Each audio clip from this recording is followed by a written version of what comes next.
Yo, Seven, you gotta put your joint on mute when you're gonna cough, brother. Everybody can hear it. Put it on mute, man.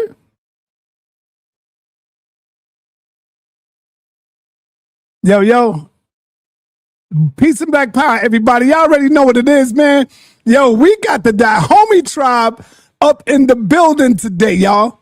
The Dahomey tribe is up in the building with new music as well. And we're going to find out what's going on.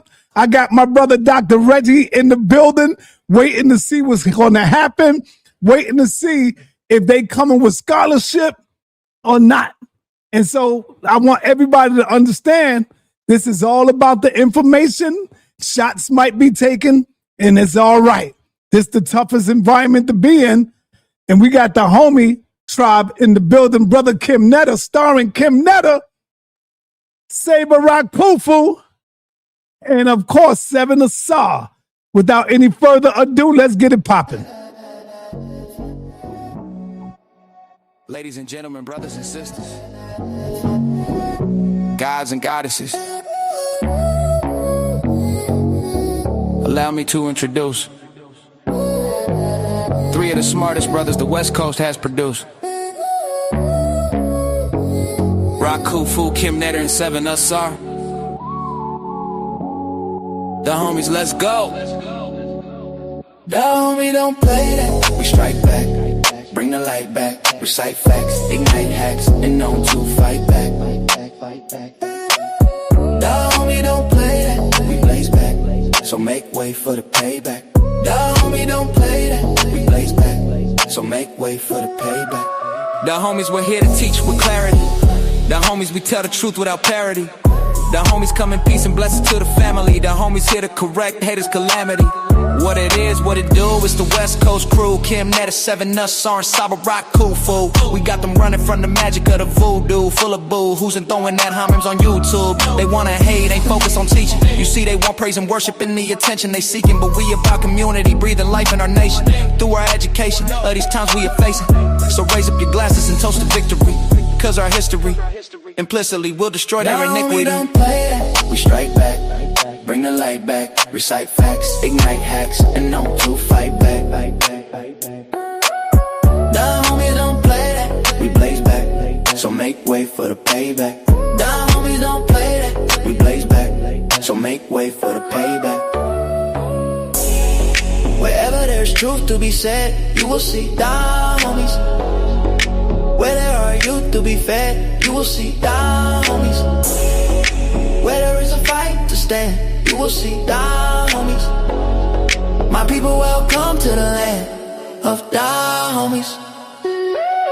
The homies don't play that. We blaze back, so make way for the payback. The homies don't play that. We blaze back, so make way for the payback.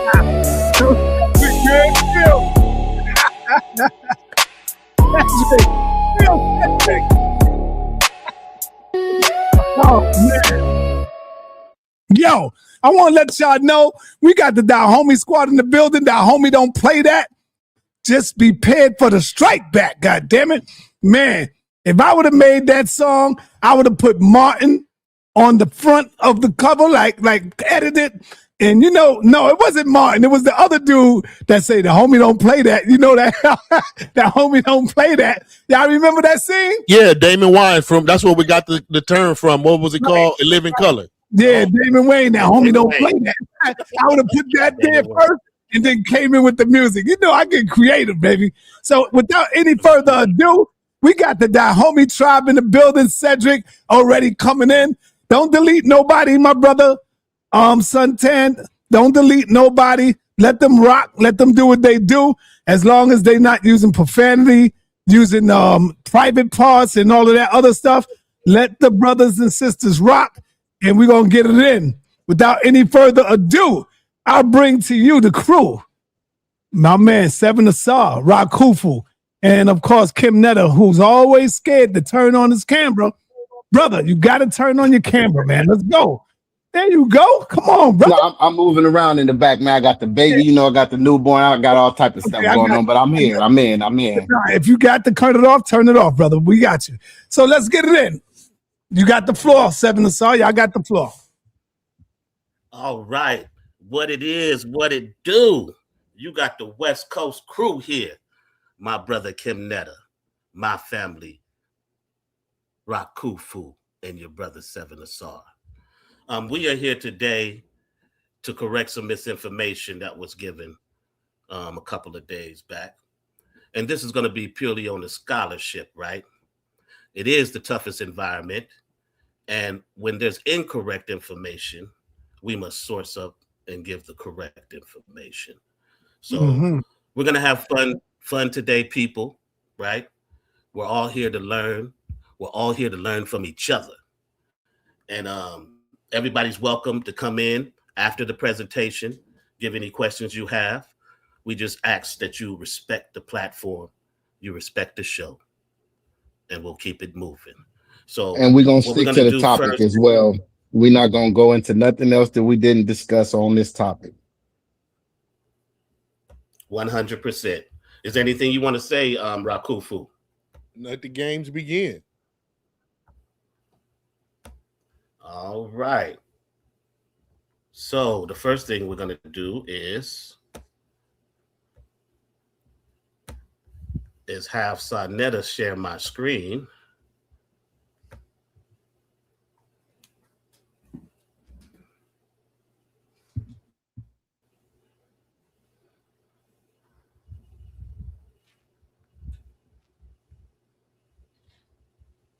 Can you see everything, sa.neter? No, you just took it off. You took off the screen. I took it off? Yeah, you took it off. Show. Nope, it's not showing. Okay. Is it showing now? Nope.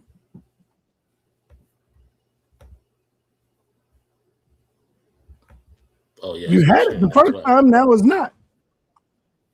Okay, yeah. I don't know what's going on with that. Why it went down. But here we go. All right. All right, there it is. You got it? Yep, it's up there.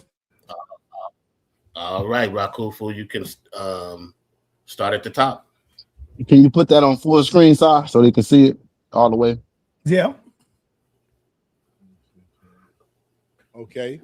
A study in primary historical records. Dahomey, the way the ancestors said it, to the English-French way of Dahomey. Geopolitical Khorasan, firearm dependency, and the 10 historically defensible institutions of indigenous statecraft. Kim Netter, Rakufu, and Seven Asar, a direct response to misinformation.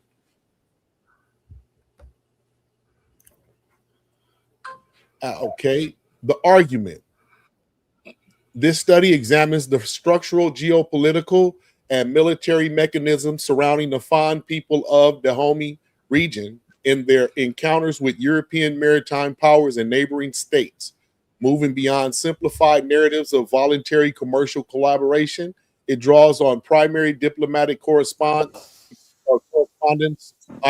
journals, European shiplogs, foreign office archives, and military dispatch. Together, these records demonstrate a continuous, unbroken account of Dahomeyan resistance, structural governance, and institutional sophistication, both prior to and throughout the Atlantic era. Resistance, a documented, unbroken record of armed and diplomatic refusal, showing their resilience. Governance, centralized administration, census, and dual gender authority, showing their high level of statecraft in ways that the woman was not suppressed in our African communities, had rights and authority and ruled as a co-ruler with her man. Sophistication, standing armies, monumental architecture, and living archives. We're going to show you the intricate buildings and architectural genius of Dahomey.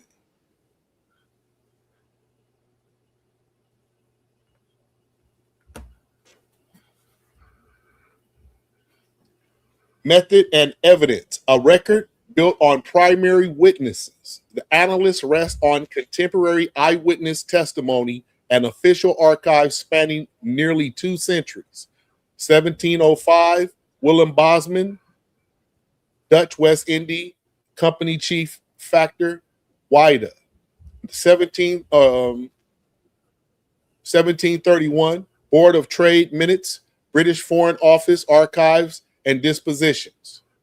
1851, Commander Frederick E. Forbes, British Naval Officer and Diplomatic Envoy. 1874, J.A. Skirtley, 8-month residency narrative. Captain William Snellgrave, 1734, British slaving captain and eyewitness. 1793, Archibald Dazzle, Historical Compilations of the Kingdom. 1864, Sir Richard F. Burton, Diplomatic Mission Records. 1892, General Alfred Amade Dodds, French Military Dispatch, Franco-Dahomeyan War. So these are all going to be eyewitness people and what they have to say in concerns to Dahomey. Part 2, 10 Institutions of Indigenous Statecraft, sections 6 through 15, documented in the primary record. The 10 defensible institutions. 1, independent state formation and sovereignty. Independent state formation. It wasn't just tribes. This is a real government created by indigenous Black African family, ancestral family members. 2, centralized administration and census systems, unique and not just chaotic. They took census precisely to know who was all in their kingdoms. 3, the Agoji, female military institution, a part of the army. I say a part, not the whole. 4, dual gender constitutional authority, Kapojito. That's dual gender constitutional authority I spoke on earlier, where the woman had half in rulership as well with her co-gender, the male. 5, disciplined standing military and tactics, own military standings and tactics. 6, monumental architect at Dahomey, the homes and the intricate palaces and things of the kingdom, all indigenously created. 7, visual historical language and heraldic art. You're going to see, like the walls in Kemet, the sa.neter, you're going to see the writings on the walls of ancient Dahomeyan palaces that depicted stories that the people and the people of the society understood, like people understand, sort of like Kemetic hieroglyphics. 8, professional oral historiography. So you're going to see like griots talking the stories and keeping the story alive through like saying and call and things of that nature without writing it down so much. 9, consolidation and transmission of voodoo. So we keep voodoo alive all throughout our Black American passage here in America. This is the source. Dahomey is the kingdom that was the biggest ever to have voodoo as its national religion. 10, anti-colonial resistance to conquest. This is where you're about to see they wasn't just lay down suckers. They was really with the business when it was about that resistance.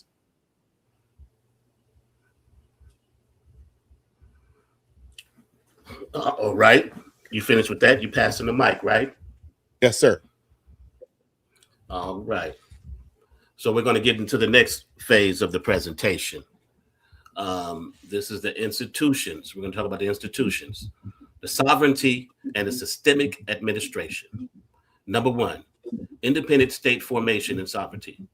Beginning in the 17th century, Dahomey transformed from an inland polity into a centralized kingdom on the Bight of Benin, holding indigenous monarchy, political traditions, and territorial control for over 2 centuries before European conquest, disproving the colonial myth of statelessness south of the Sahara. And the primary record is William Bosman in the Factory Report in 1705. Number 2, centralized administration and census, as our brother outlined earlier.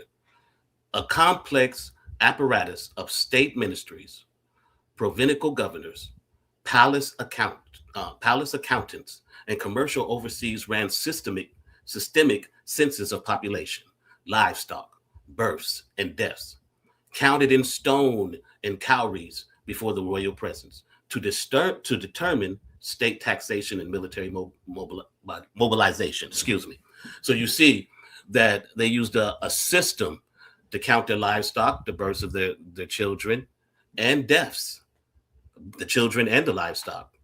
They counted it in stones and cowries. They had a system, a very sophisticated system. They just weren't a slave regiment of people. We're going to go to the next side. We're going to talk about the Agoji, a professional female army. As you can see, our warrior queens over here on the side. And they seriously was no joke. Dahomey institutionalized women as professional standing soldiers on a scale unequaled in early modern military history, receiving rigorous physical conditioning, weapons training, and tactical organization. The Agoji constituted a major core of the kingdom's active standing army. Here's a quote from Frederick E. Forbes from the Dahomey and the Dahomans in 1815, volume 1, page 22 to 23. The Amazon army is divided into brigades, each commanded by female officers. They are trained to the use of arms from early youth, perform military duties, and undergo severe physical exercises. They are armed with muskets, blunderbusses, and giant razors. And in battle, they display a bravery and a bloodthirstiness exceeding that of the male soldiers. So you see, these Europeans couldn't deal with our African warrior queens. They were so excellent in the way that they fought that it not only garnered respect, but fear in these Europeans. And if you've seen the Black Panther, those warrior queens on the Black Panther was actually based on these sisters right here. We're going to go to the next slide. Okay. We're going to talk about the dual gender in this community. The dual gender constitutional authority, the capogito. Female authority extended directly into state governance through the institution of the capogito, reignmate, and female counterparts inside the royal palace. Every male administrative and military official had an assigned female official who would function as an advisor, inspector, and co-decision maker.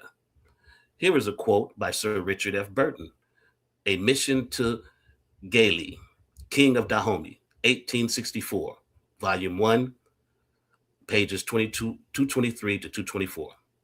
In Dahomey, every officer, civil or military, has his counterpart inside the palace among the female court.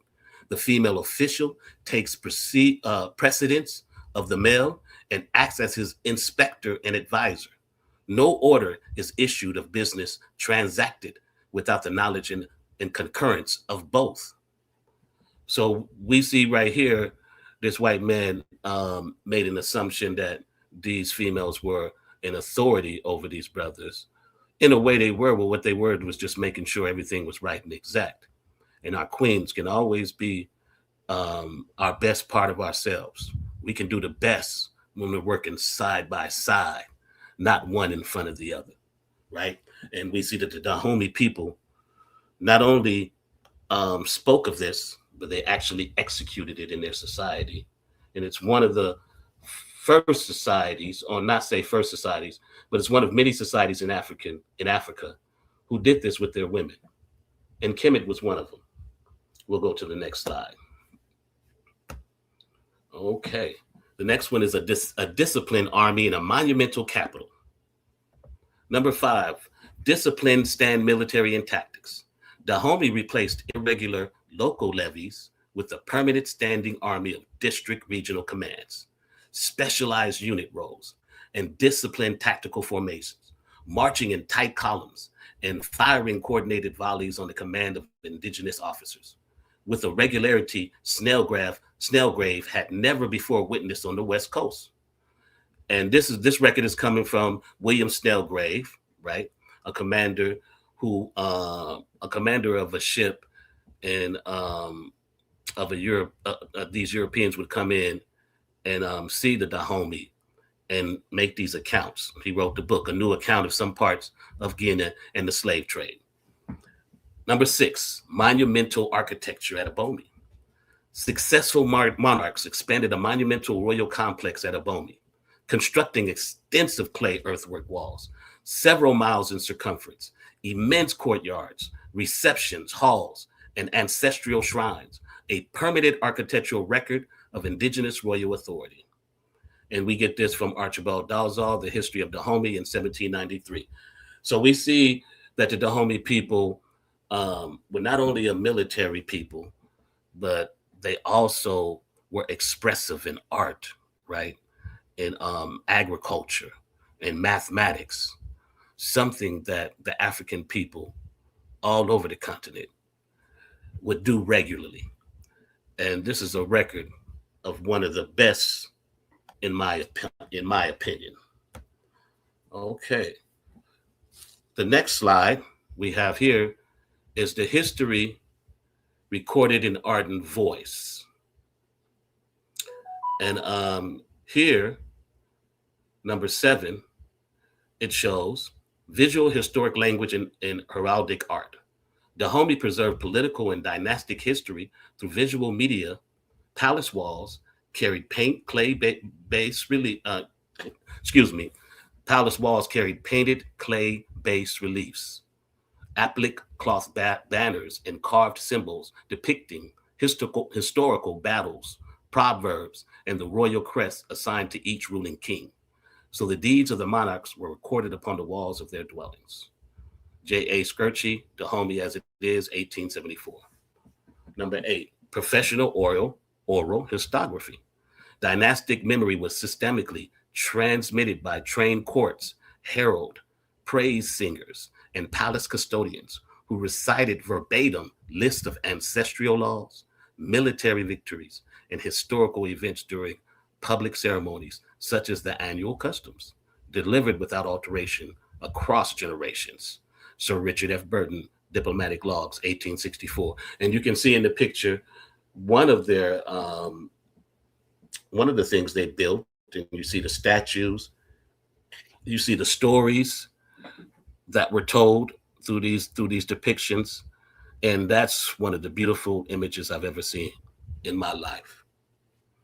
And I'm proud to say it's Dahomey. I'm going to pass the mic to my brother sa.neter and let him continue. All right. So what we at, 9 and 10? All right. So right here we got spiritual civilization and sovereign defense. Number 9. Consolidation and transmission of Vodou. Dahomey served as a major center for consolidating Vodou spiritual philosophy, ancestral veneration, and ritual and ritual leadership transmitted across the Atlantic world throughout displaced populations. Vodou became a foundational spiritual culture framework for resistance in Haiti, Brazil, Cuba, and Louisiana. And we got the primary record on that. It's going to be CMDR Frederick E. Ford. And then we're going to move on. So from that, we can see right there as a reference to something everybody should be familiar with. In Haiti, I think it was the 1808 revolt where they used voodoo to run them dudes off. So that's something you should already be familiar with. Then we got anti-colonial military resistance under King Behenzin. Dahomey mounted stiff resistance against French imperial expansion during the Franco-Dahomeyan War in 1890 to 1894. Regular infantry and Agoja regiments defend sovereign territories with artillery, field defenses, and small arm tactics until overwhelmed by the superior French firepower, And the primary record on that is Jean Alfred, I believe you pronounce that, Ameded Dots. And that's the official dispatch from 1892. So from right here, we can see that during that time, people already wasn't going for it. They was already against them trying to go further into the land. From the very first time they seen them, was already pushing back until they got overpowered. So we can move on to the next one. And then right here, we should have, I can't see on your screen if you moved on, but if you did, we got a chronology of resistance and entrapment. And if you see to the left, that starts from 1690s, moving down to 1894, right? And then we got interior border defenses and fortifications. Foreign communities built earthworks, forbid foreign entry, and defeated raiding parties. Then you got the first unilateral quit of the factory burning, where the Agoje invaded the coastal parts and burned English, French, and Dutch factories down to the Griswold. Then you got the diplomatic alternative trade proposal, where the Agoje positioned to King George I for craftsmen, but the British crown rejected the offer. They didn't want to hear nothing about what else we was proposing outside of what they was looking for. So then we move on to the palm oil transition and the entrapment. Then we got I believe his name is King Jezo, shifts towards the palm oil, yet exposed the gun slave trade that was sustained by the Europeans, excuse me. Then we got the Franco-Homian Wars and sovereign defense, where Bahazin and the Agoje mount armed defenses until they was overwhelmed, as we just went over. So we can move on. And then you got the verdict on the primaries that we just went over so far, that is evaluated against the temporary primary documentation. The Kingdom of Dahomey demonstrates both state level and intuitional sophistication, and a documented record of resistance to European encirclement. You got Bosman letter on board defense from 1705, Snellgrave's eyewitness logs, and Agoje burning the slave factories from 1734. You got the Board of Trade and rejection of the diplomatic trade alternatives from 1737. Forbes documentation and the administrative census on the Agoje and the Vodun priesthoods from 1851. You got Burton's records on dual gender and governance of oral recollection from 1864.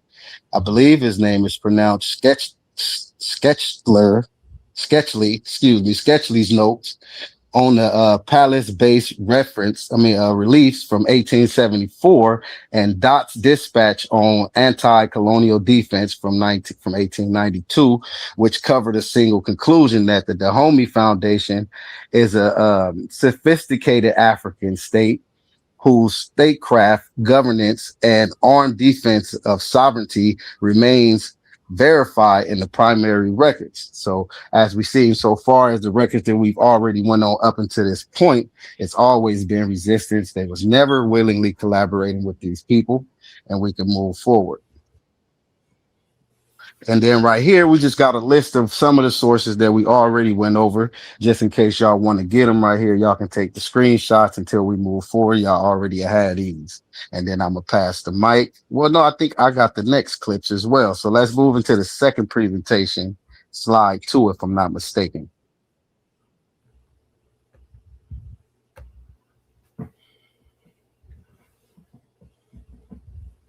We are ready. Slide 2 is ready.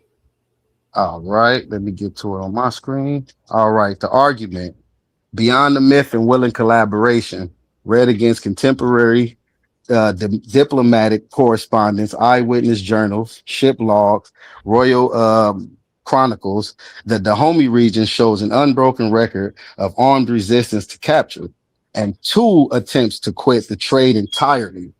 Niggas wasn't with it. They was trying to get up out of that, but they just kept forcing them back into it. So right here, it say its later participation was not voluntary alliance, but a forced compliance engineered through external gun cycle. So we had 170 years of documented resistance from the interior earthworks from 1680s, moving towards the King Gozi palm oil transitions into the 1850s.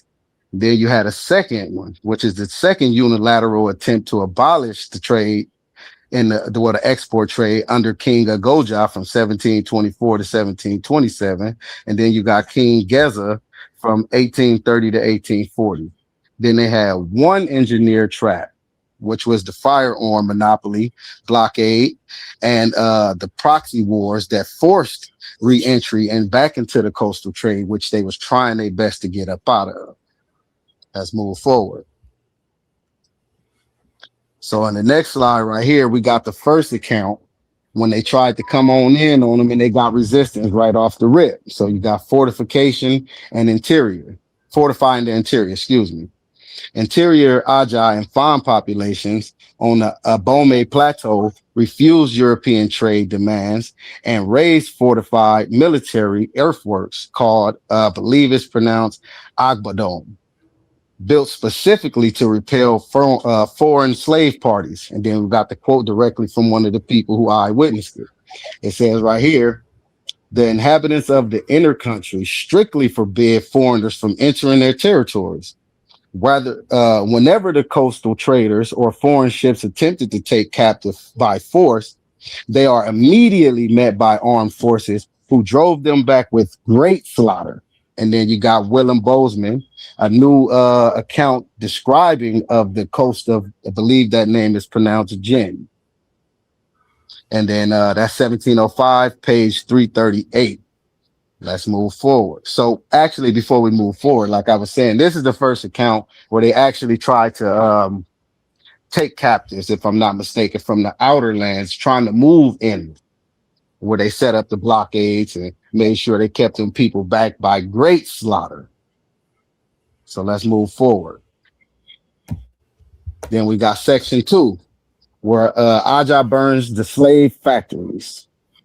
Conquering Alada in 1724 and Wada in 1727, King Agajah shut down the slave raiding corridors, razed European slave infrastructure. Raz is to like totally destroy. If you haven't seen that word, they like obliterated the whole infrastructure, if you ain't understand what Raz is. So they razed the European slave infrastructures and declared human export abolished in favor of agriculture. So this would be the first time where they whooped them down, burnt up all their stuff, and let them know we're not going for that right here, that we want freedom right here. We ain't with all of that. So in the actual quote from William Snellgrave, he says right here, he laid waste to the country and destroyed the slave trade in those parts, declaring he would turn the whole kingdom into an agricultural plantation rather than suffer his people to be carried away.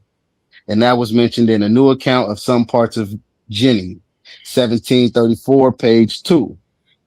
So as you can see right there, they was fighting back again from the first time you see them coming on to the shores, even to after they was forced into it, where they tried to get up out of it. Where you see they abolished it in those parts specifically. They whooped them up out of there. They abolished it. It was done for. And he told them that I would rather tear all this mess up and turn it into an agricultural plantation than to let you take my peoples. So again, they was always against giving people to these Europeans. And I'm going to pass the mic. Okay. So we have here in the next slide, trade in the produce of the earth. Holding the captured agent Bullfinch Lamb, Agajah dictated a proposal to King George I, offering agricultural and technical trade in place of human commerce. London's Board of Trade heard the offer and dismissed it. Here's the offer from the Dahomey in 1726. If any of your merchants will come and sell it in my country, they shall have full liberty to trade in all kinds of goods, except in the buying of my people. This is King Agajah to King George I, dictated in 1726. Here's the rejection from these Europeans, from the English in London, 1731. The demands of the kings of the Dahomey to establish commerce in comedies other than the slaves are impracticable and contrary to the interests of the British trade. Journal of the Commissioners for Trade and Plantations, 1731. And wait, hold on. Let me go back here because I want to break it down. As you can see, the Dahomey people weren't into trading their people. Trading or or enslaving their people for trade. They wasn't in that for the money. They wasn't in it in deception.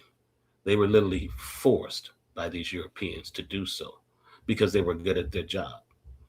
And we know Europeans always put Negroes in positions where it could benefit them when they're good at their job.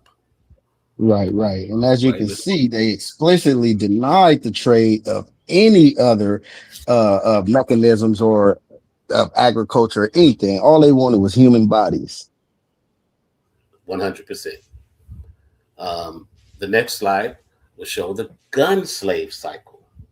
Europeans monopolized muskets, cannons, and gunpowder, refusing to trade arms for palm oil or timber, and demanding human captives as the sole currency. The result was a self-perpetuating existential trap. 1. Captives exported. 2. Firearms acquired. 3. State defense ensured. 4. Neighbors armed by rivals. 5. More captives demanded. The cycle repeats. Complete exit becomes impossible without internal collapse of foreign conquest. So you see how these Europeans not only used their weaponry as for force, but they also used it to empower their neighboring tribes to war against the Dahomey, right?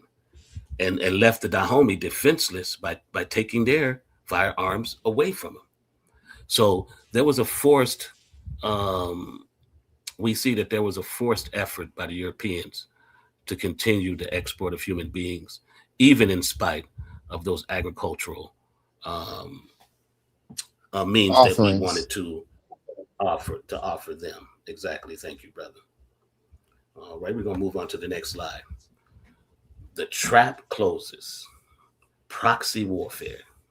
The European factors, finding their trade destroyed, did encourage the powerful king of Oyo, to invade his country with a mighty force of horsemen, supplied with arms and ammunition, which drove the Dahomey into the woods and brought their land to utter dissolution. So this is William Snellgrave, once again, an account of him talking about them using their weapons and giving them to the neighboring tribes to force the Dahomey in compliance. And we can see 1730, the peace treaty forces an annual tribute of captives to Oyo. The tribute, Dahomey is compelled back into the coastal slave trade, and gunpowder. Reopened ports are the only route to arms for self-defense. We're going to go to the next slide. Pass the mic, or what was? Yeah, I'm sorry. Yeah, we're going to pass the mic to Brother Rakufu. All right. Section 5, 1818 through 1850, a second attempt at palm oil. Under King Gezo, Dahomey again tried to exit the export of captives, driving a state-sponsored transition to palm oil in the 1830s through 40s. British blockades pressed the kingdom while armed rivals such as Abeokuta remained supplied. And here's a direct quote from Commander Frederick E. Forbes, Dahomey and Dahomeans, 1851, Volume 1, page 52. You Europeans taught us this trade. You forced us into it with your guns. And now you demand we end it while our neighbors remained armed. Next slide. So you want to say anything about how he tried to use the palm oil again? Not right? Here. It's self-evident. Not here. Okay. We'll move on to the next slide. Okay. Resistance, cessation, and forced compliance, 1690s through 1700s. Interior earthworks and border defense, Bozeman, 1705. 1726 through 1731. Diplomacy rejected by London Board of Trade. This is just showing you chronologically what's going on here. Board of Trade, 1731. Then we have 1830s through 1850, Gezo's palm oil transition blockade, Forbes 1851. Then we move. I think I read that. I did. I read that wrong. The bottom is 1724, 1727. First quit slave factories burned. Snellgrave, 1734. 1726 through 1730. Oyo proxy war, 1730. Tribute treaty. Snellgrave, 1734. So you can see in the interior earthworks and border defenses where the preparation was done in the early 1690s to defend the area. Diplomacy rejected by London, Gezo's palm oil tradition blockade, and the first quiet slave factories burned. Then Oyo, the neighboring kingdom war of 1730 tribute treaties that happened after. Next slide.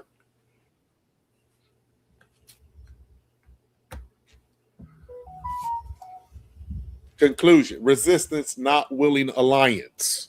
Key statement.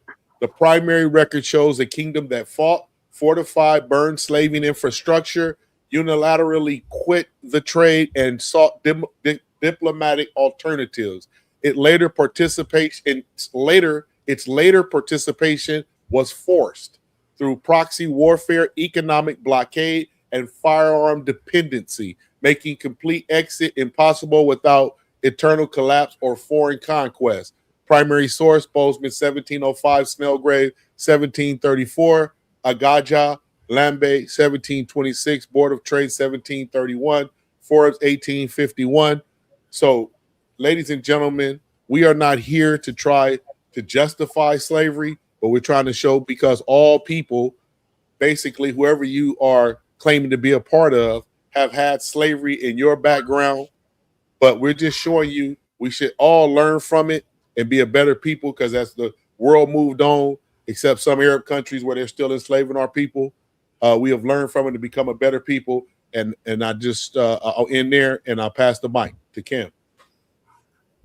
Yeah, let me just say something real quick before Kim go. I want to elaborate on what you're saying, because there is absolutely no excuses and no reasoning to enslave your brother or others, right? But what we're doing is we're giving you context on why that slave trade went down in that region, and context matters, because then you one thing that we all should know and understand: you never judge anyone by their worst deeds. You judge them by all of their history, and if those worst deeds outweigh the good, then I think that you are justified to then talk about those worst deeds. But we must not embellish, give misinformation, or even disrespect the people when we don't know the whole history. And I'll pass the next slide to my brother, Kim Netter. Yeah. All right, and then so right here what we got is the epilogue, the genetic records from African in the fawn ancestry in the African American genome. We got three peer-reviewed genetic studies: trace ancestry from the fawn to the Bright of Benin, historical Dahomey, deep into the present day African American population, corroborating archival records. The first one we got right here is Tishkar. The study is the genetic structure and history of African and African Americans. And the quote from the study read: African Americans maintain high level of continuity with non-Bantu Niger Kadorfian speaking populations from West Africa, e.g. Nigeria, Fang, Igbo, and Brong, consistent with history records from the transatlantic slave trade. So that's just one, just to show you that the same people that people will get up here and talk bad about, you just might be related to them. These might be your people, right? So just be careful how you talk about people without knowing or giving the full context of the history. Then we got Bryce, that was 2010. The study is a genome-wide pattern of population structure and admixture in West Africa and African Americans. Another study that's directly focused on African Americans. And then The quote read, we find that African Americans demonstrate ancestry predominantly from populations closely related to present-day non-Bantu West Africans such as the Fon, Igbo, and Yoruba, corroborating what the first one just said. And then I believe this lady name is pronounced Machete. And then the study that she did was 2020. It's a genetic sequencing of the transatlantic slave trade in the Americas. Again, focusing on Black Americans directly. Consistent with other investigations of African genetics diversity, our studies of the transatlantic slave trade find that ancestry from ethno-linguistic groups common in Nigeria and the Bight of Benin are overrepresented in African Americans, given the number of enslaved people represented to be reported to have been forced through the Bight of Benin and Biafra. Excuse me if I mispronounced that.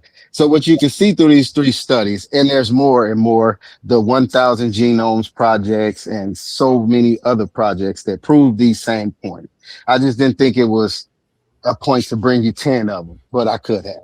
So this just show you that those same people that people would tell you was nobodies, they was a tribe full of women that just ran everybody and they bitches was kind of wild to address them like that without giving the context and just to kind of smut everything in the way it was did. So I'll pass the mic from here. Okay. And finally, we're going to have our brother, Rakufu. He's going to close us out with why he chose the name, because it was our brother Rakufu who brought this to me, myself, and Kim Netta.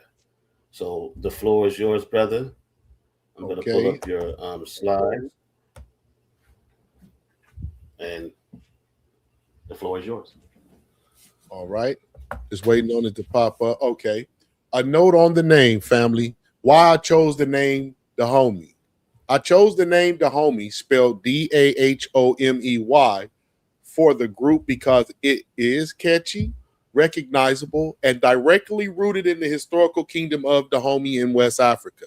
My purpose is to use the name as a symbol of African American unity, cultural memory, brotherhood, sisterhood, and pride. Dahomey connects modern African Americans to an African history that existed long before slavery and keeps our community's identity rooted in Africa. The name and cultural influence of Dahomey survived throughout the African diaspora. A documented maroon village named Dahomey was established in Suriname, South America, by descendants of Africans who resisted enslavement. Voodoo traditions associated with the kingdom of Dahomey crossed the Atlantic and became foundational influences on Haitian voodoo and Louisiana voodoo, including the African spiritual culture surrounding Congo Square in New Orleans, and the later legacy of the renowned voodoo queen Marie Laveau. During the Haitian Revolution, the famous Boys Came in ceremony, which my good brother Kim Netta was speaking about, associated with Dutty Boukman, helped inspire enslaved Africans to unite in their struggle for freedom, ultimately leading Haiti to defeat French colonial rule and become the second independent republic in the Americas after the United States of America, where we are now. The name also remained visible in Black American culture. Check this out, family. How many of you knew in 1903, In Dahomey became the first full-length Black-written and Black-performed musical comedy to ever reach Broadway theaters? Today, African Americans throughout New York, the South, the Midwest, and the West Coast subconsciously commonly call a trusted friend the homie, pronounced the same way in our urban vernacular. Although historians generally trace the modern slang to homeboy, I intentionally spell it the homie because it connects the sound we have used for generations with one of Africa's greatest kingdoms. None of us from those places ever say, I'm going over here with the homeboy. We say, I'm going over here with the homie. That's our vernacular, transforming an everyday expression into a conscious reminder of our African heritage, unity, and shared history. That is why I chose the name Dahomey. To me, the name creates a cultural bridge linking the ancient kingdom of Dahomey, the documented village of Dahomey in Suriname, the spread of voodoo into Haiti and Louisiana, the Haitian Revolution, Congo Square, Marie Laveau, the historic Broadway production in Dahomey, and the sense of community expressed in our modern African-American vernacular, whether spoken in conversation or displayed as the name of this organization. Dahomey represents resilience, remembrance, unity, and the belief that our identity reaches far beyond slavery to an African legacy that continues to live within us today. Where the homies at? I'll end with that. And I gotta mention this too, real quick. Not only that it get framed through the lens that they were just selling people all willy-nilly and just doing it like they love doing it. They were the longest standing resistance against European trapping and taking Africans from the continent, with 170 years from in between West and West Central Africa combined. They got the longest standing resistance. So I don't know why a person would frame it like that. Yes, sir. So I'm going to stop sharing. Right. Are you there, sa.neter? Of course, I'm here every step of the way. Yes, sir. Yes, sir. So I just want to say that no matter what you think of the information we present, no matter what you may think about African people and African Americans, because we have a whole bunch of people who think a whole lot. This group of brothers right here, all we're going to do is try to give you the best information that's out there. Make sure it's factual, right? And even if we have a disagreement in scholarship, we still the homies. And I'll close right there. All right, man. The homies strike back. You already know what it is. Anybody have any information or anything they would like to add and ask a question, feel free to jump on. But before you do that, new music from the Dahomey tribe. New music from the Dahomey squad. Let's go. Ladies and gentlemen, pump it up. Let's go. brothers and sisters, gods and goddesses, allow me to introduce three of the smartest brothers the West Coast has produced.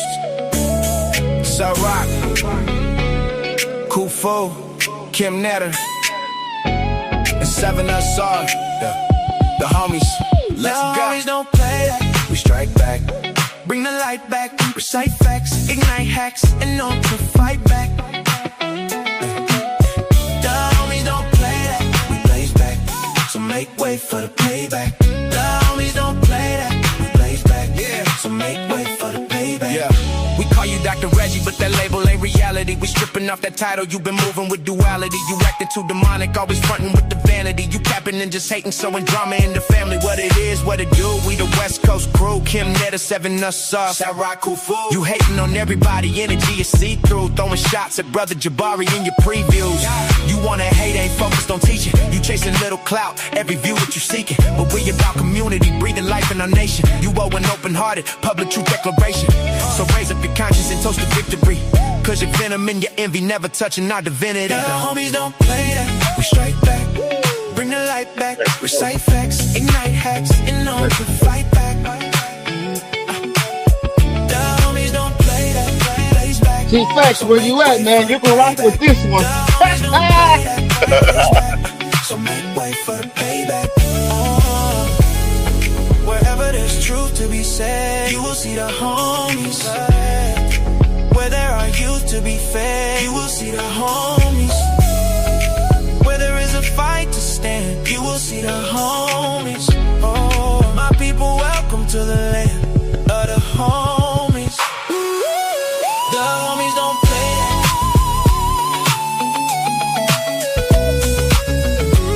We blaze back, so make way for the payback. The homies don't play that. We blaze back, so make way for the payback.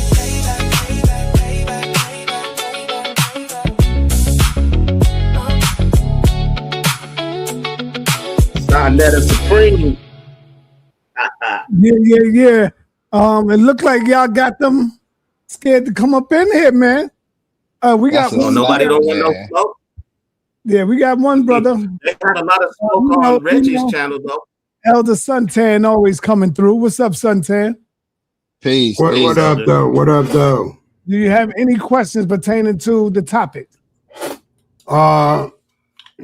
Not really. I'm just listening, man. I ain't never heard of the homies.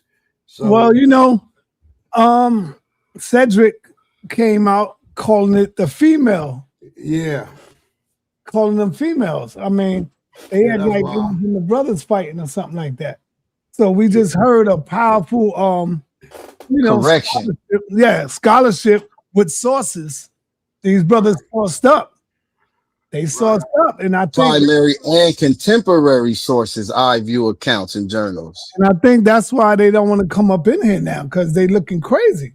So Cedric, where you at? Where all that smoke at, Cedric? Yeah, Oh, Cedric man. is out there. It just displays poor scholarship on their behalf. They didn't know much about the Dahomey. They jumped off the bridge, thought they had something, had a clown And they session jumped out the window. for hours. But when it comes to real scholarship, no one is here to be found. Right. So I think everybody learned the homies don't play that. Hey, sa.neter, you're gonna have to get us that clip from Wayne smacking him over the head with the sock, man. When we hit him with that line, that's our bomb. Man. All right, You we see got my brother right there. We got Assam Khan in the building. What's up, Assam? I mean, yeah. Man, what's going on, fellas? What's Where going you on? at? What's happening? Where you at, Yara? You was up in there too. We seen you. Now you scared to hit the list. Yeah, Moses, where you Scared at? to hit it. You up in there? Go ahead, Assam. So, I want y'all to elaborate a little more. Somebody said it was a myth, the statements made about some of the Dahomey statements concerning having to stop them from selling slaves. So for the people who don't know, because I did a show on it, Dahomey has their statements about the Dahomey king, one of the particular kings. He loved the hats he would get from Europe so much that he wouldn't stop the slave trade based off of the hats and the different items that he would get. And so they had to come together as a union after slavery was abolished, and they had to step to this particular king to stop the slave trade in Nigeria. Build on that, fellas. In the chat, because I got to hit this road. I'm listening. Yeah, we can't deny that once they were forced into it and it became an economic stronghold for it, some of the Africans wanted to keep, like you, I believe that's King Agaja you're referring to, Asar. And some of the people got comfortable with the wealth and what they were getting from participating in this trade. But ultimately, what we showed was the people stopped that and vehemently fought against it and was trying to find alternatives not to trade human beings, right? There's always going to be a small percentage of us who's going to do what they want to do or invest themselves in evil. But we displayed clearly with our sources that all of the Dahomey people, or the Fan people, because Dahomey was the name of the land, right? Dahomey was the name of the land. The people were called the Fan people. Most of the Fan people and the rulership wasn't about that. And they fought against it for 170 years. So we, like I said before, we can never justify slavery. We can never justify slavery. There's never a justified reason for any form of slavery. But we have to be honest with the information and the history. Where you at, Cedric? Pop your butt up in here, man. You had a lot to say. Now we got the Dahomey tribe here in the flesh, and now y'all running. They bringing scholarship. Shout out to my sister Nicole, Miss Nicole. Shout out to my sister Nicole, Miss Nicole. I see Dwayne Lewis. Hold on, man. Yo, I'm talking. Yo. Stop it. You refuse to let Reggie on the panel Dahomey said Reggie can't come on their show. Reggie is always welcome, but it's up to them. Like I said, wait a minute, it's up Mr. to these Cole. Dahomey Mr. brothers. Cole must point. Hold on, I just want Mr. Cole to point when the homies ever said that Reggie wasn't welcome to come. No, I think Rakufu said that yesterday. Rakufu, I think. But me and Reggie I told him, he was on the show earlier. I told him I'll explain what it was. He's welcome to come up. We're not. They pieced it out. Nah, they can't piece it out with us. They ain't pieced out. Hold on. We must give some clarity. We know Rakufu was refused to be able to get on the panel when Brother Reggie was doing his show. By Reggie, he did. I explicitly said we're going to allow anyone, including our Brother Reggie, to come up here. Right. Because this is about scholarship, not about our egos or any personal gripes that someone may have. Where you at, Yara? Come on out the chat, Yara. Come on, brother. We got the Dahomey squad up in the building. We got my brother, Dr. Reggie. Reggie ain't never scared, man. Right. And I tell you what, Cedric, he been playing around with them kids over there. You know, he been playing with them little boys over there. He's scared to come to the toughest environment. He been scared to come over here. So, of course, he going to be in the chat. You already know that. King J. And just to add to, I want to just add to what Sarim Ka said that Seven of Stars responded to. We shortened one of those quotes just for the, well, actually a few of them, but this one in particular, where he was talking about where they wanted him to end the slave trade, and he told them that he didn't have a problem with it, but that y'all forced him into it with their guns and their weapons and their powder and their slavery, and that he didn't have a problem ending it, but if he tried to abruptly end it, that his own people would try to get him because it was becoming lucrative and, you know, they were starting to make money off of it. So he wasn't against it. It never was like he just didn't want to do it.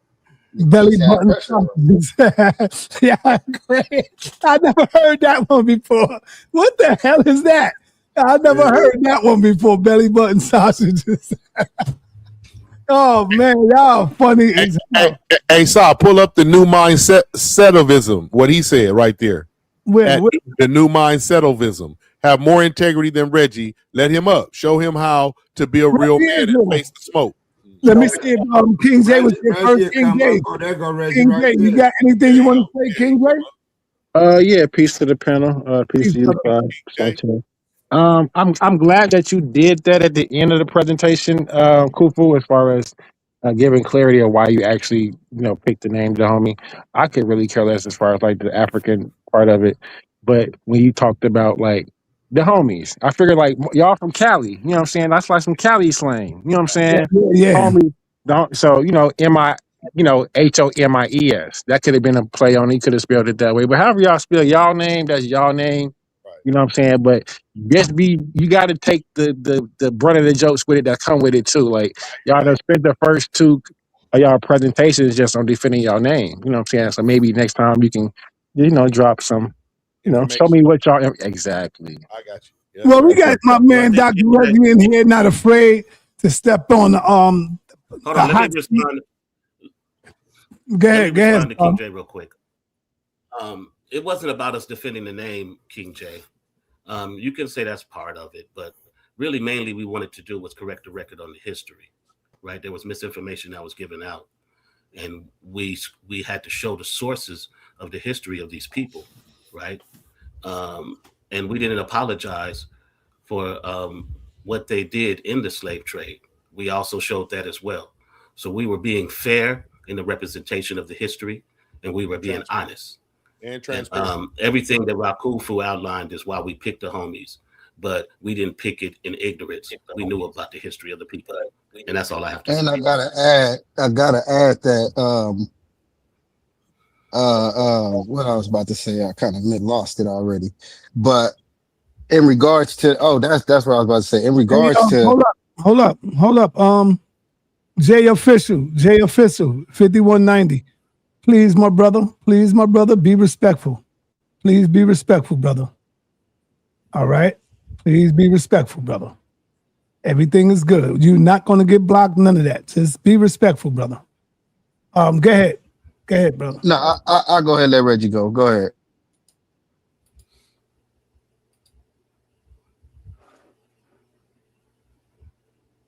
You there, Let's Brother go. Reggie?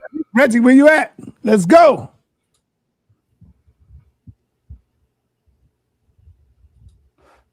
He might have to come in and Well, come if you're back, not gonna go go, out. what I was gonna say is in the giving of the misinformation when it happened, if you notice, he showed no primary sources, not a source at all. He did what I would say a Karen do. He went and showed some white lady telling her view of how she feel like it happened when it's her ancestors doing the deeds and the wrongdoing. If he would have showed some sources, he played a video off YouTube, man. That was just poor scholarship. If you're trying to do something like that, you got to really show us in the records. Can't do nothing like that. That was just whack. And let's talk about Cedric. Cedric is over here making historical claims, but he hasn't came up here and presented any information to refute the sources that we put up. Hey, make them come up here. Yeah, stop throwing rocks and hiding. Slavery. Cedric, if they weren't forced into slavery, my brother, you come up here and show us a source where they weren't. There you go. We have sources from the Europeans. We have sources from the Europeans that are saying that they were forcing them. Yeah, bring them out. Bring Cedric out. Bring Cedric Scary behind out. You being behind a rock, throwing rocks and hiding. YouTube gangster in the comments, but you ain't got no smoke for the face to face. So 7, are you saying? So 7, I agree that at some point they were forced, but would you also agree that before they were forced, that they were willingly selling the oil to these slave traders before themselves were forced? There was slave trade going on all through that region. I don't know if you know this, King J, that the Yoruba actually enslaved the Dahomey people or the Fan people in that region, right? There was slavery going all around. So yeah, there was willful and willingly slave trade. We've never discounted that at all. I've continuously said. But not to the Europeans. When it came to European accounts, they always resisted those people. They never just willingly was like, yeah, okay, we good, and they was just doing that. They always resisted that. Hold up. Not all. Wait, King J, I just want to say this to you, King J. Yes. Did you notice that Oyo was making Dahomey pay them treaty before any of Dahomey taking Oyo? But go ahead. Yeah, so that's the thing. Until 1724, the Dahomey were subjugated by the Oyo. Right. So when they rebel, they in turn enslave the Oyo. So that's not a what do you say? A forced conversion, or they're doing the forced subjugation. Right. And they're selling, and they're selling, wait, and they're willingly selling the oil to either these Portuguese, and whoever they're selling them to, they're selling them. Right. Until they become enslaved. So it's almost, but wait, it's almost as if. Go ahead. I just want you did. No, let him finish it. Let him finish. It's almost as if you're just starting at that particular point and then gaining the 100 years before where they were enslaved, and then they rebelled and started enslaving the people who enslaved them. Kind of rational. If somebody had your mother hold down, you'd go. Well, no, we started in the 1600s, though, so we didn't just start at that particular point. If you started in the 1600s, then that's the point where they were. Wait. Because if you started at that time, you landed. But I want to let you go until you landed. Okay. King J, let him speak. Go ahead, Kenneth. Now we show from the 1600s moving forward, plus the records showing the European powers at play that's backing these sides, forcing them into enslaving the opposite side.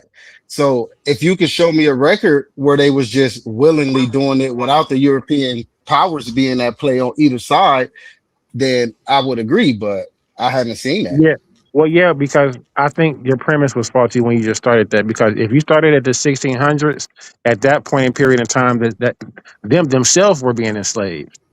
They were enslaved at the time. They didn't get their freedom until 1720. Wait. They didn't get their. King J, King J, you made your point. King J. No, I didn't finish making the point. All right, you gotta move on. Now talking about. Yeah, you gotta move on, King J. Oh my God. You gotta move on, King J. I want to bring on Dr. Reggie. Yeah, Dr. Reggie, you there? Okay. Dr. Reggie, you there? Yeah. Can you hear me now? All right, hold on, Dr. Can Reggie. you hear me? You can't hear me? Can you hear me, Dr. Reggie? Yes. Can you hear Can me? you hear me? Yes, I can hear you, brother. Let's go. Okay. You got a lag. So, You got a lag. That's what you're let's dealing with. start at another. Okay. So let me Yeah, go on another computer. Okay, I'll be right yeah, on. you got a lag. While Reggie going on another I'll computer, be on y'all. another computer. While Reggie's going All on right. another computer, we got to hit the new track by the Dahomey.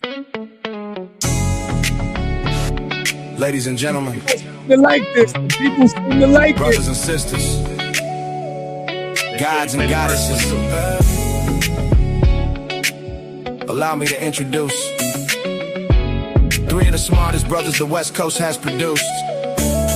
Sa.neter, Kufu, sa.neter, You might be, sa.neter. you might be in the other Homies. track. The homies don't play that. We strike back, bring the light back, recite facts, ignite hacks, and know to fight back. The homies don't play that. We blaze back, so make way for the payback. The homies don't play that. We blaze back, yeah, so make way for the payback. Yeah. We call you Dr. Reggie, but that label ain't reality. We stripping off that title, you been moving with duality. You acting too demonic, always fronting with the vanity. You capping and just hating, sowing drama in the family. What it is, what it do, we the West Coast crew. sa.neter, 7 us off. You hating on everybody, energy is see-through. Throwing shots at Brother Jabari in your previews. You wanna hate, ain't focused on teaching. You chasing little clout, every view that you seeking. But we about community, breathing life in our nation. You owe an open-hearted, public truth declaration. So raise up your conscience and toast to victory. Cause your venom and your envy never touching our divinity. The homies don't play that, we strike back, bring the light back, recite facts, ignite hacks, and know to fight back. Yeah. The homies don't play that, we blaze back, so make way for the payback. The homies don't play that, we blaze back, so make way for the payback. Wherever there's truth to be said, you will see the homies. Where there are youth to be fed, you will see the homies. Where there is a fight to stand, you will see the homies. Oh, my people, welcome to the land of the homies. The homies don't play that.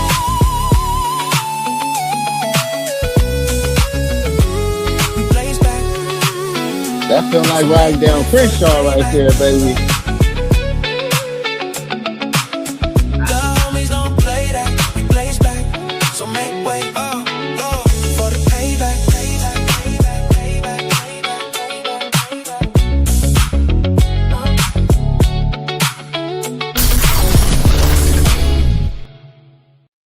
Yeah, I just want y'all to know, man, when y'all come at the Dahomey squad, man, just be prepared, man.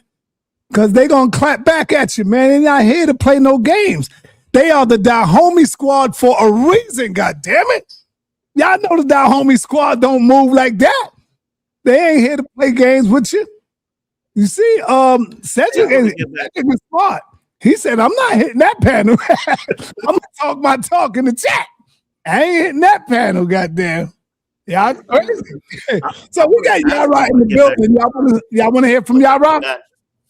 Hey, when y'all are ready, whenever y'all are ready. Peace. All right, Pete, Yara, you got the floor, brother. Hey, Just shout out careful, to y'all. Yara. Just be careful. Hey, let me tell you something, son. It's the Dahomey squad, brother. Hey, let me tell you something, son. I have jokes all day, but I'm gonna let it ride while on this panel. But hey, son, hey man, I like that hat you got on, bro. I don't know where you got it from, man, but I'll shoot you a couple of dollars, man, and send me one, man. Man, hey, bro. I don't know where you got it from. That's hot. That's hot. But yeah, I think yeah, that's dope, bro. That's dope. It is. I like that, bro. Yeah.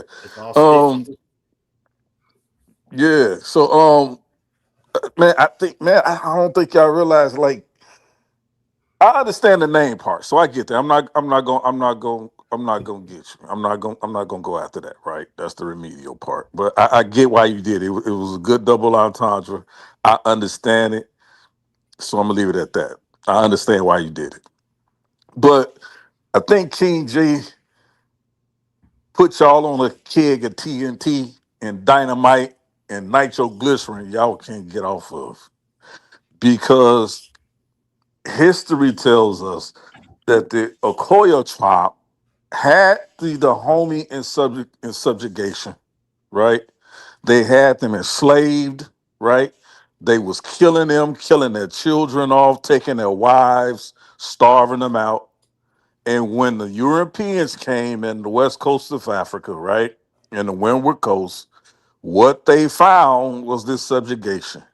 And they could not get the Okoye tribe to flip. So you know what they did? They went to their enemies. They went to the ones who had them enslaved, and that was the Dahomeys. And they offered them guns and power. That's how that happened. Okay? We like if y'all want to debate this tonight, I think me and King J can take y'all tonight on that topic. It's Oh easy. man, the call out. They're dying It's right now. easy. It's easy to do it. He imploded that whole presentation. Now, y'all gave information that's out there. We saw it wasn't information y'all made up. I get that. But the understanding of how it happened and how and why it occurred, because y'all said it in one of your slides, right? They told you Yeah, it's hurry up, for wrap it gun up, Yara. for hey, Hurry up, listen, wrap it up so we you can respond. you talk to your talk to your pets like that, not me, bro. It has some they went for guns, bro, to sort of keep from being subjugated by other African tribe, by a particular African tribe. That was it. And they sold out for that. That's it's as simple as that. That's not even hard to even understand why Okay. they did it, but they did it. Okay. All right. And I have several We sources get this. that says that, and I can show you That's what that I want to tonight. see. I want to see I'll those be ready. sources. I'll be ready at 8 o'clock. I don't really care what you want to see, Grandma, Okay. Mom, but I I'll want to show see it those tonight. sources.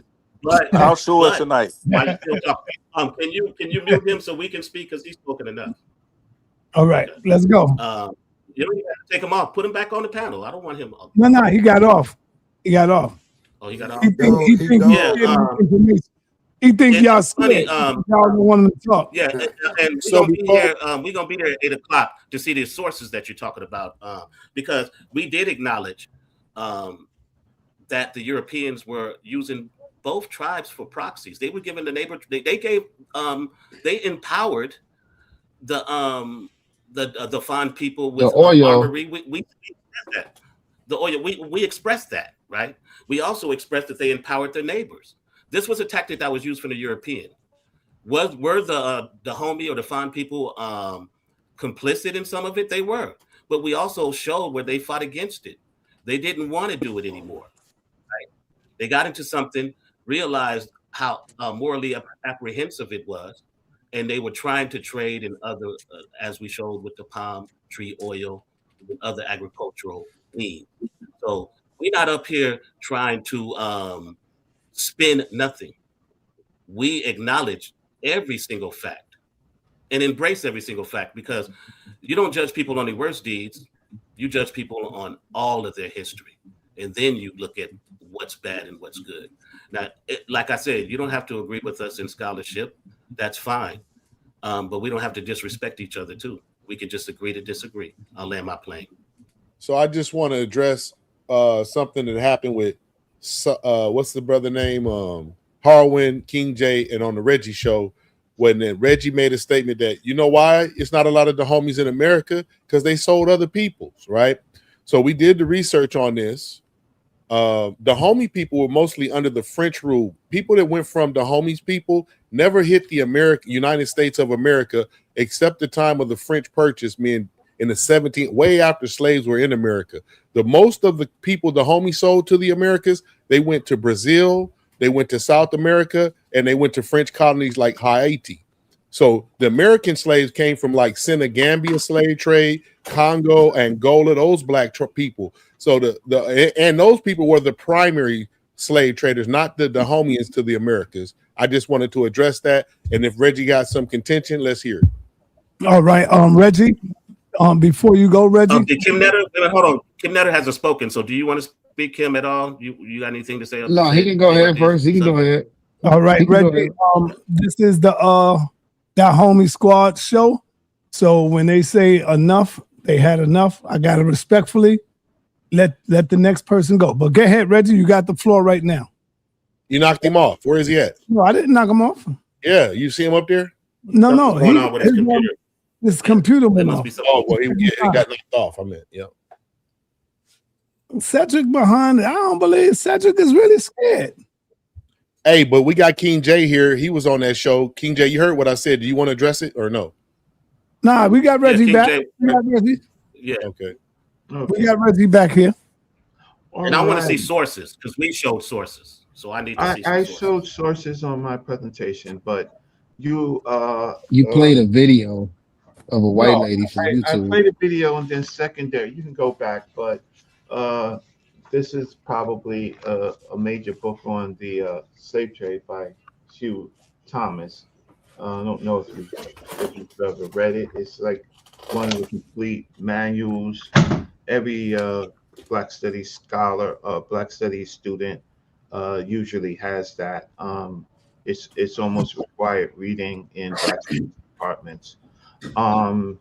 So I keep hearing this stuff about sources and stuff like that. What libraries do you go to? I don't. Are you gonna show us some sources or no? No. We're not here for your commentary. We're here for the scholarship. So I don't want to hear You're about not. Stop libraries trying. went to. Talk about the information, or else you will be muted, sir. So yeah, but see, go ahead and talk about the you information. started off right. So let's just start talking about the Dahomey groups. So I didn't hear too much about the human sacrifices. So go ahead. I didn't hear too much in your presentation before we get to the slave trade.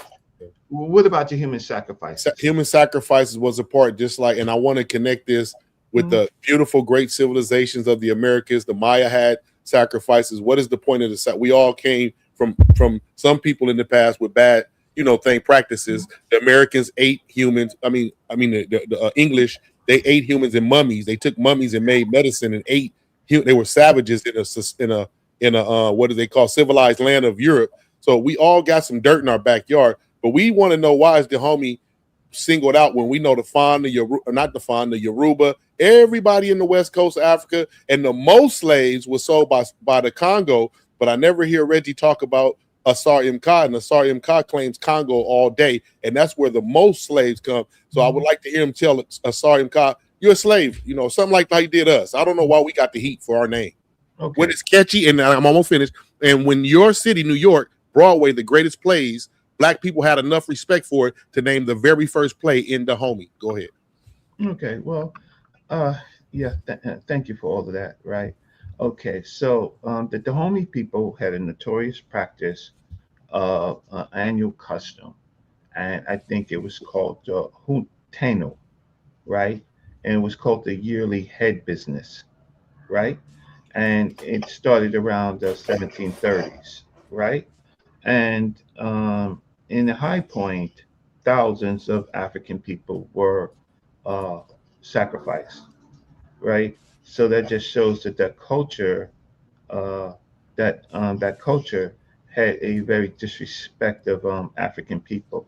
Richard Burton, right, who I think you mentioned, he attended the ceremonies under King Glady in the 1860s, and he was one of the earliest visitors. King Right. Agaja. Right. He talked about the horrified accounts because they showed the European. Sacrifice was part of many cultures, but among these people, it was pretty much unparalleled. Right? But what sources show that it was unparalleled, or to an extent so much where you would want to categorize it where it's like the worst? What source show you that? Richard Burton. And did he do an extensive check throughout all African culture, or did he just tell you about the Dahomey? Okay, well, I think that you are think that you're deflecting. No, I'm asking the honest question. Was No, the he's study not. focused on Asking Dahomey, a or real was it focused on the African continent? Well, and you're using him as a source to say that they were the most, like he had information on other other African people who were in the slave trade. So show us the source where he knew about the history of the other slave trade to make any conclusions that they were the worst, according to him as your source. okay, I'm gonna look it up in a second. Okay. But in the problem with that is coupled with the slave trade itself. So um, now, so these notorious uh, tribal Dahomey groups of people, they are known for war. They are known more for war against other African people. So I'm coupling that with Well, you uh, got to source that up. this. You can't just say that, I because all of those locally tribes were known for war. Okay, but That's the see the problem with you, brother confliction. Reggie. You do a No, lot there's of no commentary problem. and Shut not your enough mouth. sourcing up. Shut. Wait, No, wait, this is my wait, show. wait. You shut I your mouth. source. Please pause him, I sa.neter. normally Please source. mute him, sa.neter. Mute him right now, because you ain't have no control. You don't come up here disrespecting, telling somebody to shut their mouth when it's their show. You wouldn't even allow Rakufu on your show. So you don't have no authority here or no moral high ground. Now you can speak.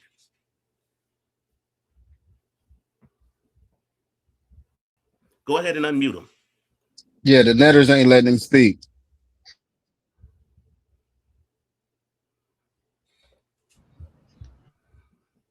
So you didn't even cover it on your show. You didn't even cover. Then You show didn't the even source. cover that. Wait, Show no, it. no.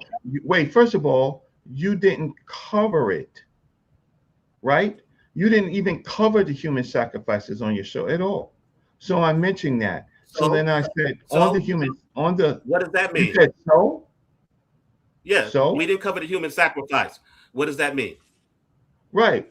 That means a lot. It gives you an understanding of this particular culture. So you are saying that that is not a factor to discuss, something that you left out. Yeah, I don't think the fact that they did human sacrifice had anything to do with what we were talking about. We were responding to your misinformation. You didn't. No, no, my I don't remember you information. saying, sir. We No, was he said responding to something your about it. He misinformation. said something about it. Yeah, you can't Okay. do that. You can't do that. You can't do that. I mean, Well, we were my specifically responding to your slave claims and your claims that them being an right, but all-female tribe. my Those were you the you claims didn't that we were you addressing. didn't go over point by point of my claims. You didn't Right. do You that. had a 4 hour We show. did. We wasn't about to address every single thing you Right. claim. Okay. So But now you Exactly. didn't source none of that though. So show the source that says that equated to the worst or the most, where they did a study comparing other cultures and human sacrifices. Um, okay. I will show, let me just pull this out and scale. Let me just pull this out. Okay. I'll just pull this out and I'm just going to make sure. Let me just make sure in this particular source that I have, that I have a clear source of it. Okay. So the first thing is, you think it's good work for you to deflect like that when you don't even bring it up, right? When you don't even bring up the fact about the human sacrifices, just to show how they thought about the fellow Africans.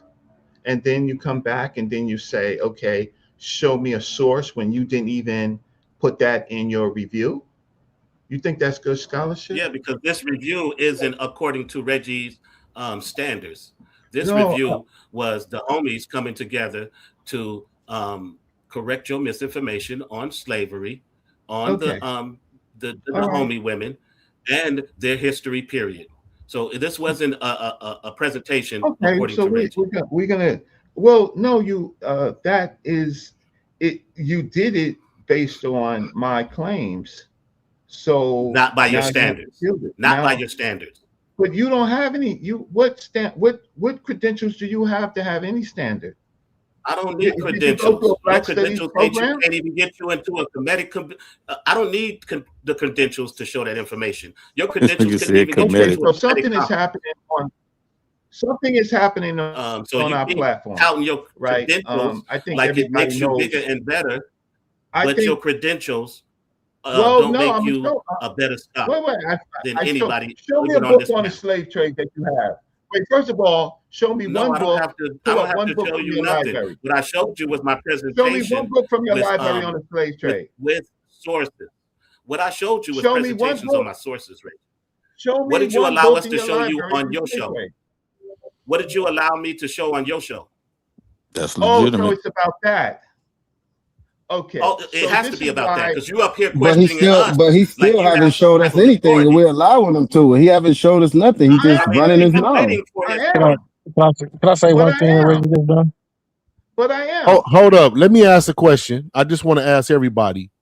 What is the point of this what you call human sacrifice and slavery, just to say that it's bad when we know even Joseph was in his Bible was sold by his Hebrew brothers, right? We know people have been selling people forever. So are you just down on us because our people did it the best? Yes, I am. Yes. Yeah, Well, I'm I down on you appreciate you doing it. because I appreciate you doing it. I'm I have down on one. you I have. because It's okay for you you to bring in the have to Bible, disagree. you bring in the Bible, and you can't prove any of that. You Yeah, can't prove. I agree with That's you, the but first yeah, y'all thing. right but is sitting all on of the it, panel of but Hebrew. That's the yeah, only but reason. all of it is non sequitur because we're not Time without talking about truth. Hebrews. We're not talking The about pot calling the anybody. We're kettle not black. talking about the whole of Africa. We're talking about the Dahomey tribe, which you Right, guys brought right, into the right. community, And and don't why hate you us. guys are Yeah, making this stance with your based on the presentation you guys just made, trying to defend not just the name, that's what because you you wasn't trying say. to That's defend the what name. No. we Your don't presentation wasn't defend. See how trying you to turning the defend the narrative, name. No, Yara? No, listen, That's a lie.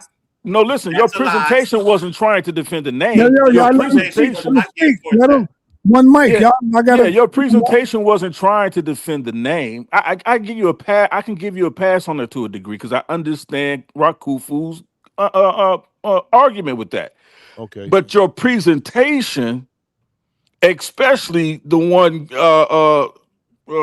Kim Netter, where he was reading, his information was simply trying to smooth over the fact that the homie were involved in the slave trade for over 300 years. And based on this statement alone he made at the end, I believe it was him. And if it wasn't him, it was one of you guys. We shouldn't be blaming others for we shouldn't blame a whole group of people for what their ancestors did. So do Right. we give a pass? So do we give a pass to the white man who Right. enslaved your Allow Kim Netter to ancestors? respond. Do we get Okay, allow do we him to give respond. hold on? I'm just saying. Do we give a pass to them for raping and pillaging our ancestors?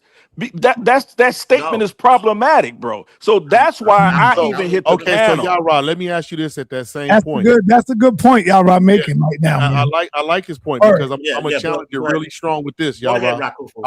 I'm gonna ask you this, y'all right. Did you listen to Kim Netter when he read the DNA about how we share more closer DNA to the Dahomean people? So whatever our people did, good or bad, we still are people. That's who we are. So if you're gonna sit up and nag about all of them and just live in the negative realm, when the Mayas, the Aztec, Mexicans, they all out here from the Aztec tribe, they was doing humans, but they sticking together, moving forward, building. You want to stay stuck on talking about boo-hoo the homie? Come on, brother. You still the homie. Allow Kim Netter to Rakufu, I speak. don't. No, hold Well, on, Yara. Rakufu, Hold on, hold on. I'm responding because he asked Hold me a on, question. Yara. No, No, I'm no, no. responding Kim Netter to the. hasn't I'm spoke. responding to No, Kufu. no. So You're gonna have to hold on for your response. Hold on it's for your not about response. whether or not. Hold It's on. not about whether. Sa.neter, Hold on, y'all. please. Yeah, y'all right. You gotta hold on. You gotta hold on.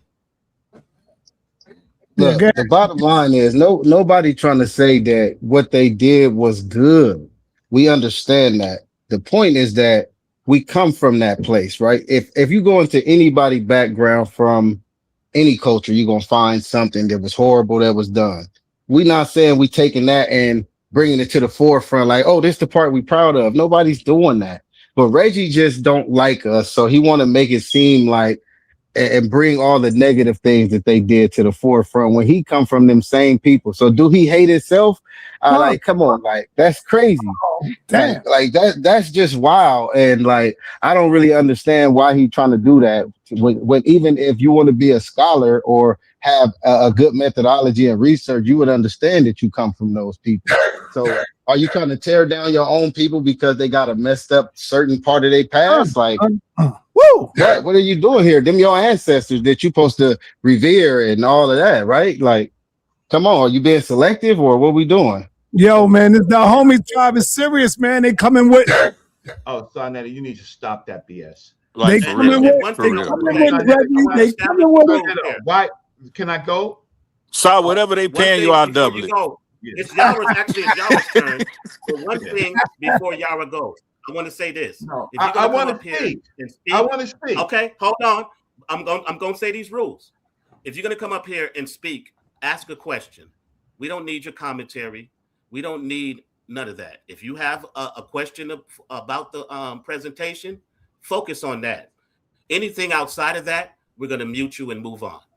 All right. Now it's Yara's turn to speak. Go ahead, Yara. Man, you don't tell me when to speak. Go ahead, Reggie. Yeah. Okay, y'all right. No. Then you won't speak at all. Wait.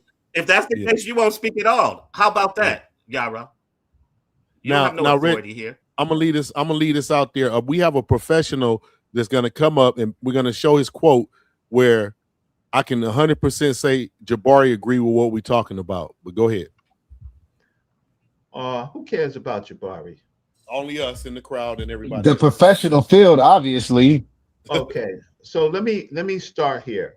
Okay, the professional field. Okay, so Brother Reggie has written a piece, 22 pages on the debate. Brother Reggie, you didn't allow us to speak on your show. Ask a question or move on. We're not here for your commentary. We couldn't. Or show us the source. Or show us the source that you wanted to show. Show the sources. So yeah, show it. So I can't even do that. And then I can't respond to BS. You're bringing in. You got this love affair with Osaze. With all of the BS you said, we couldn't even come in and say nothing. We allowing you to get to your sources. You're not even doing that. All of this is deflection. It's all deflection. Well, show the sources. Okay, so why don't you let me show? Let's talk. You talking about everything but the sources. You start talking about your papers you wrote. Because I heard something else. Like, come on. I heard something else. Yeah, we don't need that commentary. We just need the You don't need source. anything. And listen, It's you're losing focus. Yeah, we couldn't get anything on your show. You losing focus, man. Stay focused, Reggie. Man, stay focused. Hey, sa.neter. Okay, so let me. I share my screen. So let me just bring sa.neter to share my screen. I don't know why it's not up. It's the Dahomey squad up in here, man. Okay, that's today. Share my screen. Screen is up. Okay, so decapitation platforms /SATO, so they actually have a name. Public display of skulls, blood rituals. Primary contemporary description of the platform, the act because they have a name, or handing over the bound victim to a decapitation. We can barely hear you. It's like you're really choppy. We can't even hear you. Yeah, you breaking up. Your screen is blurry. We can't see it. You're breaking the up. Letters ain't messing with you. There we go. It's the Dahomey tribe. And he just left? What happened? Nah, you gotta go out. I told y'all. There's a new sheriff in town. We know that's his paper, so just make sure when he show us what he wrote, we distinguish between the quotes from the scholars, because I want to see what the scholar said, not what he said. Cedric scared to death. Reggie's back in the building. Let's go. Today I'm having internet problems, so it seems. So let's just do this. I'll put my share screen. Okay. So Your screen is up, Reggie. Okay, so let's just go through this. First, again, they didn't talk about the human sacrifices, so I thought I'd just talk about that. So primary contemporary descriptions of the platform. They actually have a name for the platform for the You're breaking up bad, and we still can't see it. Okay. Yeah, you're breaking up, Reggie, and they can't. Your screen is blurry. All right, I'm gonna reboot my router. Thank you. All right. So, Same thing happened in the debate. He had to use Jabari computer. Man, get it together, man. Computer science, hey, man. yo, use a Jabari homo, yo. Oh man, come on, talking man. about Jabari, bro. We're talking about this. Yo, you got Don't crash out, man. Don't crash out, man. Just stay focused. Stay focused. Don't crash out. No, your man love. I'm focused now. Your man love is in the wrong place, yo. This is You're still breaking up, Reggie, man. We can barely hear you. Now get to the source. And you crashing out.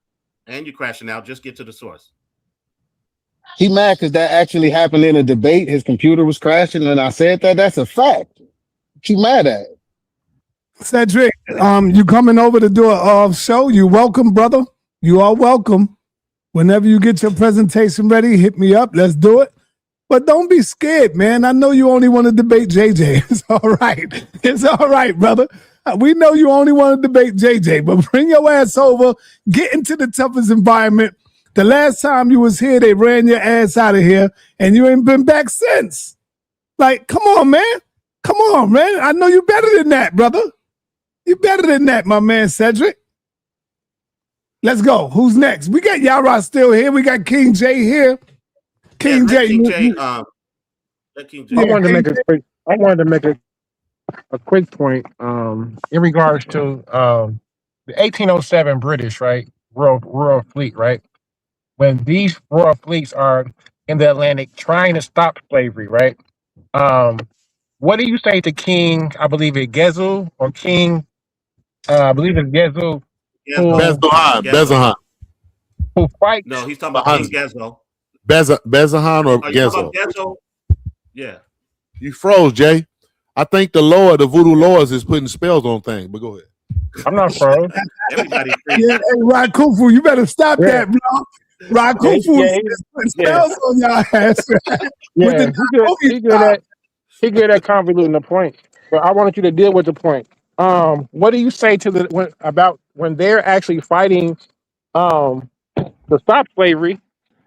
The Dahomey are fighting for slavery.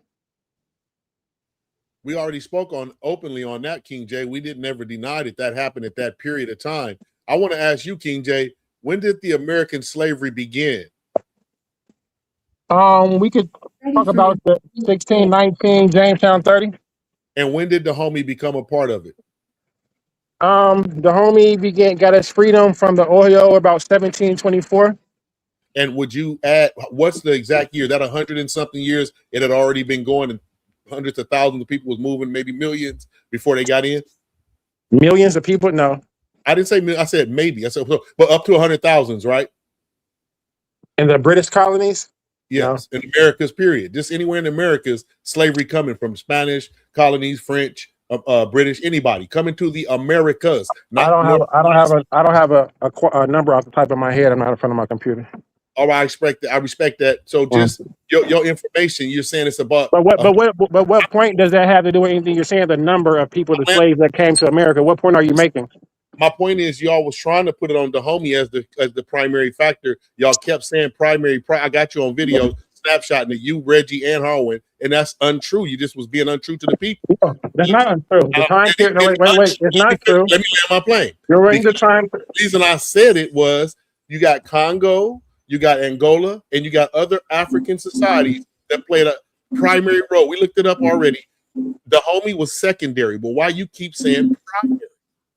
Yeah, because you're Googling, right? We're talking about the actual numbers. Why do you keep asking a question and then cut me off? I'm not cutting you off. Yeah, I'm gonna let you get. I'm gonna say this in There's 10 three seconds. people talking. Show a source. Who asked the question and then seven star jump. Yeah, and he wants the source to cite. I can't hear you. The source or show it. If Kufu asking a question, why are you talking every time I talk? Say it again. Say it again. Wait, no, you got to listen. Say it, sorry. I can't talk if you're talking. I'll mute out. Let me know when it's my turn to answer the question. Let him know when it's his turn, Okay. sir. Go ahead. Ask him a question. Cite the source or show the source. You can unmute.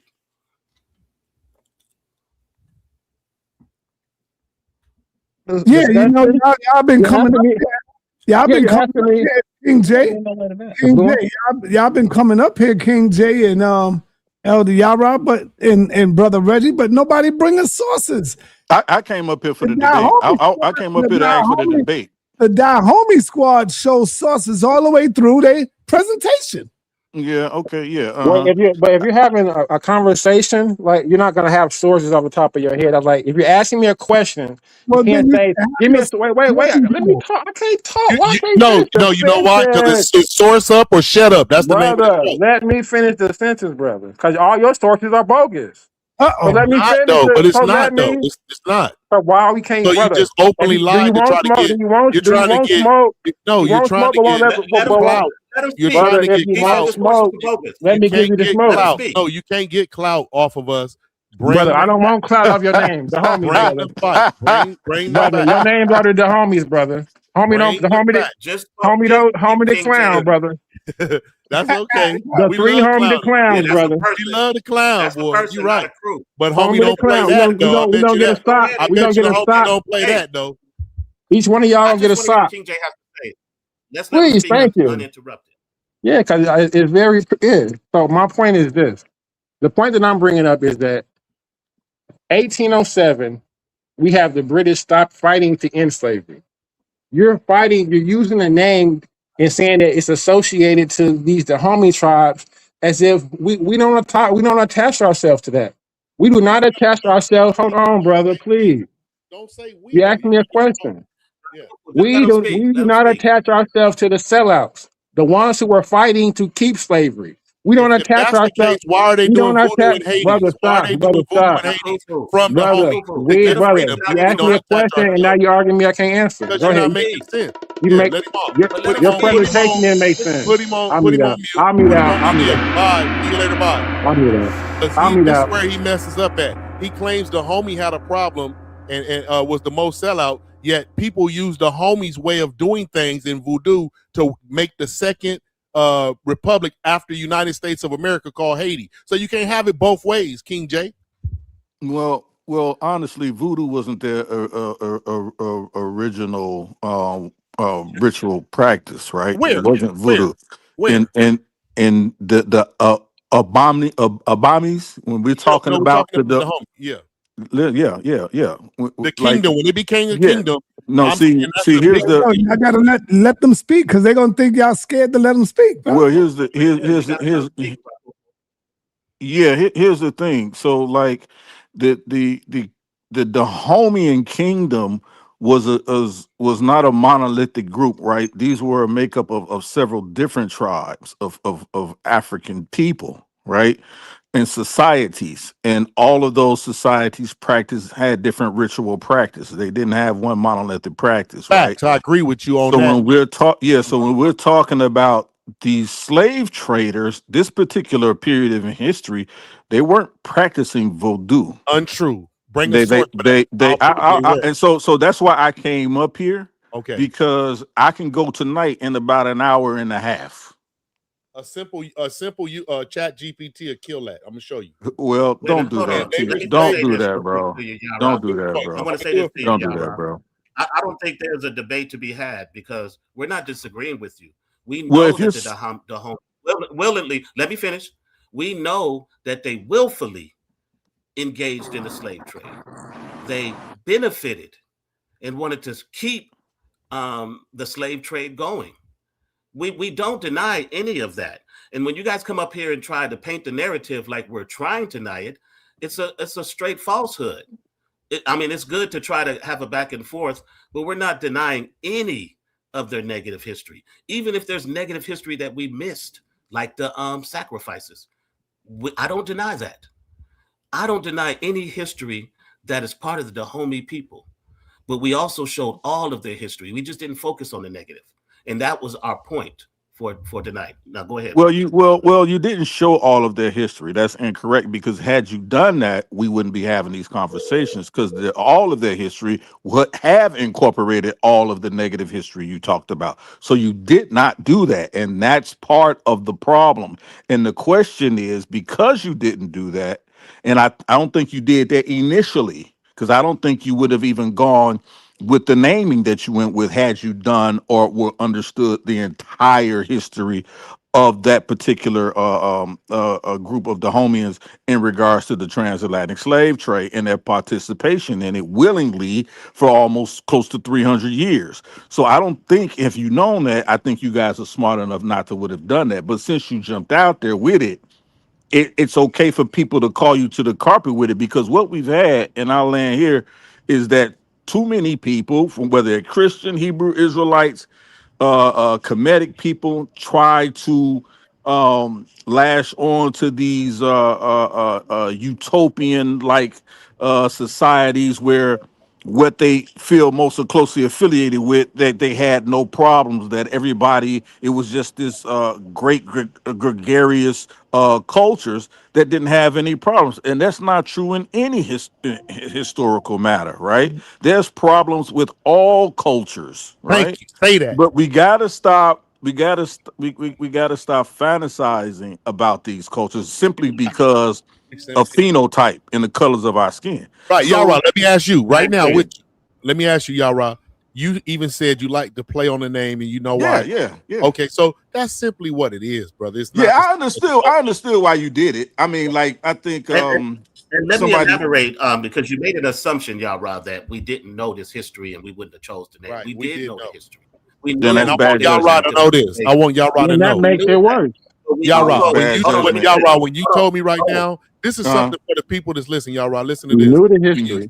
Okay, so the people that's listening, if Yara is boldly wrong on this, how do I tell them? Because it says, yes, the homie practiced voodoo during the entire period it enslaved and sold captives. And the source to it, I got the sources at the bottom. Snellgrave, Watch King of Jaja, Divine, approximately 1800 war captives into different categories, sacrifice in the fetish or guardian angel, and the others being kept by slaves or to be sold to the Europeans. It was all kind of voodoo ritual and sacrifice and other things going on with voodoo from the beginning of the kingdom. I also Googled, out of all the kingdoms on earth, who was the biggest practitioner? Like, you got Catholic society, you got voodoo was always the homies' major religion from its inception to the death of it.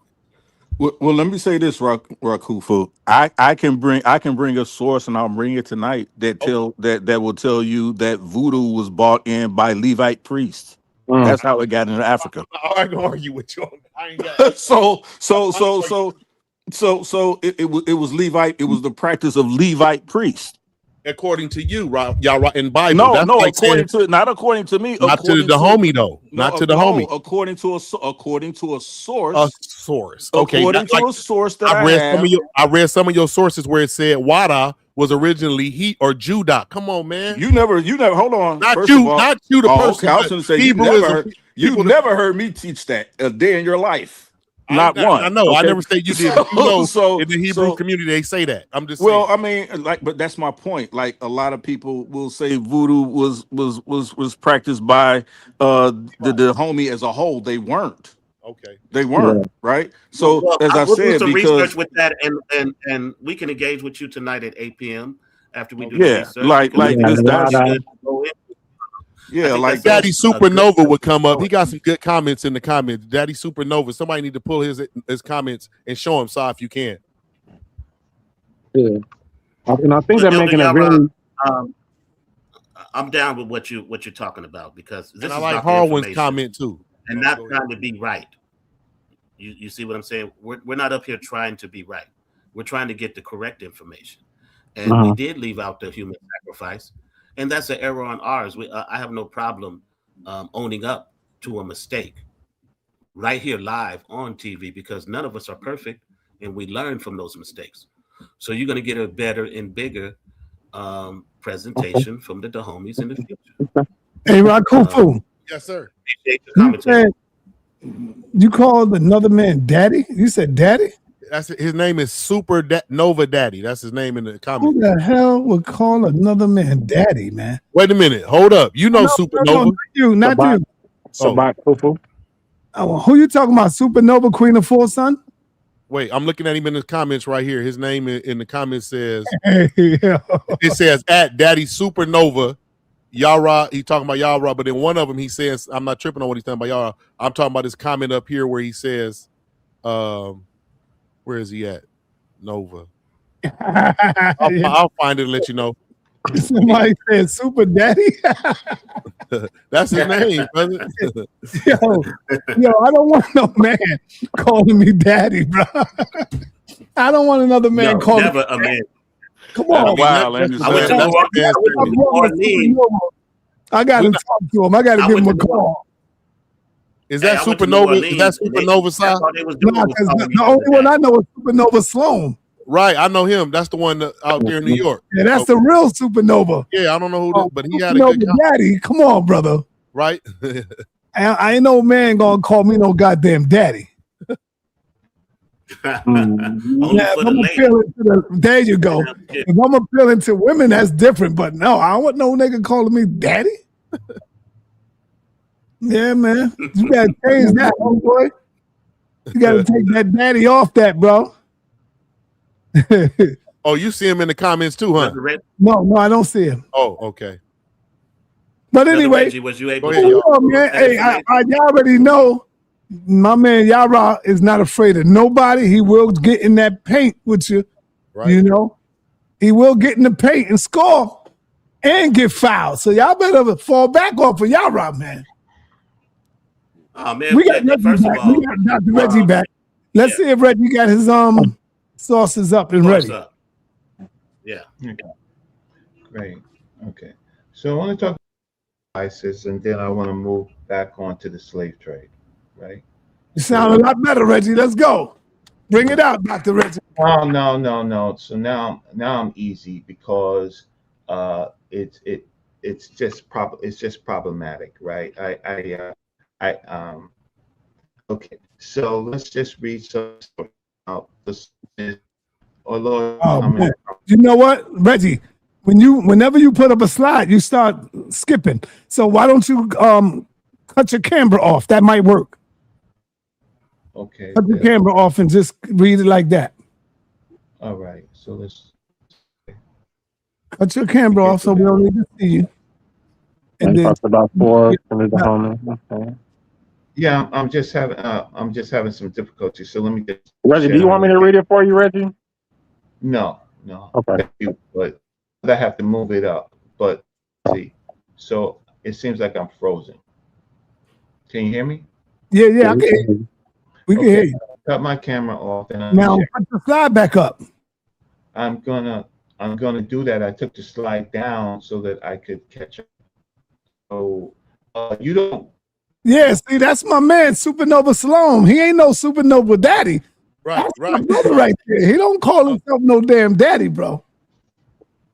That's somebody name in the chat got the word daddy in front of Supernova. He wildin'. Right. Y'all see it, huh? Y'all see it? Yeah, I seen it, Kufu. I seen it. Yeah, that's disrespectful.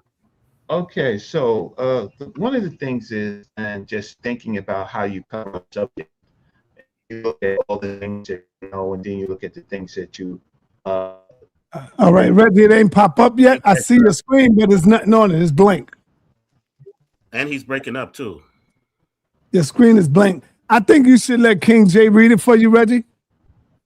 Yeah, my screen is blank. So yeah, your screen is blank. See, and you should go out and come back in. Right now, I know we mad. Let the voodoo go through. Go ahead, Reggie. It says methods of decapitation. Talks about public display of the head and the skulls and blood rituals. It says primary contemporary descriptions of the platform, throwing or handing over of bound victims for decapitation. I'll get back to that. I'm sorry about that. Oh, okay. So you want to talk about? I see the sources for Dahomey and the Dahomeans being in the journals of the Burton. R.F. Burton as the source. You did mention Burton. You already cited your sources. They just weren't familiar with the sources. Here's Burton. We were very familiar with the sources. Yeah, I cited I my know all of these sources. I sources. cited my sources We cited in them the already. last Yeah. presentation, but again, it comes up with this imaginary. I don't cite sources, so I always cite sources. When you reference the sources, you shouldn't have to actually now go like, come on now. It's really crazy. Right. It's crazy. It's too much. Like, So just say you're not familiar with the source. What you talking about? right, and then And I now y'all and then having a I show conversation and with the then I sources. show Yeah. and then I show Just books talk and about then the I show source. books, but they don't. But I show books, but they don't show books. Come on, let's talk about the source, not about Reggie. Right. I mean, We are. I can pull up maybe about 3 or 4 books, right? Uh-huh. Right. So I don't understand. I mean that any Black Studies student, right, in the certainly in the 80s and 90s would have to read this as required reading on the slave trade. Right. That's something that we keep. But let's just go back to this thing. Uh-huh. So the screen should be sharing, so you could take me off. Yeah, so everything is well sourced, well cited. So we let's Now let's bust their ass. Let's go. No homo. Go ahead, Reggie. You should be able to speak King Jack, now. we don't need your Well, commentary. Let Come on, Reggie sir. He speak. asked me to read the source for him, brother. Dang, brother. Yeah. Okay. So No, I'm the commentator. he's so we reading have it now. Reggie has it. We don't need you. Reggie got it. Go ahead, Reggie. okay. So we have Forbes and we have Burton. These are European witnesses, right? Uh-huh. And later scholarly census confirming the prevalence of decapitation in public displays. And these are later books by Robert Law or R. Law, Human Sacrifice in Pre-Colonial West Africa. So it doesn't just deal with Dahomey. It deals with all of them. But I could pull this journal up. I didn't read it, but it just came in at search. It says places Dahomey practices, including methods and ritual context and comparative West African perspective, and notes caution needed with European sources. Scale, typical numbers, variation by ordinary versus grand customs, critique of extreme claims. Contemporary estimates and modern scholarly assessments treat high figures such as thousands with skepticism while accepting substantial but lower regular numbers. Burton's, again, Burton and Forbes, right? Modern historical evaluation of the range and reliability of figures. The secondary censuses in African history, drawing on primary accountants such as Robert Law, notes that reliable estimates for ordinary annual customs in the 18th century, often places in range of 100, 200 victims with peaks nearly to 300, but that's the ordinary annual. Ordinary in early 19th century declines later. So this goes into periods in decline. And okay, so then it gives me notes on sources quality. Most detailed descriptions originate in European trade and missionary and official counts, right? Modern historians emphasize that this must be used critically because of potential ignorance, moral framing, or inflation, while still affirming that regular human sacrifice of captives and criminals during the customs was real and significant practice, but most of the rigorous treatment of both methods and scale. So now what I want to do is I want to get out of this, and I want to talk about slave trade. Yeah, I want to talk about the slave trade. Before you go there, Reggie, I just want to make a statement here. The people that Reggie is showing us all of the sacrifices and stuff. It's still, if we were sitting amongst collegiate professors and I asked them, didn't the Aztec and the Maya have sacrifice on an extreme level? They would say yes. I would say, are they still considered a great and mighty people in history? They would say yes. It's only Negroes that tear down other Negroes. We were a great kingdom. Dahomey was. You can't take that from them. They had a great thing going over there. You want to just chip and just make them into a piece of crap on the ground. That's only Negroes do that. Go ahead, y'all. Okay. Wait, real quick. Hold on real quick. You notice when it got Hold on real quick. You notice when it got to the part where it talked about the sacrifices, it said that those people were captured who were criminals. Thank you. People were criminals. It not only said that. It didn't only say that. So it said those people were captured and criminals. Not only that, because you did show one source, so we're going to. So they deserve to be captured and made slaves. King J, brother, I'm not gonna. I can be able to make arguments just like everybody else. Kevin aside. A 7 a KJ, star, yes. I can make speaking. arguments just I'm like speaking. everybody else. So It's 3 of y'all. I will allow you to. It's We'll 3 allow of you y'all. to. Hold on, brother. King J. We'll allow you to. Hold on. You showed one source, so we have to commentate. This is not your show, Brother Reggie. You don't get to move on like this is you. We're going to allow you to present this next, but we have to commentate on this. So I'm going to commentate on the last source. We don't refute any of this information that you're saying. I'm glad you're giving commentary on the history and showing some more history of the Dahomey, but none of this refutes what we had presented. So it's good that you're showing it. Kim pointed out some things you didn't focus on. So we must show clarity, right? So I'm happy that you're showing us sources and we're getting real history about the Dahomey, but none of this refutes our presentation. And that they were great people. It debunked everything you said because it destroyed your narrative, right? It showed that the Dahomey were not this forced into slavery. They were willing. They were the ones who actually did it. Most of the slaves came whenever the years of the Dahomey at their peak, they were responsible for most of the slaves that came over here to this country. So King J, that's not true. That's not a fact. It is. It is a fact. I simply did. I gave you. Hold on. Now, brother, why can I'm no, giving because you? I'm making a statement here. Brother, you're making, brother. You got wait, brother. Already proved, King J. Y'all always attack me when I talk, brother. It's 3 of y'all. Brother, I can't finish. I need to finish my sentence, brother. Like everybody else is allowed to. No, you're not being sincere. You're not being genuine because yes, I'm being. Brother, I'm giving facts all and the dates. slaves that came to the Americas. Would you bet $1,000 that it came from Dahomey in primary? Now let me respond. Yes, So sir. when I gave the date of 1807, and I said, "Wait, brother, quit talk, brother." When I'm answering the question, when I'm answering it, brother, quit cutting me right in the middle of me answering it, brother. Okay, go ahead. That's a tactic that y'all do. Y'all don't want to get them in a ring. Let me respond, brother. Please all have you something gonna for do is throw smoke and mirrors. Go ahead. I'll wait.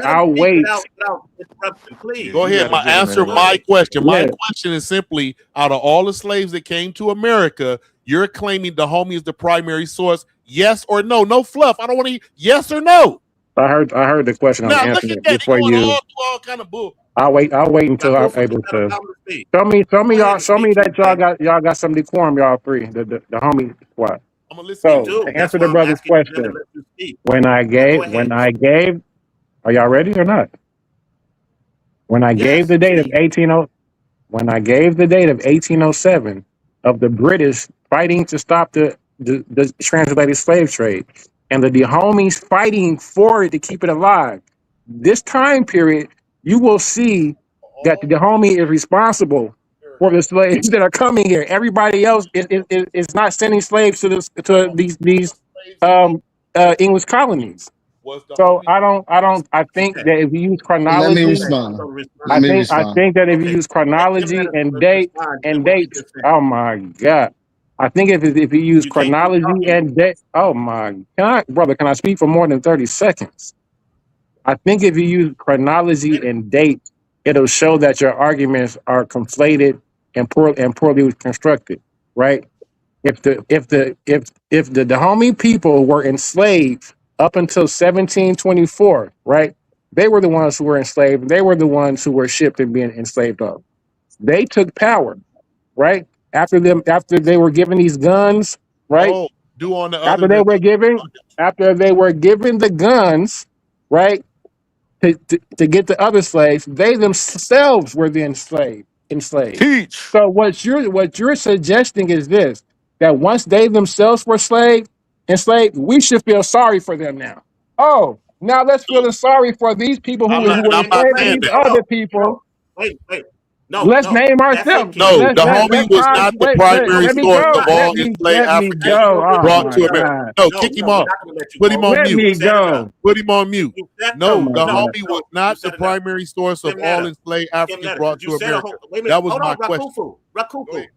Okay, Rakufu, hold on, brother, because Kim Netta hasn't Hey, go spoken ahead, yet. Sim. And You got to get him on the King J clock. said a whole lot. No, He I was didn't about say to one say. thing. No, He look, just didn't I was say about one to thing. say He said a whole lot. So now Kim Netta. the nearest correspondence from the 1807 events of them trying to stop the slavery.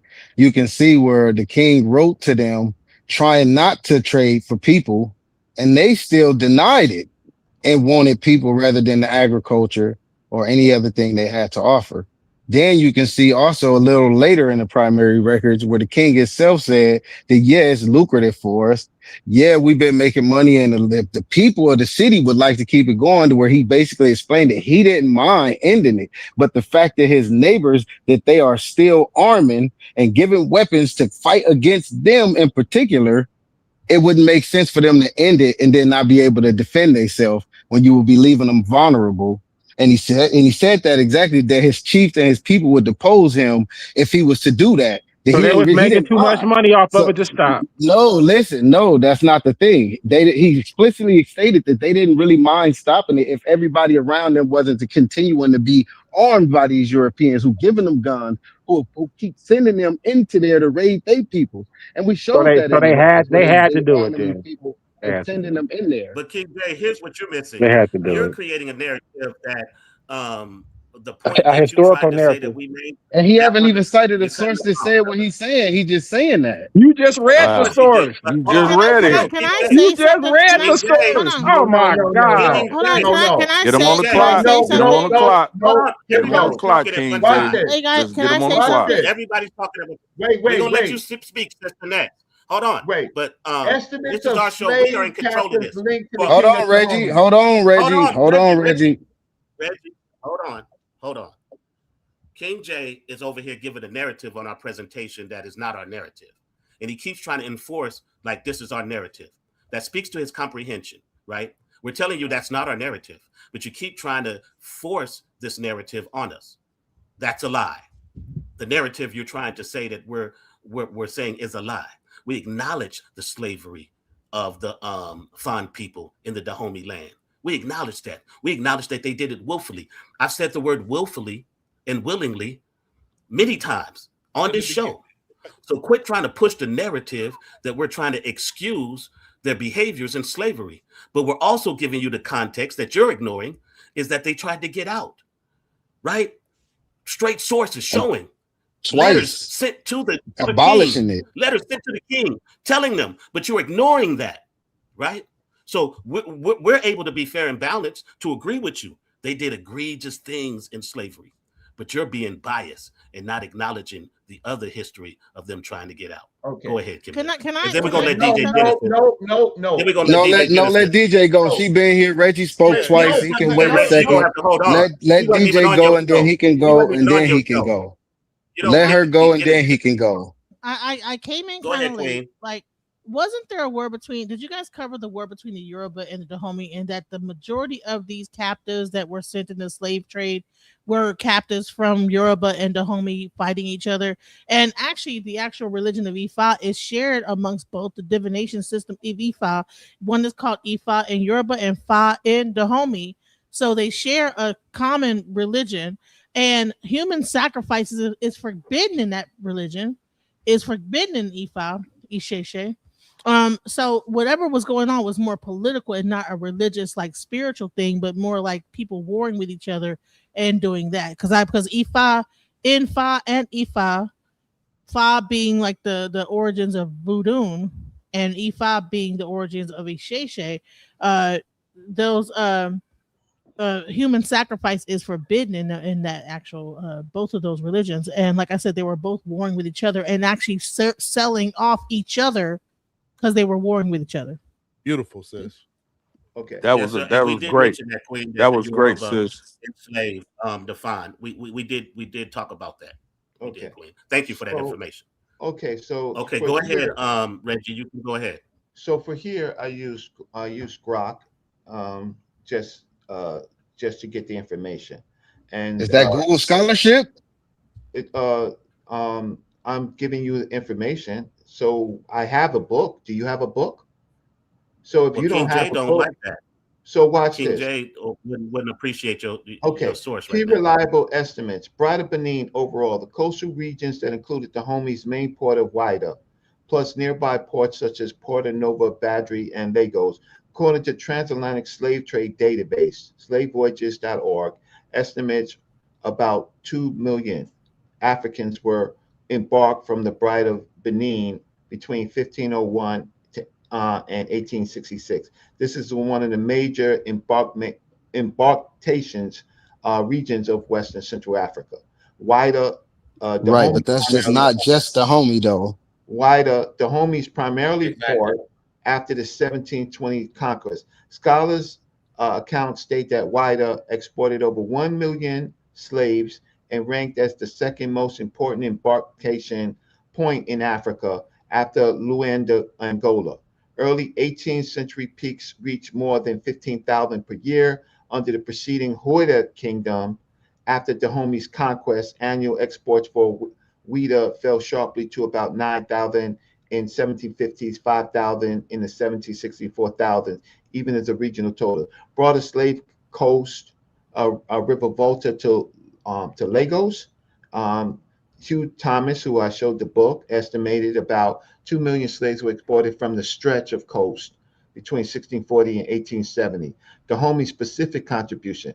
Dahomey, especially under the kings of Ajaba, Tegbusa, Kempende, and Gezo, was a major military supplier through annual campaigns, raids on neighbors, Wida, Huda, and Aleda, Oyo-related groups, Egba, and others, and control of coastal trade. The royal court typically supplied only about 1/3 of the slaves sold at Wida in the periods.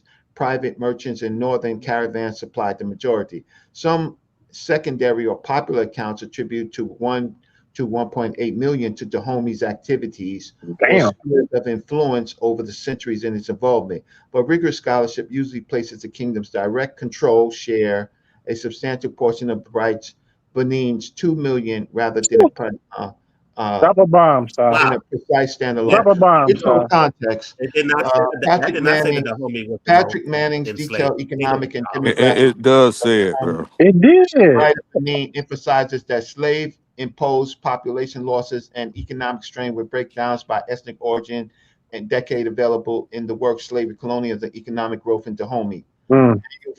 Volumes fluctuated with warfare, European demand and competition for ports, after British and other abolition efforts intensified in the 19th century. Dahomey continued limited training in the Now, if you understand what you're reading, all that do is confirm everything that Why we you cutting him show. off while he reading? Because you talk every time he talks and talk about, yeah, that. Shut refer up. primarily to people exported across the Atlantic. So now all of a sudden, and I got good education, I don't understand.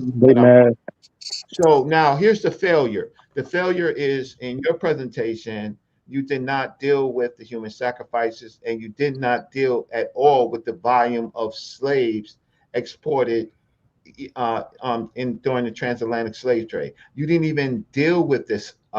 You excluded it. So if you exclude scholarship, that means either your literature review or your search engine. Or Is that not what Reggie did when he showed that video with no sources? Or you're and just showed scamming that the they were words talking God, y'all about got the it? most straw That's mans in wild. the world. So now watch this. All that Reggie just did was show that he just building a straw corroborated man. what we just said, because we showed in the records, just how he just showed in the records how the numbers continuously decreased. Right, how the numbers continuously decreased, and you can see in the records on our side where they continuously fought against giving slaves, and the crown continuously ignoring them and demanded more, giving the people next to them guns and forcing them in there to chase them into the woods so that they can force them to open the ports back up and then make them go back into slavery. So all you're doing is showing that, and then plus. Reggie, you're done. You're done, Reggie. Hold on. I'm not even done. I'm not even done. I'm not even done. I'm not even done. Everybody on mute. Everybody on mute, but I'm not done. Stop. I'm not done. No, ain't no stop, Reggie. You stop, Reggie. I'm not done. You're done. You're done. I'm not done. So now, and I wasn't done. in regards, But I and wasn't done. but you done for right now. So you done for right now for just for a second, right? No, So we now, wasn't and even you can see. even on his show. Yeah, hold on, Reggie. You gonna have another chance to speak. Just hold on. Yeah, hold on. Go ahead. Go You're ahead. gonna have another chance to speak, but hold Put on, him in the man. back Just right hold now. on. Now, like I was saying, and in regards to the sacrifices we seen from your own records, the first time it mentioned sacrifice, it said that those people were captive and criminals, or captives of crime or criminal, however it read. It didn't say that they was just loosely just sacrificing people. Right. Those were people, like the sister said, it was a political thing. They was at war, and shit was, stuff was going on, and it's against their religion, like she said. So you just trying to conflate things to make it sound like that's what you're saying, but that ain't even what's happening right there. And you didn't display that in your records if people was actually paying attention to what you said and to what we posted in our display of what we have. So you making it up. You So trying to make it and say the something Dahomey that you practice. don't say. I will And the speak right Dahomey now. practice I gotta make E5, a statement. another form of E5 called Fa. Hold on, let her get it real quick. Let her get it real quick. And We've been talking. Let her get it. Go ahead. The Dahomey practice Fa, which is another form of E5, is called Fa, and it's basically E5, but they just say they take the E and the Fa out. And really, if you go deeper, that's actually like a sonetary note, but it's another thing. But bottom line is that Fa is a story that even is before the colonization and all this other stuff, that actually there was human sacrifice in the very beginning, but then that was actually given to Olokun, but then it was actually stopped at a certain point in the actual religion, and then it became a thing where instead of like giving that, you would give a goat or whatever. So that was actually done way before this whole whatever y'all are talking about. Way thousands and thousands of years before that. So E5 fold thumb. That ain't what we're talking about. No, it is. So wait a minute. Nobody did this for Reggie. Hold up, everybody. Hold up. Why are y'all talking over me? sa.neter, why are they talking over me, man? Like I'm not talking. It's like their show. Hold up. So the thing is, Reggie came on. Nobody interrupted him while he said he went to Grok and he found what he found. So don't interrupt me because I went to Chat GPT and found and said, so give me rigorous PhD scholars that show that the homies was not the major source of slaves in the United States. And this bonehead keep talking through me. Explain it and give the sources. No, the homie was important, but it was not the principal source of enslaved Africans sent to the Americas. And I asked King J a simple question, and he went all the way to Paris, France, and wherever his ancestors come from, and gave me some bull crap. Go ahead, y'all. Yoruba and Dahomey had a hand in it, to be quite honest. So Reggie's source just showed you that 2 million people were during the time period. 2 million slaves. Everybody stop. Everybody stop. Everybody stop for a minute. All you got to do, whoever wants to smoke, just call Reggie out, man, and y'all can have a debate on that topic. Simple as that. Reggie's they finna get beat up later tonight at 8. My standards. We already know.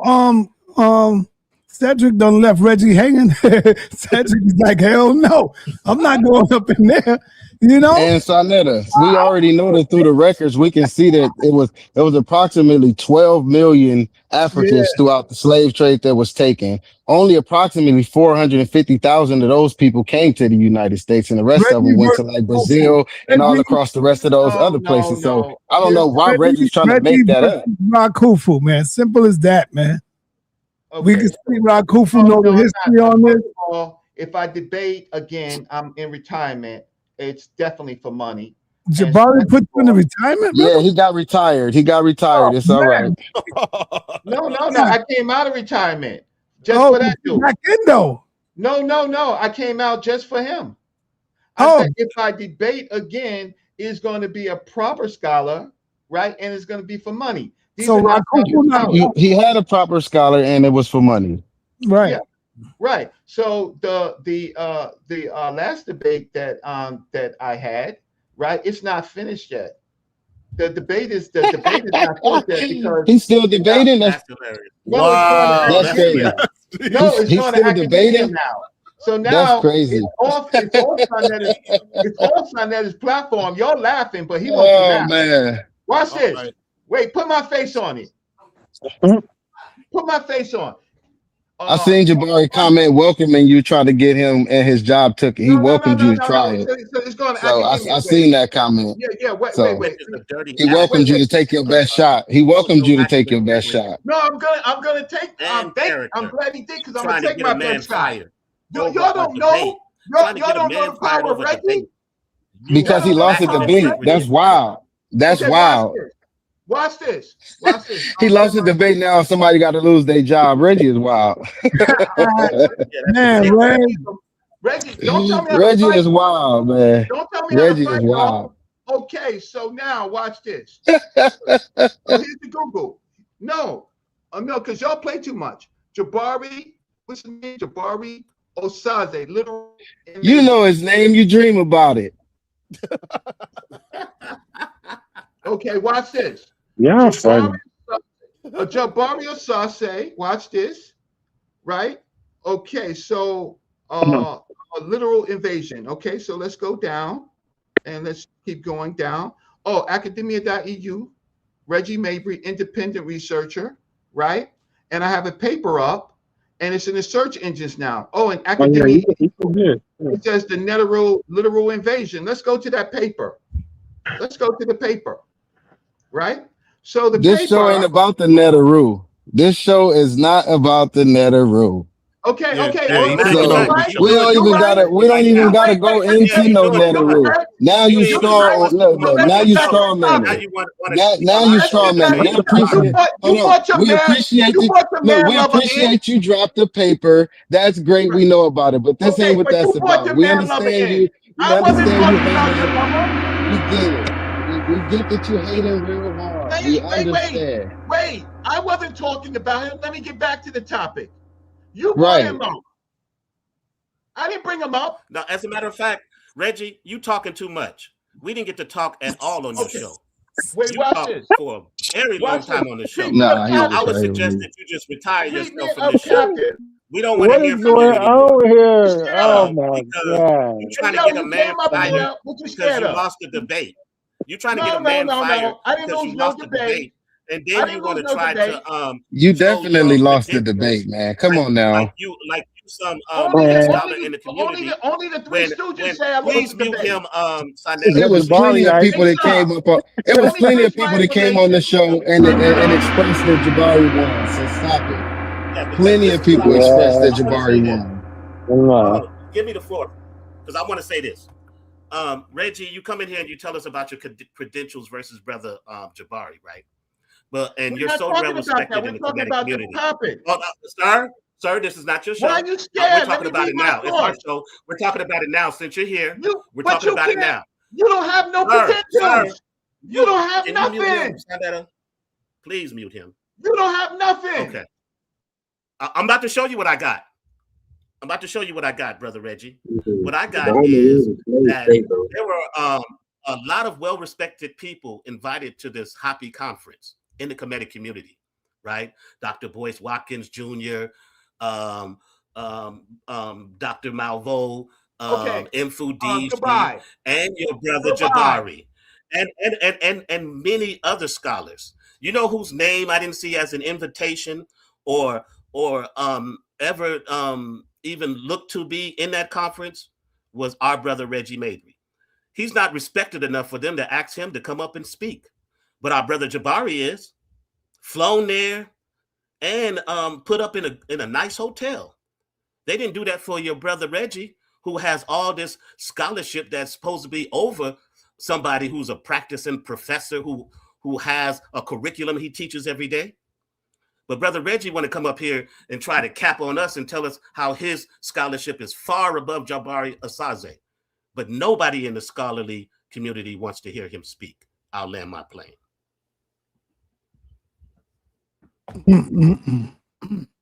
All right, let's hear from our sister, DJ Genesis. Yeah, I pretty much like saying. Hold up, Orlando didn't speak. What's up with the monkey, brother? Orlando, what's going on? I was just looking at that, sa.neter. I was tripping about that. Again, brother. Oh my God! What's going on with the monkey? That's you, brother. You saying that's you? No, he wanted the homies. No, That's what the So now homies. you call it. So now you calling West Africans monkeys? That's what you doing, King J? That's Yeah, the wild. homies. He got you on That's that. wild. That's wild. Damn, King J. He King got J is a trip. That's a trip right there. Yeah, the homie. This is why King J is 0-2 in his he gets horrible arguments. Now we just it's starting to show now that Reggie and King J hate West Africans is what it's starting to look like. All right. Yo, let me get the brother Orlando in the building. Go ahead, brother. I just study. I'm with the pseudo killers, yo. And right. You know what I'm saying? The homie was a slave state. Yeah, you the monkey. Yeah, I'm one of the original team. Yeah, you down with the pseudo killer. You the monkey, man. Yeah, original monkey man. I bet he like them brothers that hate Africa. Go ahead, brother. Go ahead. Go in. No, I don't hate Africa. I don't hate Africa. The science tell us because the great apes is from Africa. The human beings are from Africa because human beings are part of the great ape family. Let them go. I don't care what nobody say. You know what I'm saying? I ain't listening to none of that. But I came to say like the Dahomey was a slave state, yo. You know what I'm saying? They economy, you know what I'm saying, depended on it. You know what I'm saying, at a point in time. You know what I'm saying? Like just look at the history. You read the book Black Sparta. You know what I'm saying? History of the Black arguing. Brother. Let him speak. Orlando. The women were the warriors. Get them. Orlando, you are not only that was a regiment, not just the women was warriors. That was just a regiment. Let them go. Don't hear people, man. He sound like he got a hit. Damn, bro. Yo, Rakufu. Yo, man. So I'm saying the women were warriors. You know what I'm saying? Yo, Orlando, you hear me? The women were Orlando, you hear me, brother? You hear me speaking? Yeah, I hear you now. Yeah. So I didn't hear you. Being that you are a member of the pseudo squad or the pseudo killers, it will be good for the homie squad to get a notch on their belt versus the pseudo killers. Are you willing to take on Rakufu, brother? What do you want to debate about? The Dahomey, what y'all talking about? I can do that. Say that again. This is the thing. We don't disagree with him. See, people. No, we do. We disagree with one thing he's saying. I disagree. Let me finish. Hold on. Let me say this. Let me say this before you speak, brother. I'm gonna be quick. Hold on. I'm just gonna say something real quick. Orlando, your mic is messed up, brother. Yeah, this is what I want to say. We are not denying what the Dahomey did in the slave trade. It was part of our presentation, and we continuously say that. So when people come up here saying, "Oh, they was part of the slave trade," you're just repeating points that we agree with. Right. And for King J to be like, get him, like he proving us wrong, when that shows the fallacy in King J's not only comprehension, but he just wants to be up here to be right and talk about people. He doesn't want to deal with the information. Hey, we also showed that I want to ask sa.neter this. Yo, hold on, everybody, hold on, man. Everybody, hold on. I want to ask you a question. Hold on, you can. I want to welcome Jamie on the platform. Good to see you again, Jamie. How you been, man? Yeah, doing good. Can you hear me? Loud and clear. Oh man, it's awesome. What do you know about the Dahomey tribe? That's what they're talking about. Well, to be honest, I wasn't really paying much attention to that. I was actually out doing yard work, working on my sprinklers. Okay. I have to come to Reggie's defense because the little I've known Reggie, I just cannot imagine that he would try to get Jabari fired. That's nonsense. Well, that's what he said. He made it clear. He said it in his video. Hold on real quick. He said in his video, he said Jabari is a professor for now.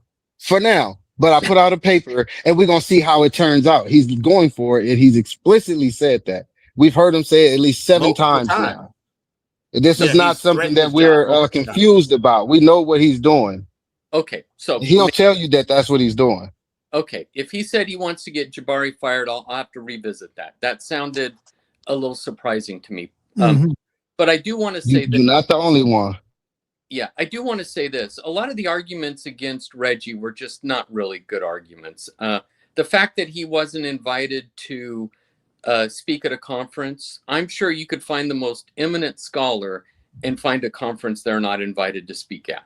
That's not really an argument. The other one is published papers. Whether I know Reggie's published, but whether Reggie is not published or whether he's published 1,000 articles, at the end of the day, the argument should stand alone against the other argument. And whether we disagree with Reggie or not, Reggie's sort of many times in a different lane than what I'm in. His interest and mine don't always necessarily line up, but he always seems reasonable to me. So again, at the end of the day, arguments have to be judged on their own merit. That's all I'm going to say. So.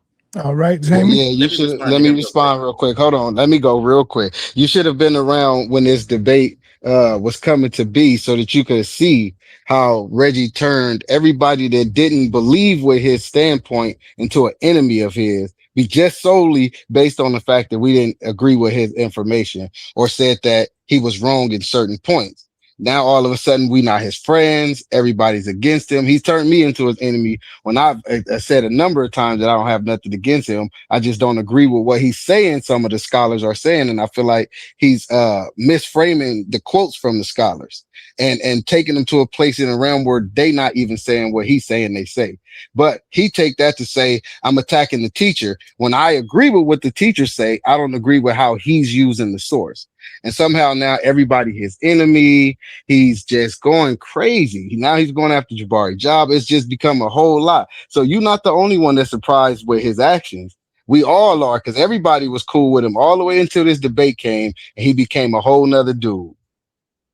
Wasn't he? But he was on early, live, right? Yeah, he was on there. Let me add this to you, Jamie. Yeah, let me add this to you, Jamie. Wait, hold up. I needed to speak. We agree. No, Seven was about to go next. Let him go ahead. Yeah, right. We agree with everything that you said about Reggie.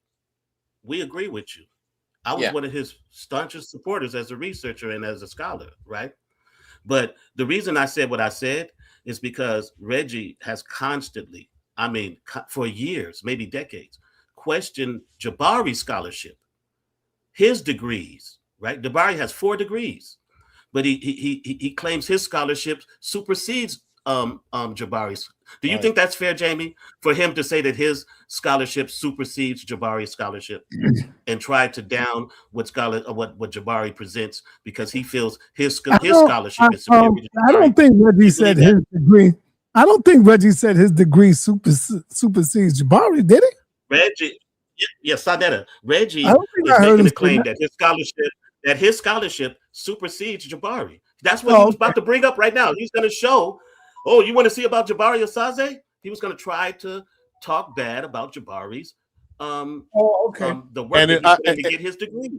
Right. Let me make this statement. Hold on. Hold on. I'm still talking to Jamie. So, Jamie, do you think it's fair for Reggie to come on here and talk bad about Jabari's scholarship? Right. And then they debate. They debate because I agree with you. It's not about, it's about the information. So if you debate and win, lose, or draw, you should never try to attack somebody's job. Would you agree with that?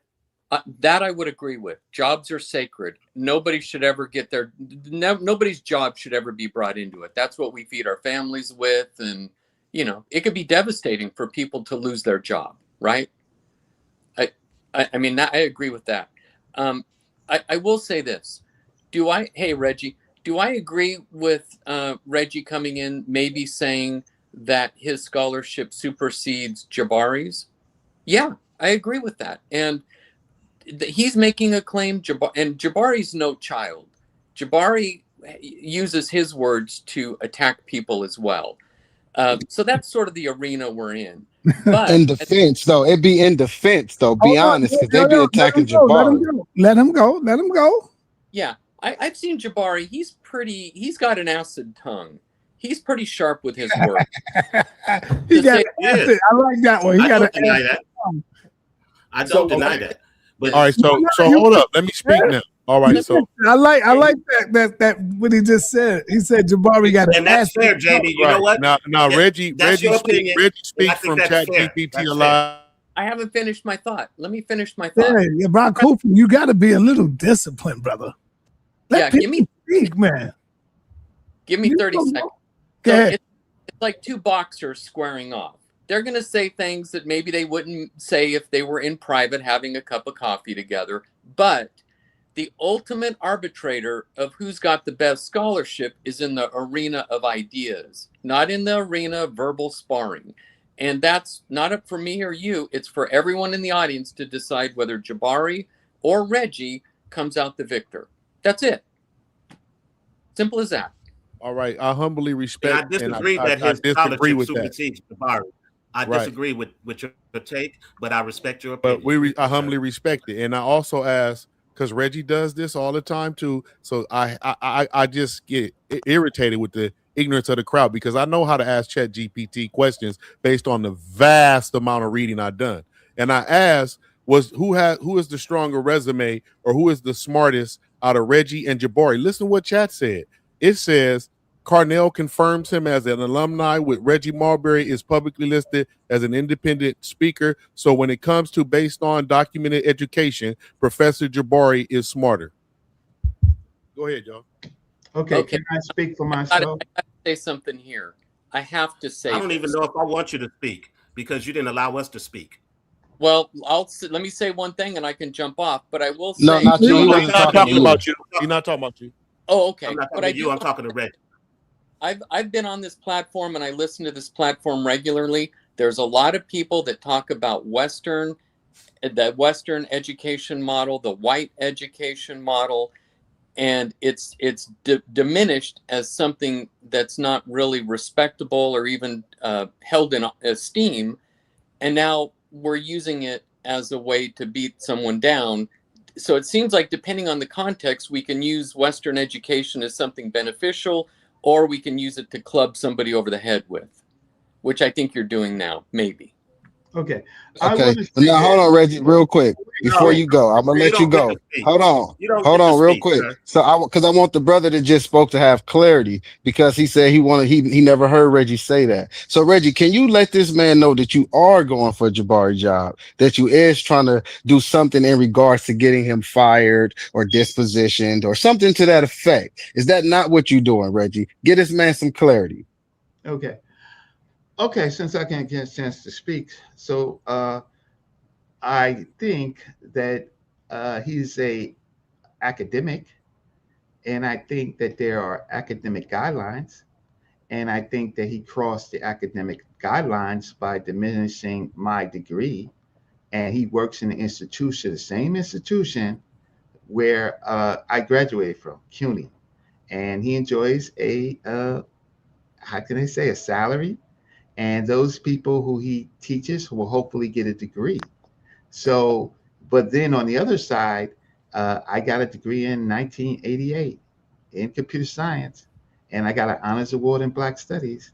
And he says that I can't get a job with my old degree. Well, I think that he diminishes the degree that I got in 1988 when I was supposed to get it.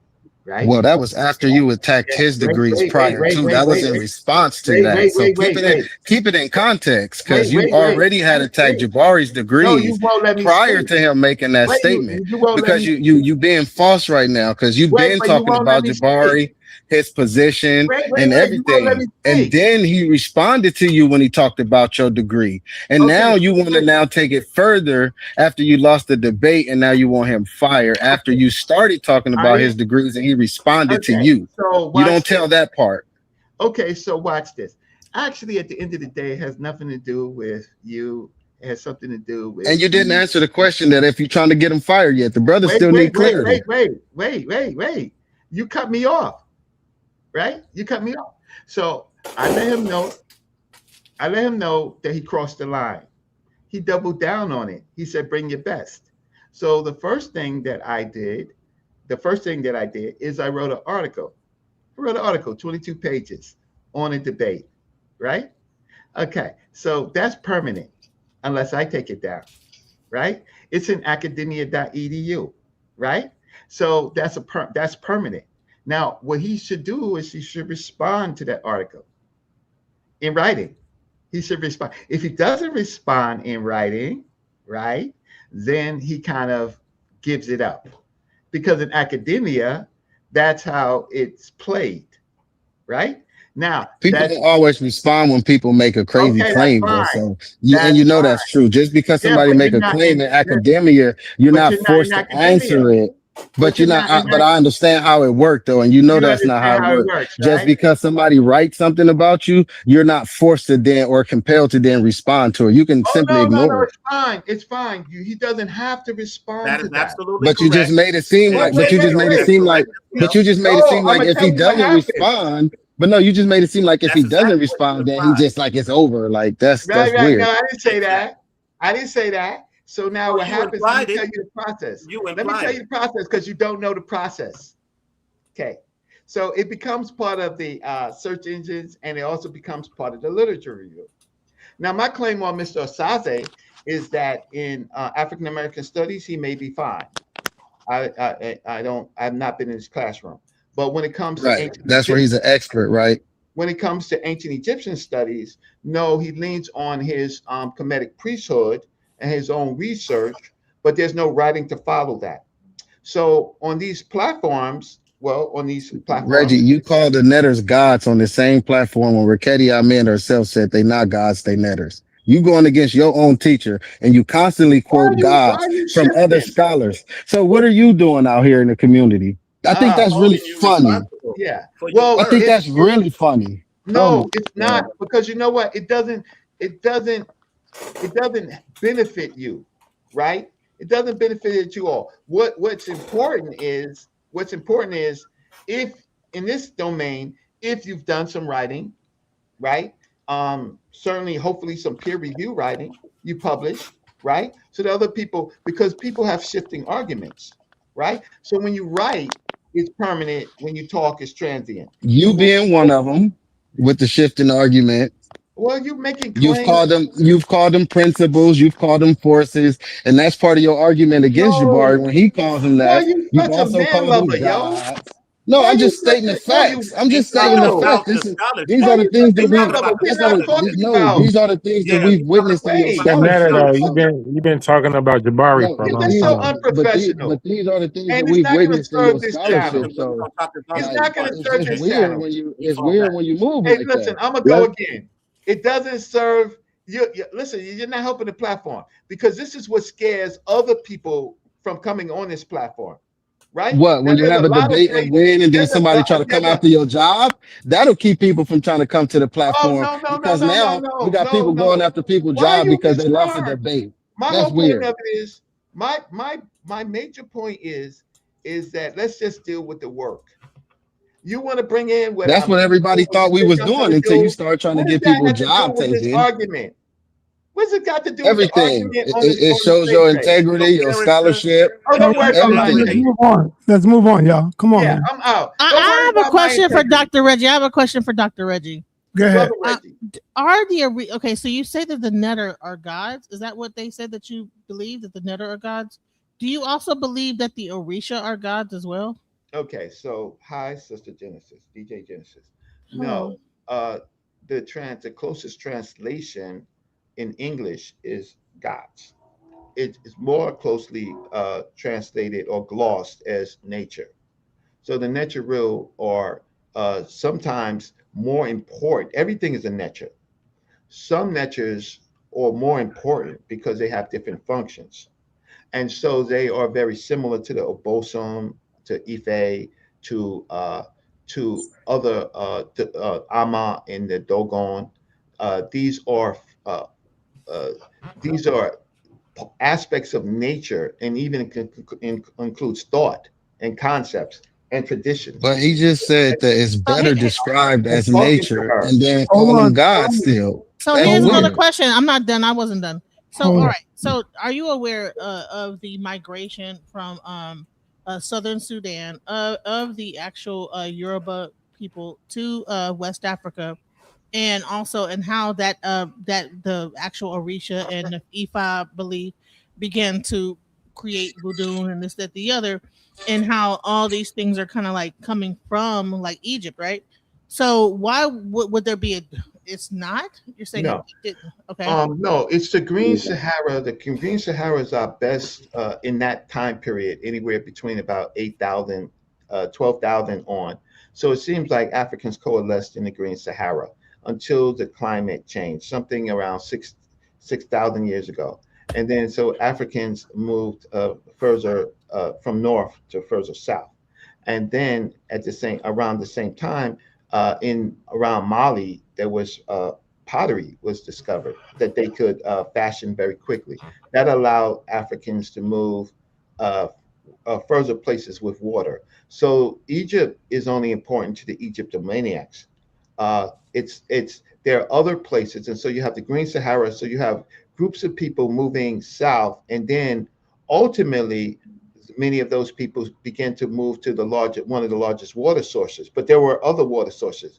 So those groups, though, but they didn't get to Egypt first. They seem to go. So you have the Napa Playa.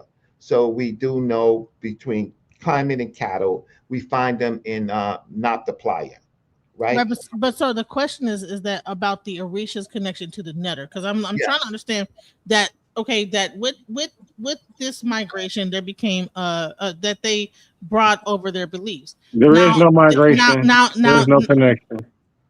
They're so I'll be back. I'm gonna be gone for a minute, so I'll just let you know. Genesis. All right. Because what I'm saying based is, on what I've been told is that there was a migration. People even in You my were told faith wrong. There is no that when they migration. came from Sudan and migrated over to Ile Ife. Okay. Well, and so on top, and they with them they brought like the netter, now known as the Orisha, Well, no, because it was I'm a trying to answer your combination of what question. the original people believed, and then the Okay. people that brought it over. I'm trying to answer your question. Yes, The sir. earliest formations that we have is totemism and animism, right? And ancestor worship. Those are the three kind of major things. Almost all African ancient people from herder gatherers on had those things. A lot of them things are that's just how they thought. It's similar, so you can't really separate them. What they do is through cattle, portable art, cattle migrations. They learn from each other, right? And they distribute. Some of it comes from West Africa, the tumuli. It comes from West Africa down. Pottery comes from West Africa down into places like Napa Playa, and then into places like what you call Nubia. And then during different time periods, you have other type of things going on. You have wadis, you have the aquatic period, you have the Yellow Nile, right? So you have cattle. So you have people talking to people all through the period. What we try to do is we try to isolate things and make it one thing. So what the ancient Egypt, as we know, is a culmination of lots of different group ideas, and they created a writing system to classify it. All Other right. cultures. All right. So the reason why I was trying to like ask. No, Genesis, hold on. Genesis, you asked him the first question was what against this? You asked Reggie, what's the first question? The main thing is the connection between the Orisha and the netter. That's the point I was trying to make. Same thing. All right. So you said the let me see if I could help y'all out here, man. And I'm talking to all of y'all scholars out there. All of y'all. Yara, all of y'all. All of y'all that deal with the netter gods and the Hebrew gods and all of that. Understand, Sister Genesis, that all of these titles were made up by man. They were given, the titles was given to them by man. Let me ask you, Genesis. What is a god? What is that? I guess a supreme being. No, don't guess. You gotta let me know what you think it is. What is a god? We don't really deal in God, and if there's like a supreme being, and so it's hard to like give you an answer because any father there is no really God. What does God have? Let me go to Yara. Yara, what is a god? Like, what is the power of a god that God can do? What is that? It's a higher consciousness, something outside above that which man can explain, right? So what it does is that what we do and the confusion comes in a lot, is that we anthropomorphize that power, right? And so we give it human characteristics, right? Where it actually holds none, right? We give it gender, we say he, we say she, right? But if you're talking about the process, the what a spirit would consist of, a spirit would have no gender, right? So we do these things to sort of try to get a human understanding to actually observe that which what we see in nature that we cannot explain, I'm gonna right? ask I you would say again. God is source energy. God is source energy. Stop, man. I'm trying to get Yara to really explain to us what is a God, because all he did was explain humans. He explained I explained to you. That's God what is that's consciousness. God is, yeah, God is conscious, and consciousness is energy. and so right? that's who we are, right? Man, right? Yes, we are. We are a product. We are a product of a. We are a product of a source. That's why I said all you did was explain man. That's all you did. No, that's not that. No, that's not explaining. Hold on. I'm Okay. asking you, what is God? What does God have different that we don't have? What is it? I said it from the very beginning. A Say it again. higher consciousness, right? There is what we understand about even ourselves. First of all, we only use about less than 5% of our brain power, right? Number one, or 10%, I should say. Brother, I'm asking you about God, brother. Listen, I'm trying to explain to you something, and I don't think you're getting it. Hold on, I don't think you're getting it. I don't think you're getting it, right? Power, you saying? Listen, I don't think you get what I'm trying to explain to you. Brother, go ahead. What I'm trying to explain to you is that there are things that we cannot account for as men, as human beings, as People humanity. say that when they have no answer, brother. When they What you have mean no when people say that when they have no answer? I just gave you an answer. Right? It's an ability. It's an ability. Listen, no. It's an ability. Listen, chill. It's me and Yara talking. No, listen, because even in the if-I divination system, right? I hear my sister talk about this all the time, right? They did believe in literal gods or beings, right? No, they did not. Hold on. Let me finish. Relax. Because if you get to Yara, I was because that is this God literal, brother? Yeah, because if you study Shango, Oye, Duduwa, these were people. Listen, before you say no to me, because sis, I don't like to do that, right? So before we say no, right? If you like that, if you study these people, these are Orishas, and so these Orishas were believed at one point were human kings, human queens who transcended humanity or transcended human manifestation and went to a higher plane, right? This is what I'm trying to tell you, Yara. Venerated ancestors. Venerated ancestors. This is what I'm trying to tell you. All of this stuff that you're talking about were given to the people by man.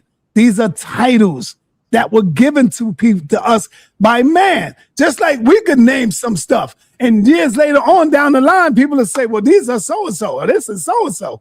You know, this. I don't disagree. I don't disagree as a whole. You know, I don't disagree as a whole because the bottom line, the question that I have is: this God literal? Not what the people say.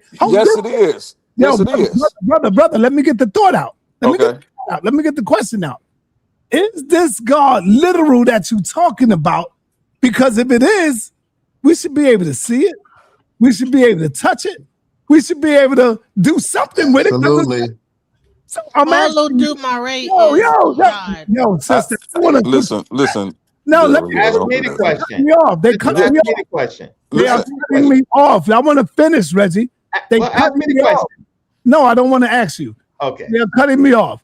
I'm not care. I don't care about what the people say they are. To you, to your brain, Yara, is this God literal? Can I touch it? Can I see it? Can I reach out and talk to him? My answer to you is yes, because you never reached out to Yahweh and Yahweh and talked to it. Yes, it's called prayer. And it talked back to you. Yes, it's called prayer. You seen his face. Yes, it's called prayer. And you seen his face. If you're talking about anthropomorphized face, no, not a physical eyes, nose, ears, no. That's not So what the then you spirit would can't give touch you, them. right? You can't feel them. You So can't see them. hold on. Here's the problem. Most of you who say that, you don't have an ontological argument to argue against me about. So you will lose that every time. So let's not do that. So let me tell you what the Bible says, right? Oh man, there you go. Hold on, sa.neter, hold on, sa.neter. You can make anything a god. Your house can be your god. Your car can be your god. Your vape pen can be your I god. agree with you, brother. I So agree with you. the power that we talk about is that anything that you give worship and reverence to, that is your god, right? The Stay Puft Marshmallow Man, the Energizer Buddy can be your god if that's what you reverence and hold above any and all else. That is what a god is, right? Now, that's why from I culture to disagree. culture, you have different No, gods. that's according to him, his belief. So yeah, I do agree with that. Yeah. If he want to say this my God, then I agree with him. He can make whatever he want his God. So Yara is correct on that because that's his I just belief. want to He add this. believes on. What you're saying, and what Yara is saying, even with all of that, is God is a concept that you can apply to all those things that Yara outlined. That's what you guys are discussing right now. God is a concept. That's just how simple that is. And I actually want to go back to Jamie because Jamie said something that was Jamie not here right now. I know he's not, but I gotta say it because Jamie said that we were disrespecting Western civilization by questioning how superior is the scholarship in the Western civilization. We don't question if the scholarship is so-called solid or superior. We question the racism in it. That's all we do. Because facts is facts. It don't matter what color the person is.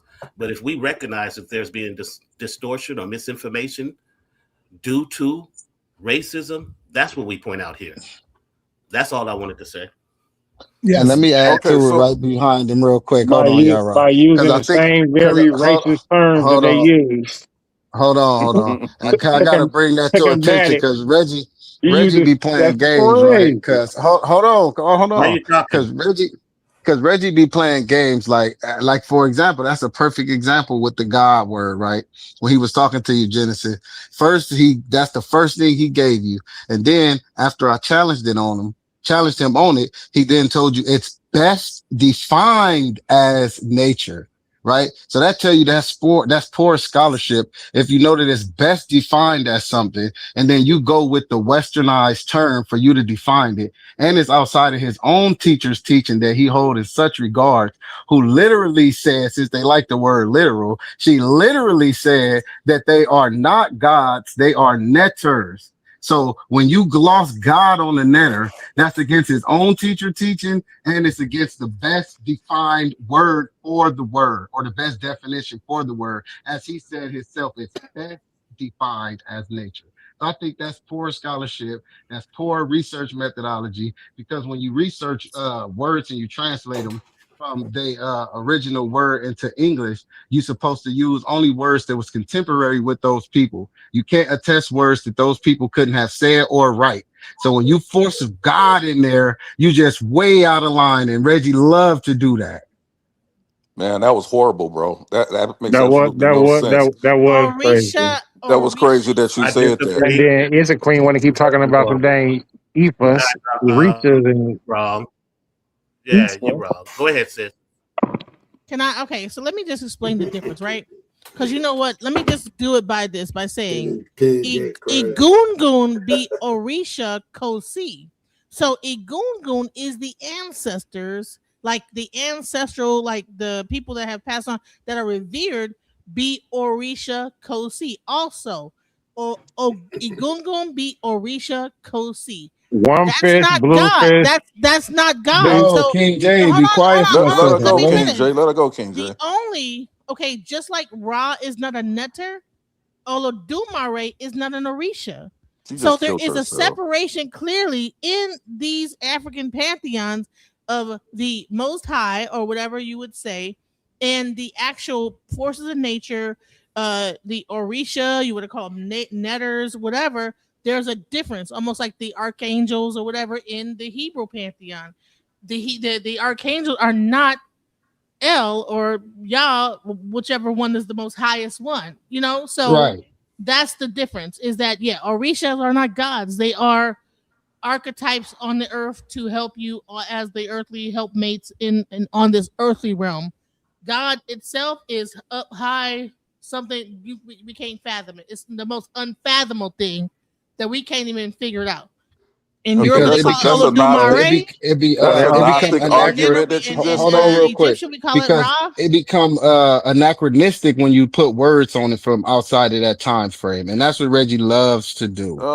That's not entirely true. Y'all keep trying to make these etymological fallacies that you can't do. So when you listen, you guys love to do your scholarship, right? I challenge everybody on this panel.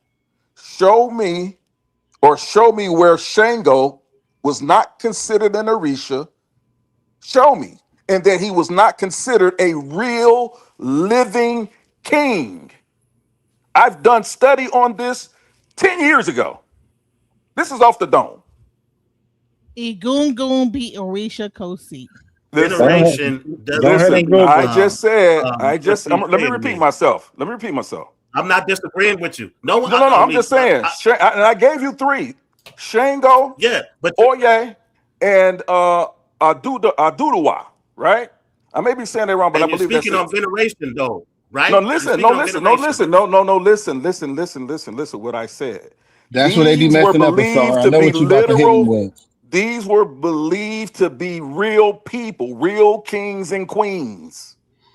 Real, tangible, eat food, birth had mamas and daddies, but they are considered Orishas because of they transition to a higher plane and became what you would say in ancient Kemet, netters. Just like Asar.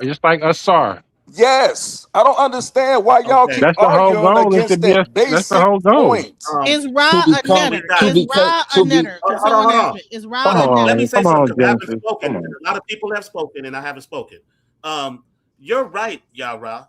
You're talking about venerated. Not only ancestors, but kings and coronations can be venerated in some cultures. So you're right, and you're right about it being tangible. You're right about they're existing to those people, and you're right about it being concrete and non-imaginary. That's the definition of real, not the definition of literal.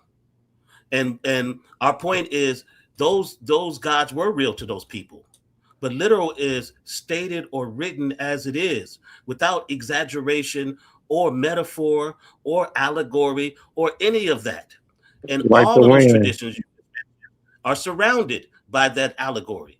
So you're right. They are real to those people, but they're not literal. I appreciate that, because I suggest to you that you guys continuously are using the wrong definition of literal in this context.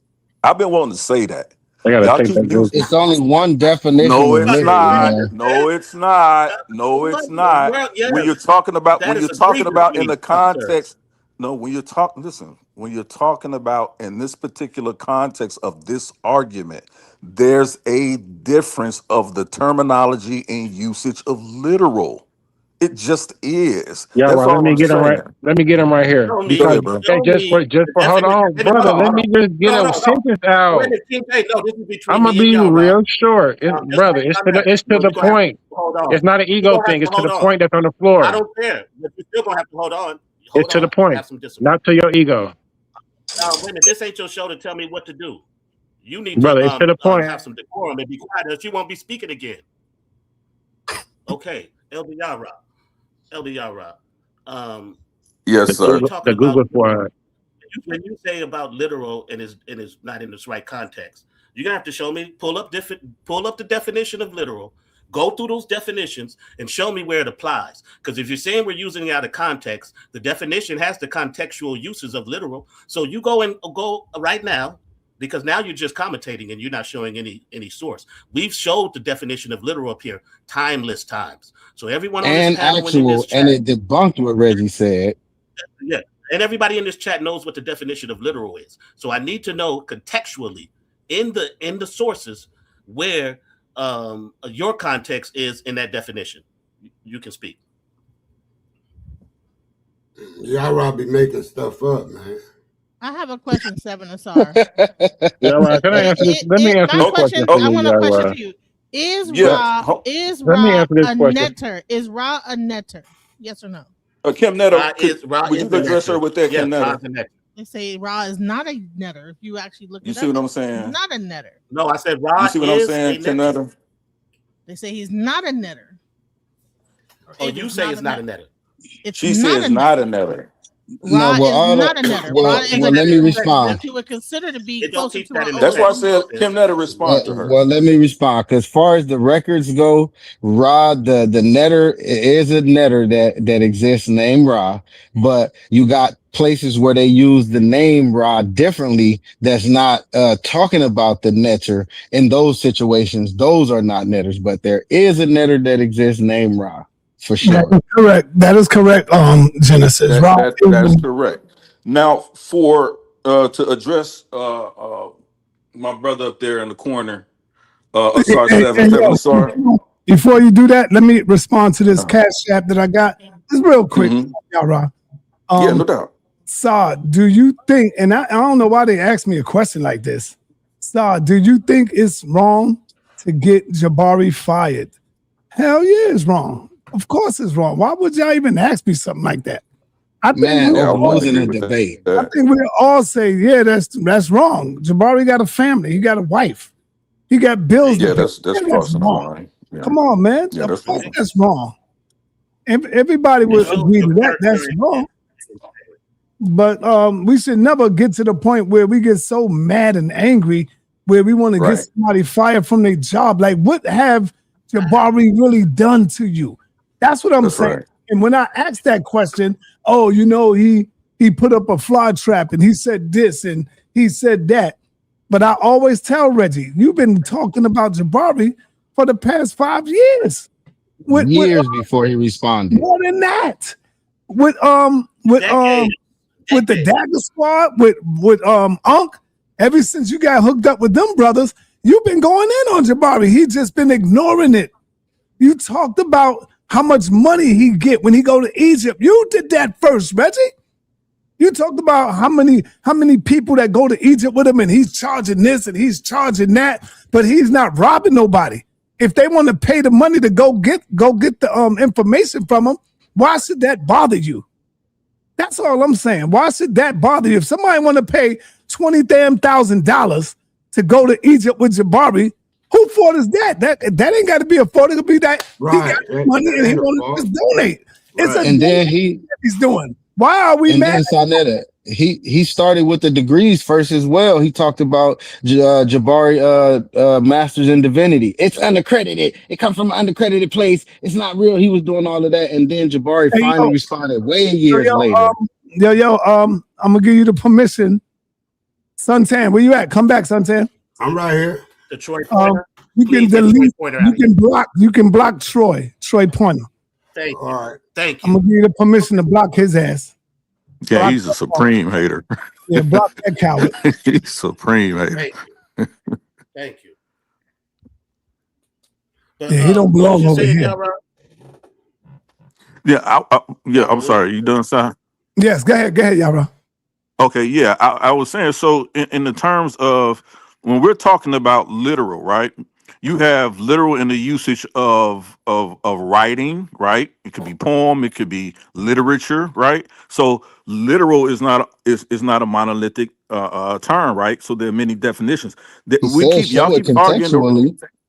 Let him go. Let him go. Hold on, you're arguing it. You're still arguing it wrong, because the literal that's being argued, you're talking about whether these netures or gods were real, right? So the term you should be arguing is literal, not real. Yo, you gotta. Can I finish my statement, bro? Can I finish my statement, bro? I got you. I promise, bro. You're not smarter than the average bear. So I'm talking about you should be looking at literal God. That's the definition. You should be arguing because that's the actual point that they consider these deities, that they consider these netters to be literal gods. Now, when you look up the term literal God, now you understand the context truly of the conversation and the debate that's being had. It's not just the term literal. I gotta go. That's a misconception. That's misleading, and y'all, and it's not just y'all because y'all didn't start the debate. Go ahead. But they not gods, and I just explained that they're not gods. I had to go after. But listen, bro. I can listen. Hold on, y'all. Hold on, man. Oh, I'm sorry. Don't let them take you somewhere else. Brothers like Harwin, shout out to Harwin, who is definitely a smart and intelligent brother. Shout out to Harwin. And shout out to the Hebrew Israelites and the Muslims and all of y'all. And the reason why it's important for brothers like Yara, the Hebrews, Harwin, the Muslims, to say that these netters were literal is because they got to say that in order to save their God in the Bible. See, they can't see. Y'all got to see what's going on. They can't say, no, this God is not literal. Nah, the netters are not literal. They got to go along with Reggie. That's why they jumping on his bandwagon. Because for them to say they are not literal, now it kills their whole goddamn theology, their whole God concept. You see what I'm saying? It kills Harwin and Dr. York concepts. It kills that. Concepts, right. They got to say these are literal. What you got to say to that, Harwin? What I got to say to that is I was trying to debate Jabari on that topic before I even knew Reggie was about to debate him on that topic. So I wasn't jumping on nobody's coattail. That's point one. And it's on record.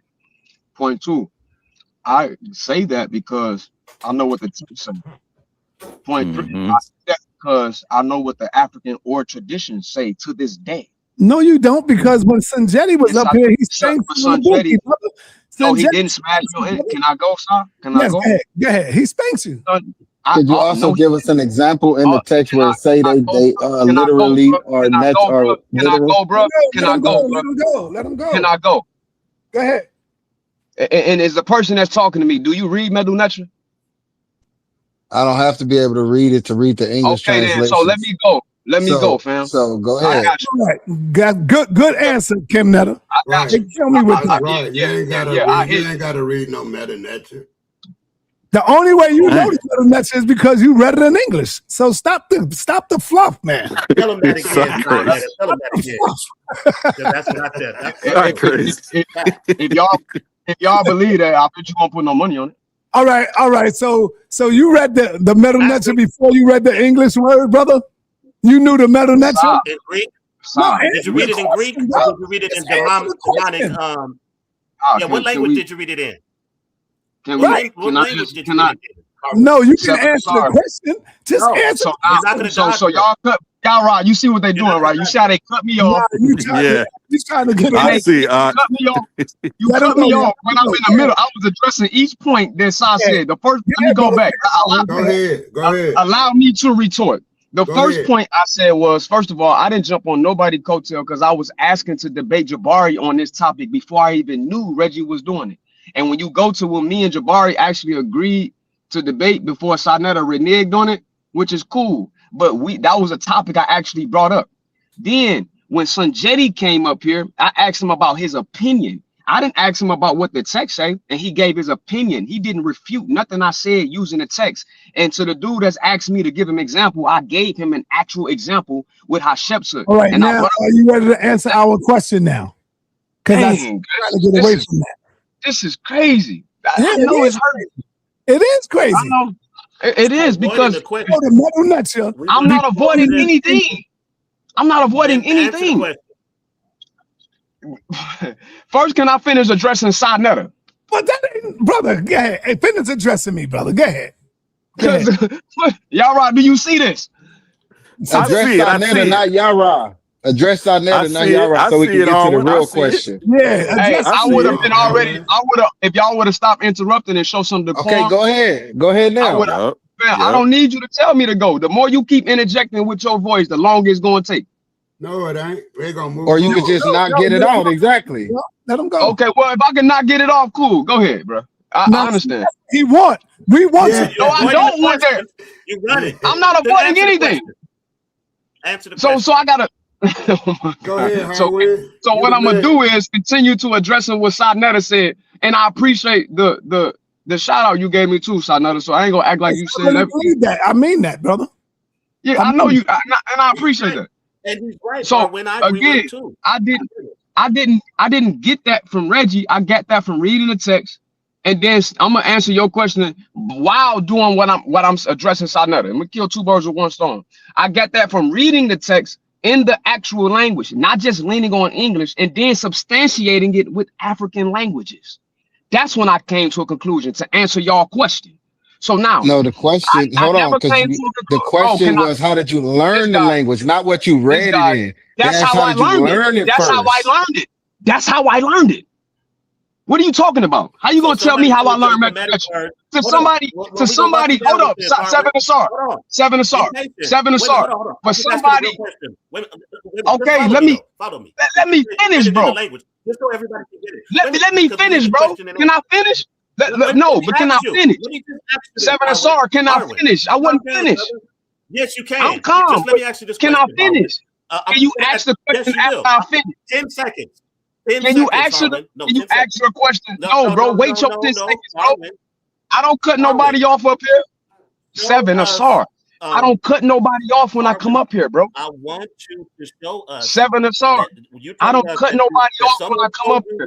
Darwin, it's a tactic, brother. Just let me ask you I know I'm not. And you were able to find the definition of the netter words through African languages. Which African languages did you use to translate the netter? And does anybody know any African language that they use to translate the netter? Dr. Theophila Binga does. So that's a quick answer to your question. Brother, Sanjetti got up here. Sanjetti, Coptic is Egyptian, King J. So they can wiggle out of that. King J, stop interjecting that, because then they gonna give them another way to use that same tactic to wiggle out what I'm actually saying. Because they want to play. Because they asked me, somebody threw out a question while I was addressing Sa, saying, what text? Can you give me a text? I'm trying to give you the text, and now y'all answering me another question on top of me addressing Sa, then asking me another question after that. Before I finish answering the question that I asked was for a text to say they literal. And that's I just mentioned one. But when I was in the middle of mentioning it, I addressed it to Sanjetti. All right, that's enough. That's enough. Harwin, me and you was building, right? Now, Harwin, when can I get my $100 that you betted me on? Or you just gonna bet me? Oh, to correct you, Sa, it was $200, and you owe me money. Well, then you owe me $200. I mean, no, you owe me $200. It's on camera. Family, watch this. This is the bet. Now, I betted Harwin that he does not know the Metanetra language. He said he do know the language.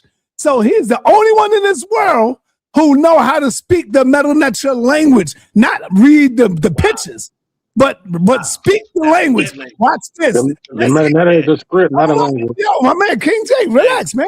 I want to hear Harwin right now prove to us that he could speak the Metanetra language. Go ahead, and I'll give you your money. Go ahead, Harwin. sa.neter.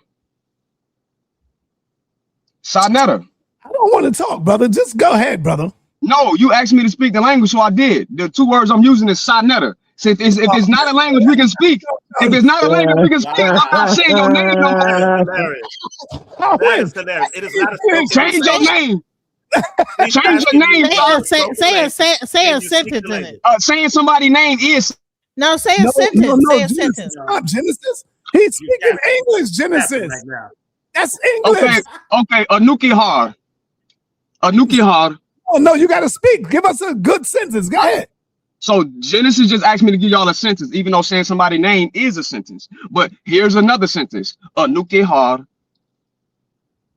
Life is good. Life is great. Hey, yo, I don't believe Apostle is in the chat, right? And Apostle said he's right. Apostle now. Apostle knows the Meta-Neter language now. We don't even know how they pronounce all of that stuff. For him to act like he know how all of this stuff was pronounced, he lying because we don't even know how it was all pronounced. Like, so he just making that up. I'm making that up. So Theophilus Benga didn't reconstruct ancient Egyptian words using Bantu like Son Jetty came up here and said. You don't know the language of the Meta-Neter. Son Jetty said he did. Y'all didn't disagree. So Kim Netter, how do you pronounce your name, Kim Netter? Say it. Say, bro, you saying his name is making him sound crazy. Exactly. Kim Netter, his name is Kim Netter, but saying we like, come on, brother. Do you hear your argument? Are you agreeing with Harlan? Hey, so I want my $200, but listen. Are you agreeing with Harlan, TJ? What was the translation of what you said? What was the Hold up, seven Asar. Wait a minute. King J, if you can, translate what I'm saying. Anuki Haru. Haru, day, daylight, or light, something like that, maybe. Okay, good try. Anuki means I am or I. I am light. And then R is what you were saying. Daylight. Hold on, don't laugh at King J because he wasn't all the way off. Y'all don't know. If y'all go for that, y'all go for fried ice cream. If y'all go for that, y'all go for fried ice cream.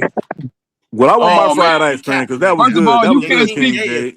And Harlan, that was good. That was good. You can't speak pictures. Listen. What do you mean? I'm just going off of the root word that he gave me. Yeah, he did a good job. King J, you just told us that it was a dead what language. That was Nuwapo, wasn't it, Harlan? I don't speak Nuwapo. That's in the glyph. Wait a minute. But wait. What I said was all of the sounds are not pronounceable. Yo, everybody stop. Also, we could all hear what's going on. And Harwin just gave us some Nuwapo jumbo doo-doo stuff. You want to bet? That's wrong. He said you want to bet another 200? Hold up. He said that was in the Meta-Neter language, y'all. When he just you want to bet another 200?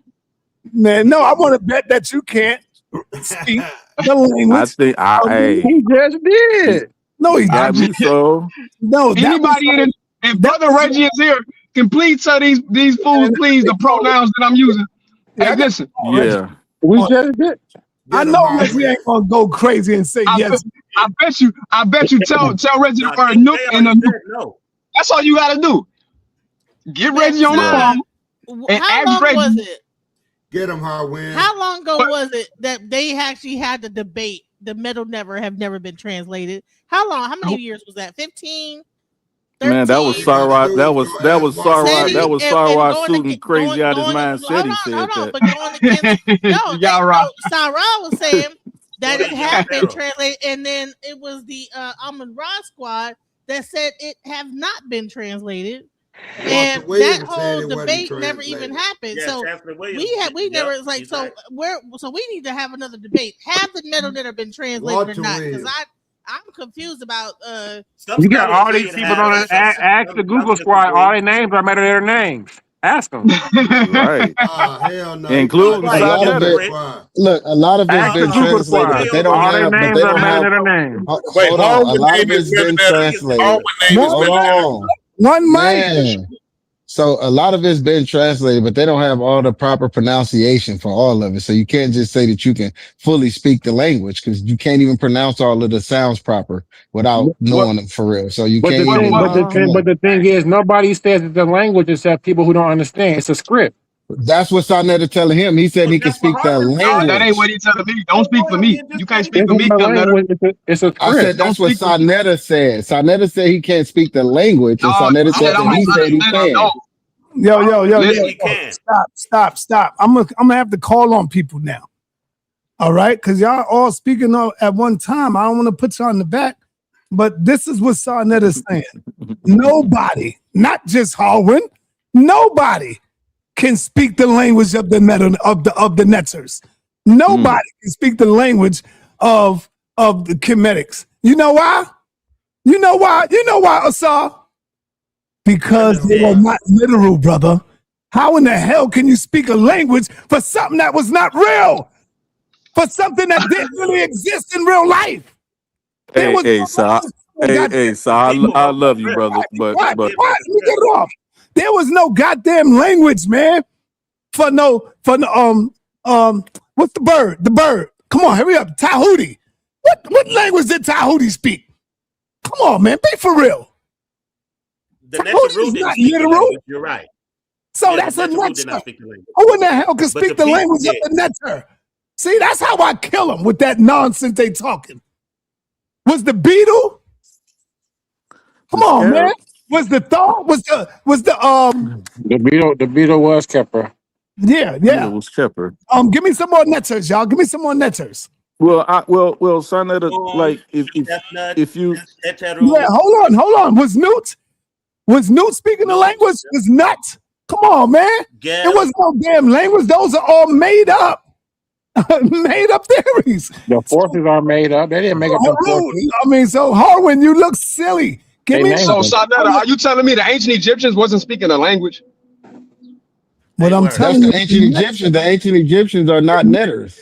Right. Yes, they are, That's bro. not what we talking about. We talking about the language. And first of all, they are. Oh man, hold on, y'all. Hold on. The ancient Egyptians were not netters, brother. Those were Okay, can I people, respond? man. What is Can I wrong? respond to you, sir? Can I respond to you, sir? If y'all go, listen. What you do, Yara, is stay being a Hebrew, brother. Hey, let me tell you. Let me tell you something, sir. Don't disrespect my genes, bro. Yes, so sir, bro. let me Yeah. tell you this. So, like, here's the problem with this argument. I'm confused by it because if you look, matter of fact, if you look at the pyramid text of Eunice, right? The pyramid text of Eunice, circa 2200, 2400, 2300 BCE, right? If you look in the pyramid text, which one of y'all gonna tell me that he was not a real king, or not a real pharaoh? Exactly. He was real. He was real. Okay. Now watch this. Now watch this. Now watch this. Now hold on. Watch this. No, y'all let him get it out. He's finna beat himself up. Watch this. Let him get it out. Now which one of y'all gonna tell me? You don't know what you're talking about. Now which one of y'all want to tell me he wasn't considered a neter? Who you talking about? Don't all speak at once. I just gave I know Seven wanted to get him, so I was finna let Seven get him because I know he wanted to. Don't all speak at once. Yeah, right. Don't all speak at once. That's the whole goal. Is to become Aku. I'm ready to That's It's it. to become an Aku in the afterlife. King J, they have no. Okay. Exactly. In the afterlife, you just said. To get to They still a neter. What are you talking about? It doesn't. So when they're a literal person, you're not a neter. They believed in a literal afterlife, man. What are you talking about? When you're a literal person, you're not a neter. Yo, Y'all playing. Someone read come off mute, y'all, when I put you on mute. Because y'all better answer the phone. Y'all better hope this scholar don't answer the phone.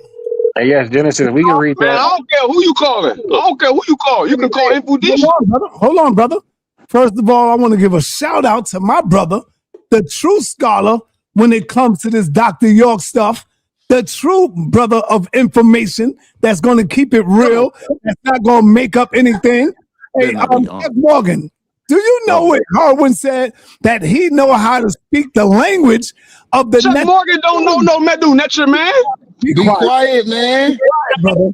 Harwin is trying to scam us by telling us he know how to read the language of the Neteru. No, speak. He was trying to bring the new Wapo over here to act like that was the Neter. He said, no, that isn't the Neteru. How the hell he know that? Come on. I said it's in the language. This is why he's scared of you. This is why he's running from you. And he don't want that smoke for real. He don't really want the smoke. I wish you was up here, Chuck, that just, tell him to come up here. Tell him to come up here. sa.neter, last week, Genesis was there. Last week, I said I'm gonna send you an email the next day. The next day, I sent you the email with the proposal for the debate. What happened, Sa? I never seen it. You better check your email because I sent it last Sunday. I'll tell you what then, Harwin. Let's you, right now, live while we're here, not now, but while we're on the air, I'm going to say this to you. Me, you, and Chuck Morgan go in the back chat and we talk about what it's going to be. How about that? Have a conversation. How about that? We can have man, Harwin good with conversations. I love a conversation. Yes or no, brother? Yes or no? That's a yes. What are you talking about? What time are you good for? Let's do it. Let's try to do it within the next couple hours. Let's do that. No, I said not today. The brother could be working. I don't know. I gotta see if he I'm working right now. I'm working right now. Harlan don't care. Oh, Howard wants to That don't mean he got the freedom to talk while he working, because you got the freedom to talk while you working. Everybody's Man, job stop ain't the speaking. same. Stop capping for him, fam. Stop capping. If you ain't a part of the Everybody's conversation, job ain't if the you ain't same, A or bro. B, Come on. see your You way know out. that.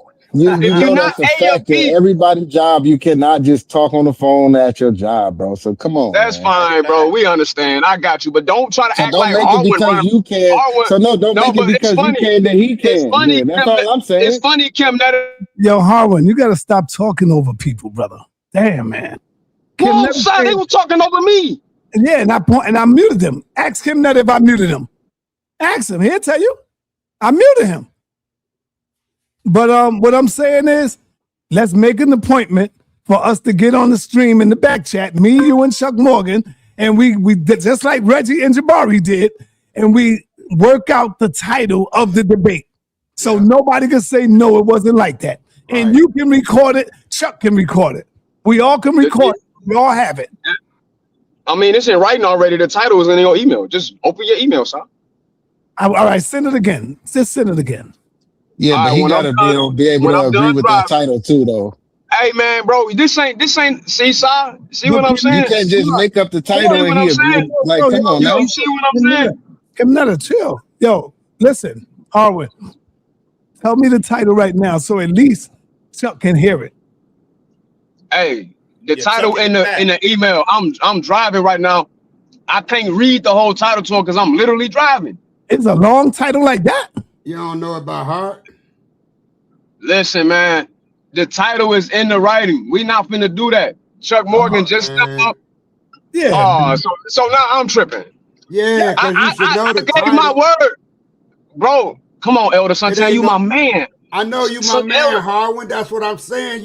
If I was going to debate, I know what I'm going to debate. I just say it ain't no top secret.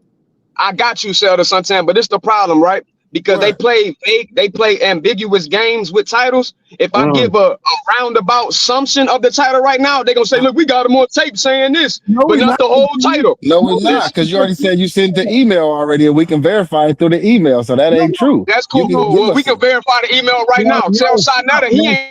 Man, we're gonna verify it through this video. You saying this is not the title, but let me give you, let me paraphrase it right now of what I'm going. So we'll know where you're going. There you go. So let me be clear. We're paraphrasing this, right? Right. Correct. Yeah. All right. So the Suntan, we're paraphrasing the title, right? This ain't the whole title context, right? Right. All right, cool. It is a shame. No, no, it ain't. The title is basically that I'm saying that Dr. York did not completely make up the word nuwapu from Arabic and that it come from languages that predate Arabic. Chuck Morgan has already stated his position that it does. He was made it up from Arabic. That's been the title. King J, hold on, sorry, real quick. King J, has that not been the argument the whole time? Yes, and then we're gonna bring up the Aldrisi map. Thank you. So that's all we need. So yeah, King J is a goddamn. No, it's not Arabic. No, it's not Arabic. Listen. King J know Nuwapo and all that. Man, listen. Chuck Morgan gonna have to go get him. Ask King J. Hey, yo, King J, let me hear you speak Nuwapo. Go ahead. Break down the what? Harwin, you know you my man. Break down the sentence, King J. Let me hear it. I don't speak Nuwapo, but Nuwapo has a lot of the same linguistic cognizance of the between the first and fourth cataracts of the Nahesi group. Don't do it. Don't do it. Don't do it, King J. Don't do it. It's all just like what the brother just said. Is it connected to the language of the Neters? Absolutely, it is. What you mean? Oh my God, King J. Can you bring that picture up and let him read that in Nuwapo? It's just like what Jabari. It's just like what they gonna bring a picture up now. How can you say that? How can you say that when you don't even know the Neter rule, bro? You don't know the language. It's just because it's just like what Jabari does when he combines all of the Nile Valley cultures and creates his own temple metaphysical cult. Same thing. Oh, this is right. Just like Lashawan Kadesh with some Hebrew. Yeah, Jabari can do it. Then why come Harwin can't? Jabari ain't never do that. Jabari ain't never do that, bro. That's what he doing. Jabari is on tape saying he reconstructed the culture. What you talking about? He's a revisionist. Jabari's a revisionist. Never said that he can speak the language. Never. No, we're not just talking about the language. We talking about reconstructing the culture. The language is a part of the culture. Yes. That's what I'm talking about. We all know Jabari can't read the language. We all know he out here cosplaying sa.neter. We know that. And that's what makes it worse. That's a He can't lie. speak. He did say that he can read the language. He just don't read it as well as some people. He said that he can read the language, and we've seen him do it. Just not as well as some other people. So that's not So sa.neter, I just want to close out from my perspective and let y'all keep on talking on what y'all talking. Real quick. Wait, Harwin, I'm just closing out and you go next. I'm out of here. Just getting out. Hey, y'all ain't never seen Jabari read a random something that somebody. Hold up, Harwin. My bad. Today. Yeah, I'm off. Let me say, nice show today. Appreciate everybody that came out. We're gonna do something else. We're gonna start dealing with historical things. The homies ain't gone. The homies is back. Peace, family. Hey, not cool. I just want to say good work today. You kicked some ass today, brother, and keep holding it down, brother. You did your thing. Rock Kufu coming from the D, baby. Hey, all y'all the homies. I'm out of here. You did your thing, brother. You did your thing. And the homegirl. We never forget about the homegirl. All right. Hey, let me let Genesis go because everybody going. Y'all got at least two of them on the squad. Yeah, Genesis. Let me let Genesis get it in. All right, listen, we got all right. So we got people that can read it in. What's it called? sa.neter. Nuwapu. Genesis, do not let sa.neter do. Genesis, do not let sa.neter. I want to hear the Nuwapu version of this and the sa.neter. I want to hear the difference. I'm driving right, but I'm looking. Two different versions. I want to hear both versions. Nuwapu and sa.neter. No, we want to. I want to say this though. Just from looking at that lion. Hold on, I just want to say something. Just from looking at the lion inside of the shin, I can say that this is into a later Greek time period. So it wouldn't even be really sa.neter at this point. So the symbols that I'm looking at are so different. You mean hieroglyphs? These are some glyphs that aren't we wouldn't see in the old kingdom. Okay, we do all right. Jay We don't believe you. the text. I know, but the first word at the top to the left, right says Neb-Tawi, right? The word Neb, she was talking to me. The word Neb, they're inserting a E there. They're inserting an E because they don't see the vowel there. So it would be transliterated. You got a Hebrew evil because it's all kind of things about what the Hebrew historically did as kings, terrible to their people. Kufu, can I read this while I got a chance to? Slavery for them rebelling against their gods But the Mayas, we got them blood sacrificing, killing, cutting hearts out, throwing them down the temple. Can hear us. But in history, all these people are considered great people. We show with the DNA of African Americans, over 50% of it is from Dahomey. Them is our people, so that we got to take the good with the bad. We don't just sit out on the team and let another team keep scoring on it. Oh, since we did that means, but y'all did the same. Hey, Harway, you read the top one, I do the bottom. How about that one? Bro, they tripping. The first words right there say Neb-Tawi. Then that like he said, that lion right there, it could be an L or an R, but like King J said, we gonna call it an L, whatever. That at the top, that little hill is a like a Q sound. Then behind that, let me look down at my phone. Now watch this. No, hold up. Watch this. Who told you that line right there was this? Who told you that? Yeah. Watch this. Who told you that, Harwin? I love this. Oh, I love this. Come on, Harwin. Don't mute now. Who told you that's what that was? Oh, you are out here bugging. He don't want to answer the question again. Can I answer the question? It's a simple, answer the question. Yeah, Dr. York. Huh? Dr. York. Yo, man. Get the hell out of here, man. I thought he was going to say Champollion. Be quiet. So Dr. York knew what my great grandmother put that symbol up, and the only one that know it is her. She passed on already. How would Dr. York know what's in her mind? This is crazy work. Yeah, you damn right it is. It is because the answer is simple. I gave the answer when I first came on. Yeah. The answer is I went and confirmed it in the African languages and their oral traditions. I clearly said that. This is crazy as hell, so man. now, so are you telling me that oral traditions aren't passed down from our great grandmothers? Is that what we doing today? We going to deny. Hold up, side. Wait a minute. We going to deny the history of Africa, that all of it is not written down and some of it is oral. Is that what we doing today? That's exactly what I'm doing here on this part. Oh my God! Somebody drop a bomb for him. That's a crazy claim. No, that's a crazy claim. What I'm saying. No, Sanjetti came up here and told you that Theophilo Benga translated some of this and reconstructed and called it a Bantu language, and you said nothing. Yeah, they heard some of the white boys came out and started trying. No, Theophilo Benga came up with that, not a white boy.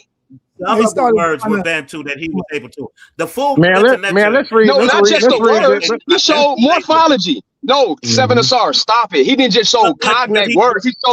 He showed morphology, meaning that Harwin, that's cool, bro. If you read it, man, I'm not misrepresenting it. I'm not misrepresenting.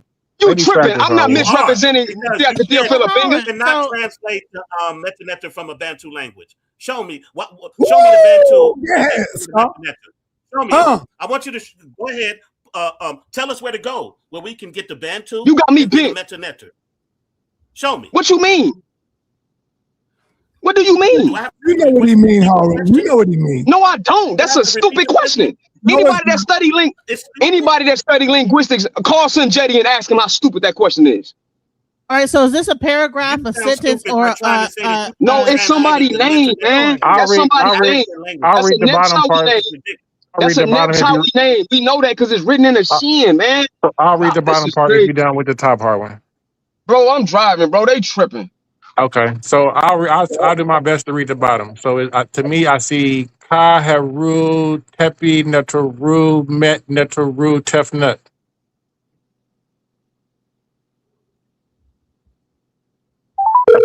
That's what I read. What does that mean? Everybody be quiet for a minute, please. Everybody, please be quiet for a minute. What does Neteru mean? I just said everybody be quiet for a minute. Let's get this quiet. Because I don't want the brother to get on chaos.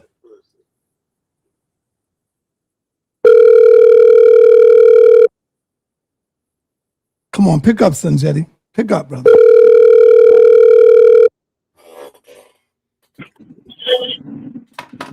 Hold on, peace.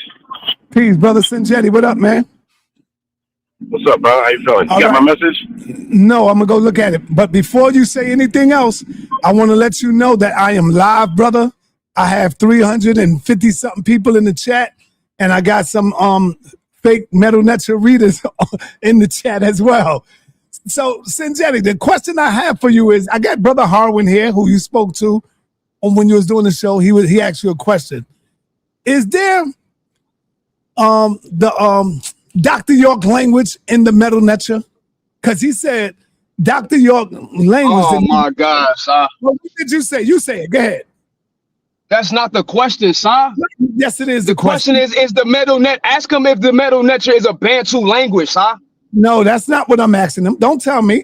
You said that that Dr. York language is in the sa.neter. Is a part of it. It's in there. You said that. King J, he said it come from it. He said it come from it. From there. So I'm asking, everybody be quiet. Sanjetti, does that have any truth to it? Didn't you say that, Harwin? Yeah, now mum's the word now. Just ask him if the word Anuki hieroglyphs. Just ask him. Sanjetti, you there? Yeah, I'm here. Is Dr. York language connected somehow? Oh my God. In the sa.neter? Okay, all right. The new Wapo? Oh no, Nawapic is Semitic. Okay. There you have it. That's it. There's your Nawapic is Semitic. It's not. No, there's no such thing as a Dr. York language. And Nawapic is a mix of Semitic. Okay. Now one more. Ask him about the word on the map, brother. While we got him. Yo, my man. Ask him what, Kim Netta? I was saying, ask him about the word on the map where he said he can find that word and it come out the sa.neter. Go ahead, ask him. He was saying that it's a map where it's a word, the word Nuwabian, he say come from, and it's supposed to be indigenous, he say to North Africa or to Africa, period. But I believe he said North Africa specifically, where the word Nuwabian come out of as an indigenous language to Africa. Yes, Nuwapo or Nuwapu. Yes, Nuwapo or Nuwapu is the word, I believe. But no, the word that he spelled to us was Nuwabian. He said that's the word he said he had on the map. All right, let's send you the answer. No, okay. So let me say this. I used to be part of the United Nuwapian Nation of Moors back in the 1990s. Mm-hmm. All right. So I'm not. When Dr. says it comes from somewhere, he was very ambiguous. Okay. Back then. So whatever you may have read, do me a favor. Can you bring those specifics? Like bring the actual document, and then let's look at it from there. Because I left the Nuwapian movement when I was 19. Okay. All right, Sanjetti. Is there anybody that you know of that can speak the language of the Neters, of the Neteru? The Metro. We know you can read it. We know you can read it, but Harwin said he can speak the language. I mean, yeah. Okay, cool. All right, cool. Is it a dead language or is it an active language you can speak? That's what he's asking. Okay, repeat that again. I'm sorry, because I switched ears. Yeah, is it a dead language or is it a language that people speak today, the Metronetu? Okay, Meta-Nature by linguists is considered a dead language. However, you can learn how to speak it, and what we use today is we're reconstructing it. Okay? So that's what we're currently doing now. Thank you. So do you know anybody of today, right now, that can speak the Meta-Nature, the language? The original language is what you're trying to say, son. Yeah, exactly. Well, Daddy, can you tell them that it's a script, not a script? It's not. But I want you to. Yo, is Well, there anybody you know? For clarity's sake, what do you mean by speak the original language? Like, I don't. What do you mean by that? Because you said they reconstructing it and what they doing now. So what Harwin was saying is that he can speak the language, right? So now. what sa.neter is saying, if you speaking the language, then you speaking the language how it was originally written, not the reconstructed version. Because we know not all of the sounds we have to actually say exactly how a lot of those words was pronounced, right? Okay, so here's what we have. When you call me, right, and okay, let me go here. When Sebat Raketi Amen, when she calls, we exchange phrases. So we'll say, she would say, Yuma Tupsanjeti, Nech Cadet. Right? Nech Cadet is inquiry. And then my response can be Iquere, Nefa Nefere, Nofre. Okay, it could be any one of those things. That could be good or bad. I have a question. Hold on, yo. Let him finish. Genesis. Okay. So, yes, it could be reconstructed and spoken. So, you can do conversational. It's not, and I'm part of the reconstruction teams.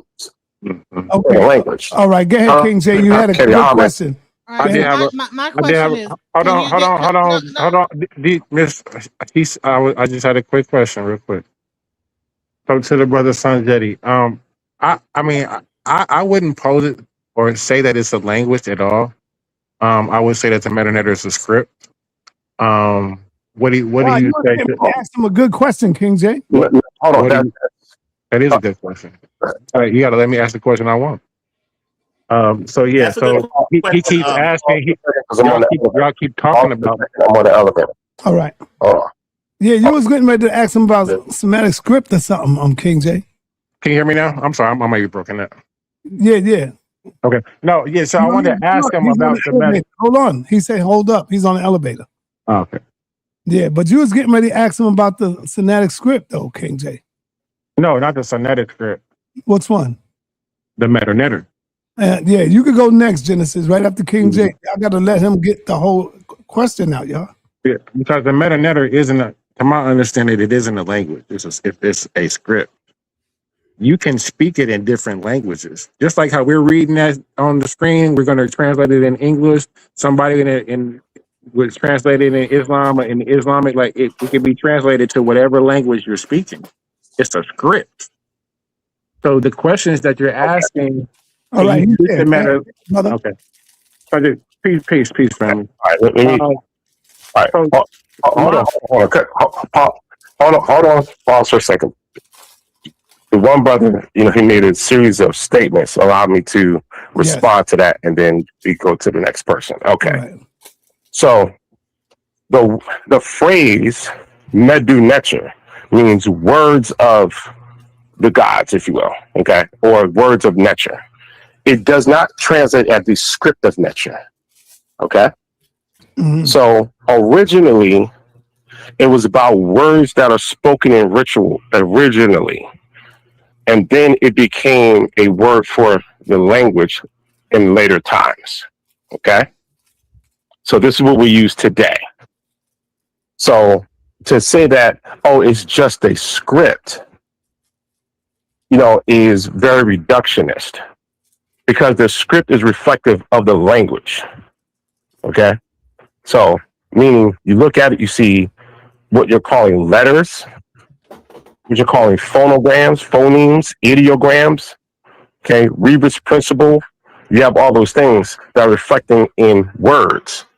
So signs become words, words become phrases, phrases become sentences and clauses, okay? And then from there you have paragraphs, columns, etc.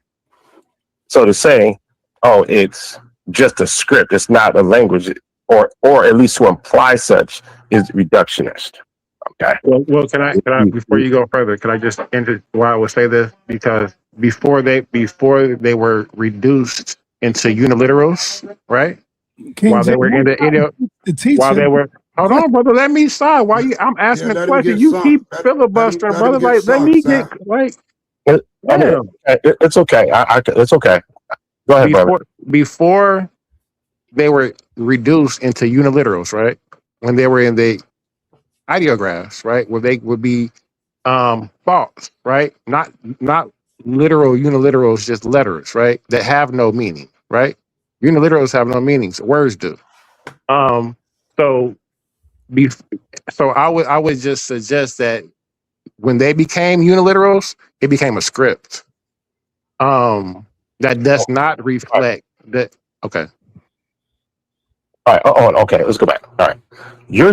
So you're saying that the what has no meaning? Uniliterals. They do have a meaning. When they make words, when you combine them to make words, they do. But it still has a meaning. The meaning as a form. Well, I would say they don't have meanings. I would rather say, God dang. No, we building, brother. We building on the point, brother. Okay. Brother, every time he try to explain, you cut him off. He's trying to explain it, and then you come right in and cut him. Let him explain it, and then you could go. Yeah, it's okay, sa.neter. It's all right. It's all right. We building on the point, yeah, because I'm suggesting that they don't have meaning. They have vocalizations, right? They have phonetic vocalizations, not so much meaning, right? We phonetically can pronounce the uniliteral, but it does not necessarily have a meaning until we make an actual word out of the uniliteral. Okay, so what I'm suggesting, what I'm going to offer to you is to redirect your thoughts, okay? Because if you say it to a linguist, okay, or someone who's adept in these studies, and again, I'm going to be real direct with you, that sounds silly. I think that you're better than that. And I'm going to challenge you right now. I want you to tell me why it sounds silly. So we have clarity. You cutting him again, bro. No, it's okay. No, it's cool. It's okay. It's okay. Instead of trying to learn, King J, you trying to debate a scholar, bro. Come on, he's been doing this for years. You're a baby. You still got a diaper on with some doo-doo in it.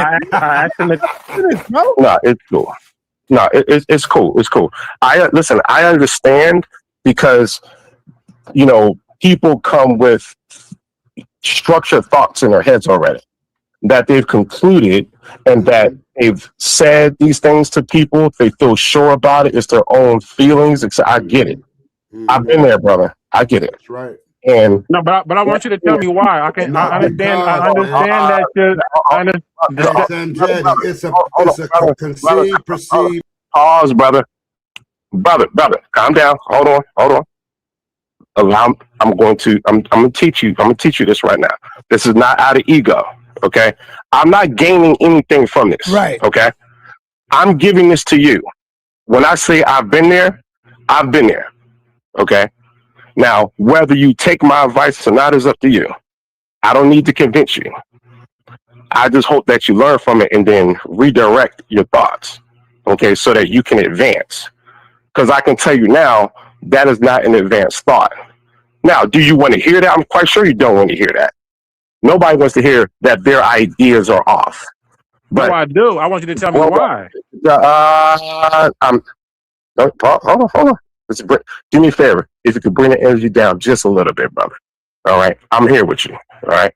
I'm not here to give you a personal challenge. Okay. So now to the point. A sign already has an assigned meaning. All signs and symbols have meaning. So a uniliteral, which became used more frequently in the Middle Kingdom, even though they were there in the Old Kingdom, when we go to the pyramid texts and even the tomb inscriptions, they were there. In fact, they're still there. All of the signs have meaning, sir. So it's better to say they have a phonographic meaning rather than saying they don't have meaning. Okay? Because honestly, that's a waste of time to think that way. Okay? So it's better. I'm trying to bring you up to this level, but it's going to take you making some changes. Okay? So uniliterals have meaning. Biliterals have meaning. Triliterals have meaning. Ideograms have meaning. Okay? Logograms have meaning. All these are different parts of speech and graphing usage in the sa.neter, as you're calling it, script, which reflects a language. Got it. All right, continue. I got a question. All right. No, hold on. We build it. Let me build with them. No, I had Genesis going next, man. Genesis, go ahead, Genesis. So my question is, all right, so can you look at the coffin text without any prompting and translate it into Nuwapu, English, Aramaic, Hebrew, Arabic, and where is the book that I could find out where that translation is? Is there a book, or how do we know how these things translate based on the coffin text? Is there like a book somewhere, or is it possible? When you look at this, you can say, okay, in Nuwapu it means this, in English it means that, and where can I find that? Okay. All right. So let me number one, Hotep and peace to you, sister. And your name is Genesis? Yes, sir. And let them finish, Genesis. Okay. All right. Pleased to meet you, sis. So you're asking, how can we translate the coffin text? Yes. Is there, because people are saying that they can read it. They're saying they can speak it. Okay. But I'm like, okay, so all right, so where can I find? Well, can that be done for real? In Nuwapu language, because they're saying that that Dr. York came up with a language to be able to translate this. But then if he speaks Nuwapu when he speaks English, he should be able to go from Nuwapu to English, and then people should be able to go from English to other languages. Can we look at those? You can do that with anything. Yeah. Let me ask you, do you have a copy of the coffin text, a translation? I just showed an image and I said, okay, translate that. And then people were like, and one person spoke Nuwapu. I'm not sure what the other person spoke, but they were like, well, one looks like the something, and it's like, okay. Okay. Okay. It should All be right. very clear Okay. words, clear like images that mean a certain thing, and etc. Right? Okay. All right. So I recommend for you, sister, to get the ancient Egyptian coffin text translated by Raymond Faulkner. Ancient Egyptian coffin text. Raymond Faulkner, Raymonde, last name Faulkner, Faulkner.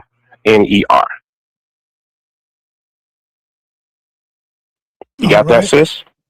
You mind if I ask a question now, sa.neter? No, Right. no. Hold on. So that is the answer. Hold on. Okay, but hold on. But I thought that people was able to translate it in Nuwapu. So did they use Raymond Faulkner's translation to do this, or did they look at the pyramid test Okay, and translate it themselves? Because you're Okay, going off of like a book, and I want to know. I mean, we're all going off of books, ma'am. So I would say, one, have I actually seen somebody translate the coffin text, the ancient coffin text to Nawapu? No, I have not seen that. Okay. You might as well get someone who translates into Arabic, if anything, because the Wapic is Semitic. All right. All Dr. York did was change the vowels. All right. So in Arabia, we would say salam. Okay. In Hebrew, you would say shalom. In the Wapic, we would say shulun. Okay. So we just took the A's and the O's off and replaced them with U's. So. Okay. Okay. Thank you, Genesis. Thank you, Genesis. I want to go to Seven Asar because I know Sinjetti probably got other things to do. So I want to give everybody a chance to ask the brother a question. You next, Kim Netta. Go ahead, Seven. Peace, and Jetty. How you doing, brother? All right, peace, brother. How you feeling? I'm feeling well. I just really got a question for you because I appreciate that you guys are reconstructing the language. I think it's important for us to reconstruct that which was lost, not by our own hands, but by others. And I appreciate what you guys are doing. And I also appreciate the fact that you were honest when you said the consensus was that the language was dead. And I think that you can be honest in saying that even though you guys are reconstructing it and building it, and you're speaking it amongst yourselves, it's not you're not regarded as a language that's alive right now because of the small, limited pool of people who are speaking this language, amongst other factors. So although I appreciated that it's alive and well for you all who are reconstructing it, we have to be honest with the scholarly consensus just for those reasons. Would you agree? Well, I doubt that you would agree, but would you say that was fair? Let me say that. Okay, in the sense that whether it's dead or a living language? At the moment, at the present time, right now, yes. Yes, sir. Okay. Yeah. So what I'm saying is that in academia, it is classified as a dead language. Okay, in academia. However, from the African-centered scholarship, or even what we might even call Diopian Egyptology, if you will, or the Diopian school of Egyptology, which is really just saying African-centered. We don't use that classification for the language because when we think about how we deal with ancestors, right? We don't say our ancestors are dead. We don't say that, right? We say that our ancestors are living among us, correct? Correct. Yes, sir. Okay. Yes, sir. And that we are the embodiment, the living embodiment of our ancestors. As our ancestors were, we are and shall be. So we treat the language, the culture, as an ancestral culture. And all modern, when I say modern, I'm saying present day African cultures and languages and customs, mores and ethics and et cetera, are inheritors of the ancestral cultures, the matrix cultures, the ancestral languages, et cetera. So we don't classify it as dead as if we're not inheritors of it. So from the African-centered scholarship that deals with Kemet, we don't call it or refer to it as a dead language, because I can get a dictionary, whether it's the Wörterbuch Egyptische Sprache, okay, which we just call the Wörterbuch. That's the German. It's the dictionary of the Kemetic language, but it's written in German. So we have that. Whether it's a concise dictionary of Middle Egyptian by Faulkner, published in 1963, or at least that's one of the publication years. Whether it's an Egyptian hieroglyphic dictionary, 2 volumes by E.A. Wallace Budge.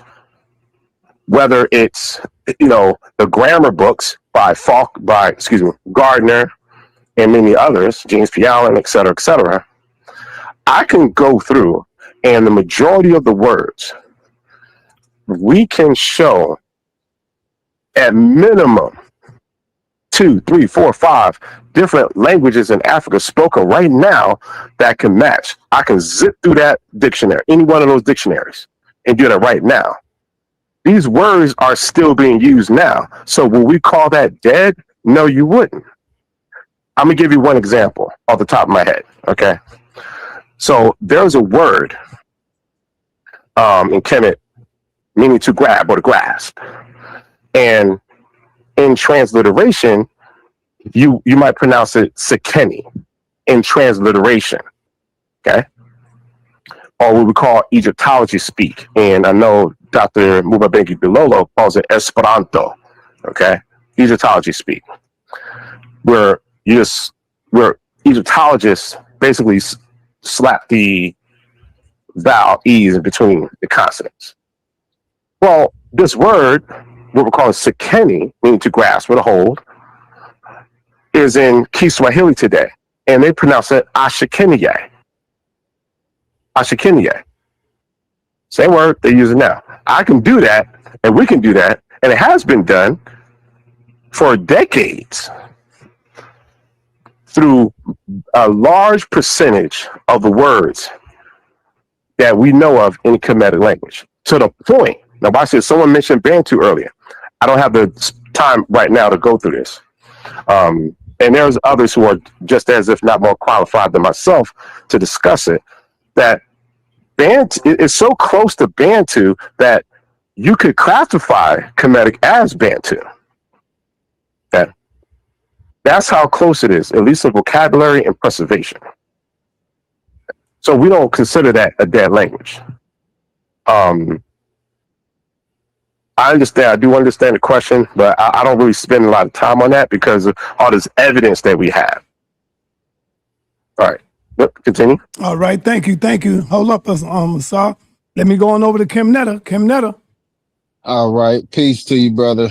My question is because when I translate a text, right? I use Google or I use Gemini or a tool online to get my translations, but I got a methodology in which I go about doing it. And people like Reggie and King J, for example, challenge my translations, right? But King J will use a word like Atum and translate it to Upper and Lower Egypt. I say that's a westernized way to do it. He don't agree. But in the way that I do it, when I translate the records into English, I only use words that are contemporary of the scribes that read it at the time. And I don't use words outside of that dynasty or stuff that didn't exist with those people. Is that not the proper way to translate, to only use words that the actual scribe can attest themselves at the time? Or to impose another word on it that you feel like fit better, like Upper and Lower Egypt for Atum, for example? All right, so just as a point of clarity, you said that the word Atum means Upper and Lower Egypt? Or someone else is saying? According to King J, that's how he translated the word from the text. Instead of him translating it to Atum, he put Upper and Lower Egypt. He felt like that fit better, or I'm not really sure what his reasoning was. Nah, King J right here. So okay. No, don't put words in my mouth, brother. So the word for Upper and Lower. Go ahead and finish, Kim-Netta. No, I was waiting for him to respond. I already had said what I had to let him know. And jump in. Okay, so what I was saying was, well, to King J, he translated it like that. I don't translate it like that. But like I was saying, when I translate, I use the methodology that he translated Atum, and that was in the creation story where he was created. He translated it to Upper and Lower Egypt, which erases him from the cosmology, in my opinion. But is my methodology sound as to only attesting words that could have been written by the scribes that was contemporary of that time? I'll let you clear it up, King J. Just let him finish. Go ahead. Sinjetti. Okay. Well, if the brother is jumping into correct what he meant, I want to hear that, because I don't want to comment on something that if the question isn't related right. All right, King J, go ahead and say what you said so you can get clarity. Yeah, for clarity, I don't know what the brother is talking about. My understanding of Upper and Lower Egypt is Tachemehu for lower and for upper, and Temehu for the northern area for the land of papyrus and the land of reeds. I don't know what this brother's talking about at all. Okay. All right. Okay. Hold on. Well, he got an abstract. Yeah, I don't want to where he argue. did that. All right, go ahead. Hold on. I don't want no name calling on it. Like I said. Yeah, so that might have been a typo, but so you could just act. Hey, yo, brother. It's cool. Yeah, that's fine. We can deal with that. I don't like that, so, man. Go, just talking over people, bro. I don't like that. Go ahead, Sinjetti. Okay. All right. So the corrected part of the question or inquiry is that you're saying is Ta-Mehu. Is that what you said or meant? Yeah, for me, that's kind of my understanding. Land of reeds for the south, and land of papyrus for the northern areas. M21, I believe, and M25 Gardner codes, I believe. Okay, all right. So you were sounding muffled, but I'm gonna answer the best I can. All right. So you have Mehu. Mehu is the toponym, place name that is used for the Delta region. So that's your Lower Kemet or Lower Egypt. Okay. Now, that's not the translation. That's what's implied by it, because it doesn't mean lower and it doesn't mean Egypt. Okay. But I get what you're saying. So Mehu, that's what's used for the Delta region. All right. That you could put in parentheses Lower Egypt or Lower Kemet. Okay. But otherwise the northern land, or some people translate it as the Delta region. Yeah. And when we put the word ta in front of it, making it a noun phrase, meaning land of Mehu, or the Mehu land. So that's your Delta region, the land of the north, quote unquote. All right. And then when you're talking about Upper Kemet, that's Shemeyu. Okay. Shemeyu. So that's translated as the southern land. And if you put ta in front of it, making it a noun phrase, meaning land of the south or the southern land. So is that what was mixed up for Atum when you said Ta-Mehu? Is that what's happening? I don't know. That might have been a typo in a. You know how you send somebody a paper, and I guess I don't know if it didn't spell check right or what. But he could have just asked me that instead of just like in the spot trying to act like that's something that I presented to him. No, I did. I talked to him about that. Well, I talked to you about that. And real quick, going back and forth. I wanted to make it. Because that's we solved that. Yeah, let me move on. Okay, everyone, listen. Wait. I just want him to answer my question now about the methodology, if he don't mind, about how I do it. All right. All right. Go ahead. No, I already laid it out how I said that I only attest words that the scribes wrote themselves at the time that's contemporary, because outside of that, it become anachronistic when you start imposing words that they didn't write. Because, for example, another thing that me and King J differ on is he would translate words like manifested. I wouldn't say that would be the word. That it would be more like come into being when you translate rather than manifest. So that's why I feel like with the way that I do it, when I only use words that's contemporary of the scribes, is that the more sound way to translate the script. Okay. Okay, all right. Let me. This is what I think was happening here. All right. So you have those who do simplified translations, which are actually better, and then you have this modern thing where people. And again, I'm not saying that the brother is intending to do this. I don't know, but I've seen this, for the past few decades, where people will ascribe overly esoteric meanings to Kemetic terms, okay? Which then lends to the criticism of the Kemetic community, because there's a lot of mixing with European Orientalism, okay? Where we're taking European infatuations of non-European cultures, i.e. India, ancient Kemet, etc., and what they're calling the Far East, and mixing that in. Okay. So technically, you can translate it as manifest. I don't translate the word Kepler. This is the most common term here. I wouldn't translate the word Kepler as manifest, even though you can, but I always start from the root word. So you have the root verb, Kepler, which means to be. Okay, so that's the root of it as a verb, to be, to become. Then in the same semantic, with another semantic there, you have transform. Okay, you can translate it that way, but I like to be, to become. And then as a noun, becomingness, okay? Existence. Right. In fact, that's how I see it myself. Okay. Now, again, if the verb translated as manifest, I mean, I wouldn't mark that incorrect. That's not incorrect. But I do understand, the apprehension with using that as a translation on your part. I get it.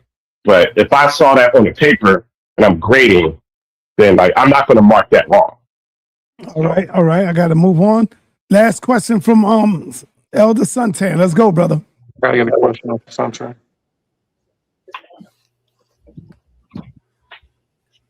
This is a quick one, brother Sinjetti. I didn't get to talk to you last time you was on the panel. I was at the dentist, but I want to say this. As these young linguistic guys come and trying to learn a metanet and things like that, my question to you, wouldn't you say that, because this is how I feel about it, they come with a lot of preconceived notions and they run off that instead of, using more of a philosophical way of doing it. How did that sound to you? Because that's how I feel like they be doing. They have preconceived notions. And what's your name again, Elvin? Suntan.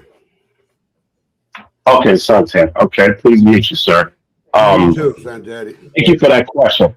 And I think that's, for my time on this call now, I think that's the most important question that's been posed. And the reason why is because you're asking, what you're doing is you're setting up a way for people coming into these studies as a model of proper study. Right. So I think that, to your point, coming with preconceived notions, I'd say let those go. Okay? Start off basic. Do not look for esoteric meanings. Stop looking for things that are deep. Okay?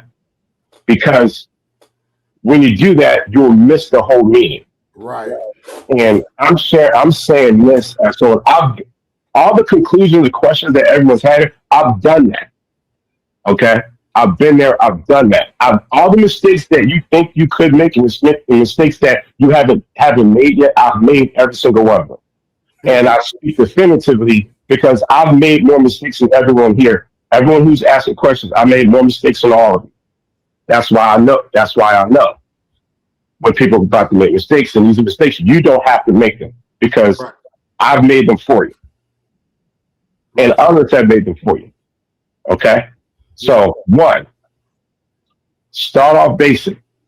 Get your grammar by Gardner, get Let the Ancestors Speak by the ancestor and my first teacher, the Asar Ankh-Mira, Ma'akaru, Ankh-Mira. You need to get works by Theophilo Benga, Ancient Egypt of Black Africa. You need that book. You need to get James P. Alice, 3rd edition, Middle Egyptian. Okay. If you speak French, you can get the introductory book by Doctoral Students. Highly recommend that book. Okay. And take a class, take a course in Meta Nature, because there's nuances that you're not going to pick up from the book. You need a live teacher. Now, you can start to study on your own, that's your prerogative, but you will hit a wall. You're going to hit a wall of understanding. Okay. And just because you learn a little bit of information does not mean you should jump on YouTube and act like you know something. I'm not talking to these brothers. That's here. my point. I'm saying this in general. That's my I'm point. saying this in general.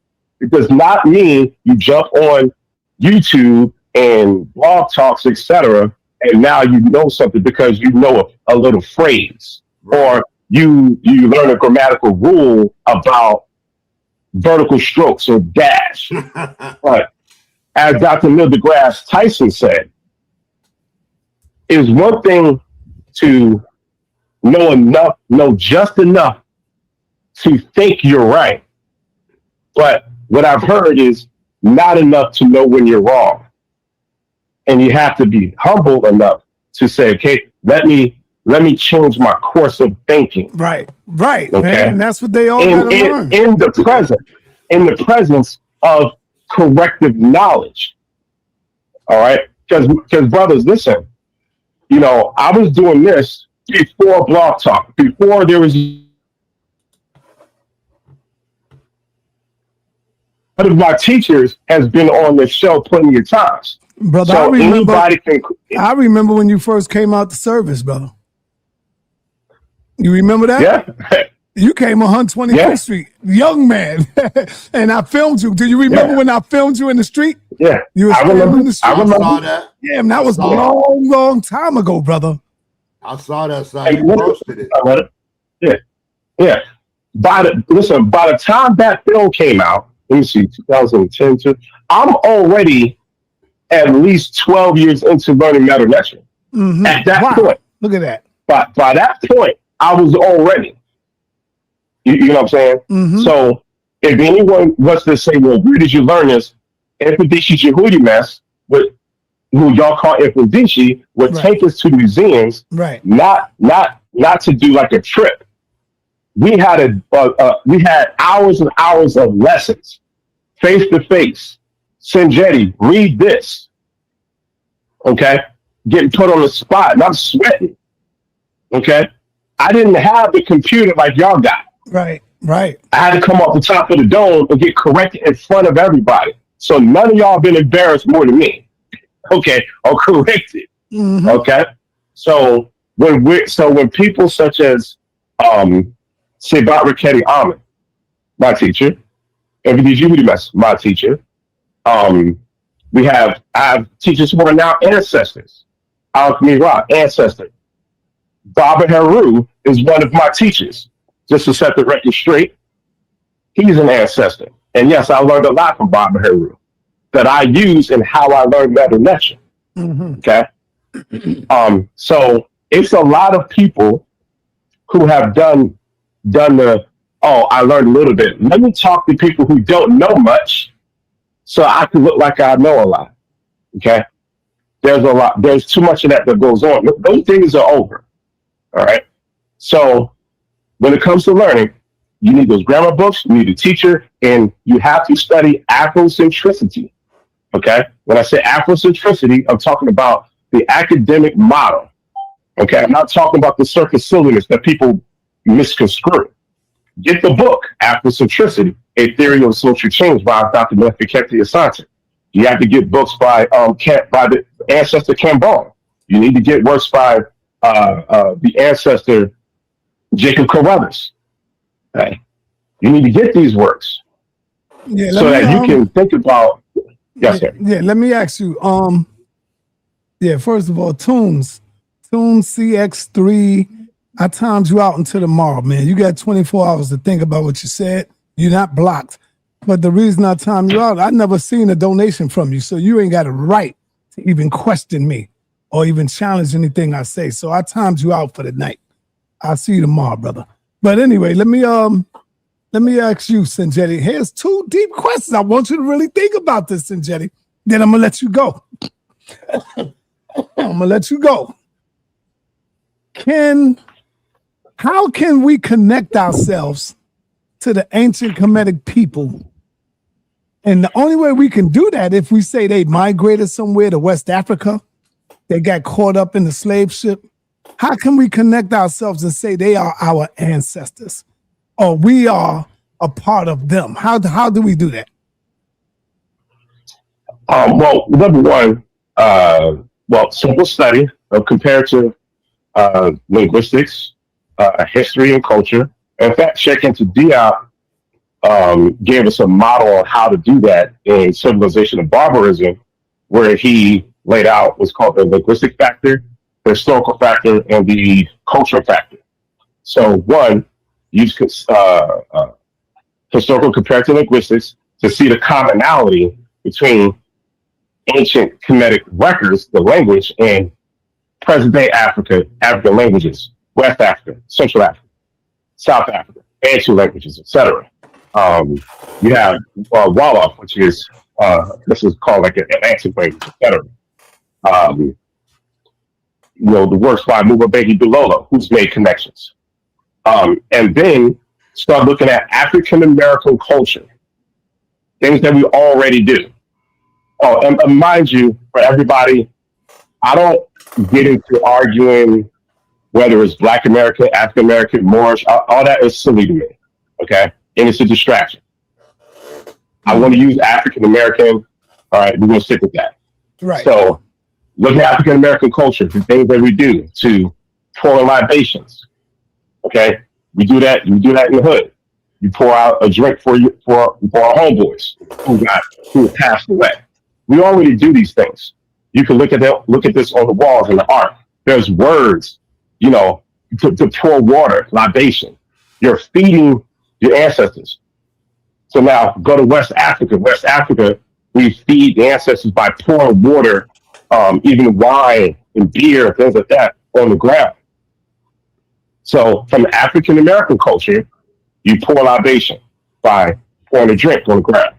So that's to connect it to West Africa, where they pour libation, be it the Yoruba culture. We do it in Benin. We do it all over in West Africa. If you go to ancient Kemet, where they pour libation, you can see this on the wall. In fact, today they still do this. Okay, native, what they're calling native Egyptians, every week, and what I understand every 10 days, still go to the graves of their ancestors and pay homage and feed them. They still do this today. Okay? They still do this. The native Egyptians, not the ones who are overly Islamized. Right. Okay? That's what I was going to ask you. So we have, so there's that's 3 points of connection for you, sa.neter. Ancient Kemet to West Africa to African American culture. Okay? Right. I'll give you one more. So if you have a father, and you might say pop, right? Right. Now, if you want to say your grandfather, you would say pop, correct?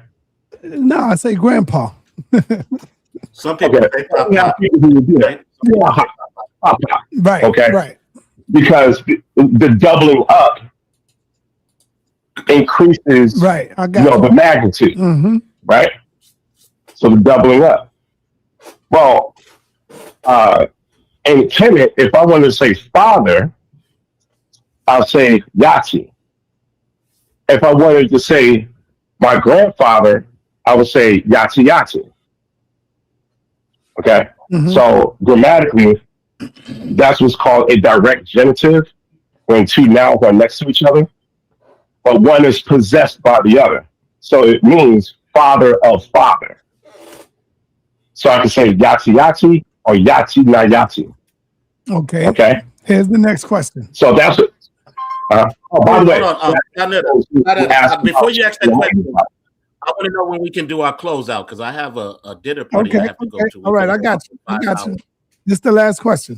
I got you. The last question I have for you is if the metal netter was not literal people, and what I mean by not literal people is that I could sit with them, I could talk with them, I can eat with them, I can maybe sleep with them if it's a female. You know what I'm saying? Stuff like that. That's what I'm talking about when I say literal. How can we say that there is a neteru language if the netters were not literal themselves? And remember, when I say literal, I'm talking about being able to have a conversation with them and they talk back to you and, stuff like that. Oh, okay. So is there a language of the neteru? Like separate from like the common people? Do you mean that? All right. What I'm saying is if there is a language called neteru, how can that be if the netters were not literal people? Meaning that I can't talk with them, sit with them, eat with them, have a conversation with them, and just, chill, go play basketball or something with them. That's what I mean by not being literal. How can there be a literal language called the netters? The neteru language. The metal netter. Yeah, you know what I mean. The neteru. Okay. All right. So when you say metal netter, remember I was saying that originally metal netter meant the words of the neteru that's spoken in ritual. The words that are spoken in ritual. So the words of sa.neter spoken on a podcast it doesn't mean you're speaking a different language than other people who speak English. Originally, it just meant the words that's spoken in ritual. That's all that meant.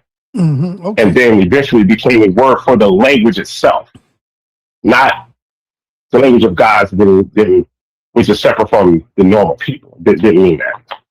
Okay. Do you understand what I'm saying? Yes, I got you. And Sanjetti, thank you for taking the time out to come talk with us, brother. We do appreciate that. Excellent work, brother. Scholarly work. And I'm waiting for us to get back and let me know when you can come back for another part 2. Because Brother Yara, the Hebrew brother, was asking me about you today. When he gonna finish this conversation with you? Man, Sanjay was just about to beat him up. Yeah. Well, I wouldn't put it like I was going to beat him up. We were going to have a conversation. Yes, but, I got you. You good? Hey, Asam Ka, sorry you came in late, brother. But Asam Ka, sorry you came in late, and I gotta let the brother go. I gotta let the Dahomey squad close out. This is their lecture. Yo, thank you, my brother Sanjetti. Appreciate you, brother. All right, bro. All right, bro. Have a good night. You too. Peace. Peace. I only had a couple words to say. I'm sorry, you always come in late though, but go ahead. I'm gonna let you say it. Yeah, let that brother speak. Yeah, I'm a truck driver. You know how truckers do. So there's a couple ways that we know how it's not just the script. The first one, and King J knows this, you can put your hand by the bomb, of course. It's one of the main phrases we always have to say when we read Medu Neter scripts, whether it's a wall, a papyrus, whether it's whatever. We have to say Dijedu, word spoken by. So if they say Dijedu, word spoken by in almost every sentence, including when the Neteru talk back to you, they say Dijedu, word spoken by Jehuti. And they tell you how Jehuti speaks because they say Jehuti's voice is the pen of the scribes in one of the texts. All right. Now, the second way we definitely know it's a voice or a speaking language is because we have what's called a voice offering, which our brother was just explaining, because only the king or somebody really high up had the money to give you 1,000 oxen. So it starts out, it says a voice offering for the scribe of Ani, the main text that y'all know. And that's somebody making a voice offering for him that he gets Poret Keru Apeju, 1,000 oxen. Ka this, 1,000 ducks. Ka this for such and such wine. Ka et for 1,000 bread. So it couldn't just be a script when they're literally writing in the text words spoken by and words spoken for. So it would be silly to just call it a script.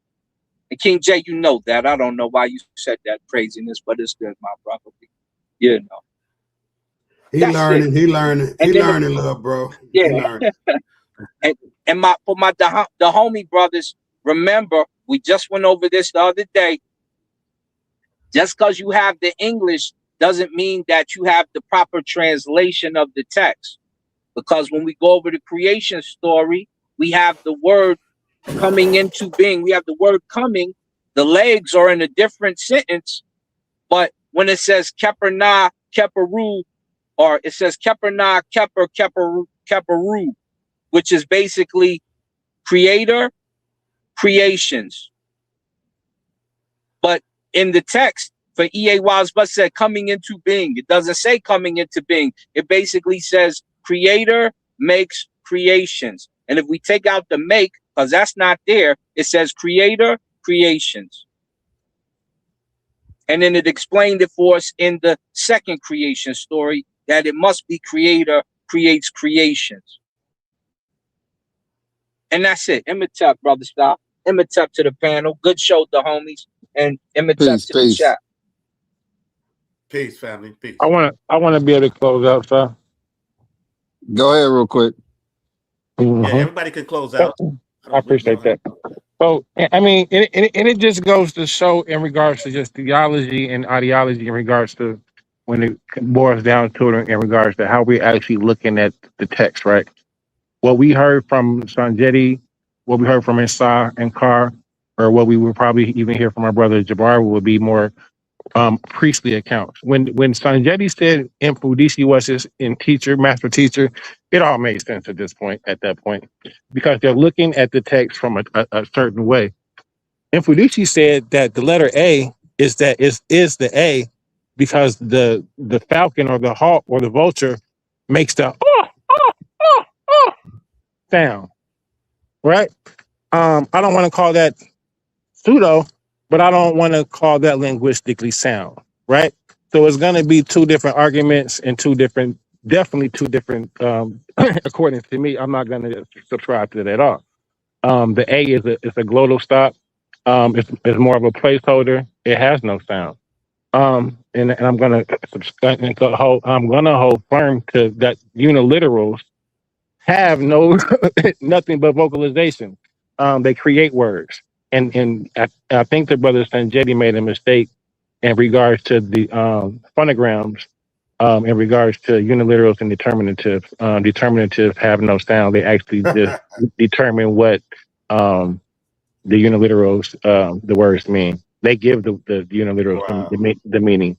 So I'm smart enough to know when somebody is telling me something that doesn't really make sense or is coming from a certain priestly or theological.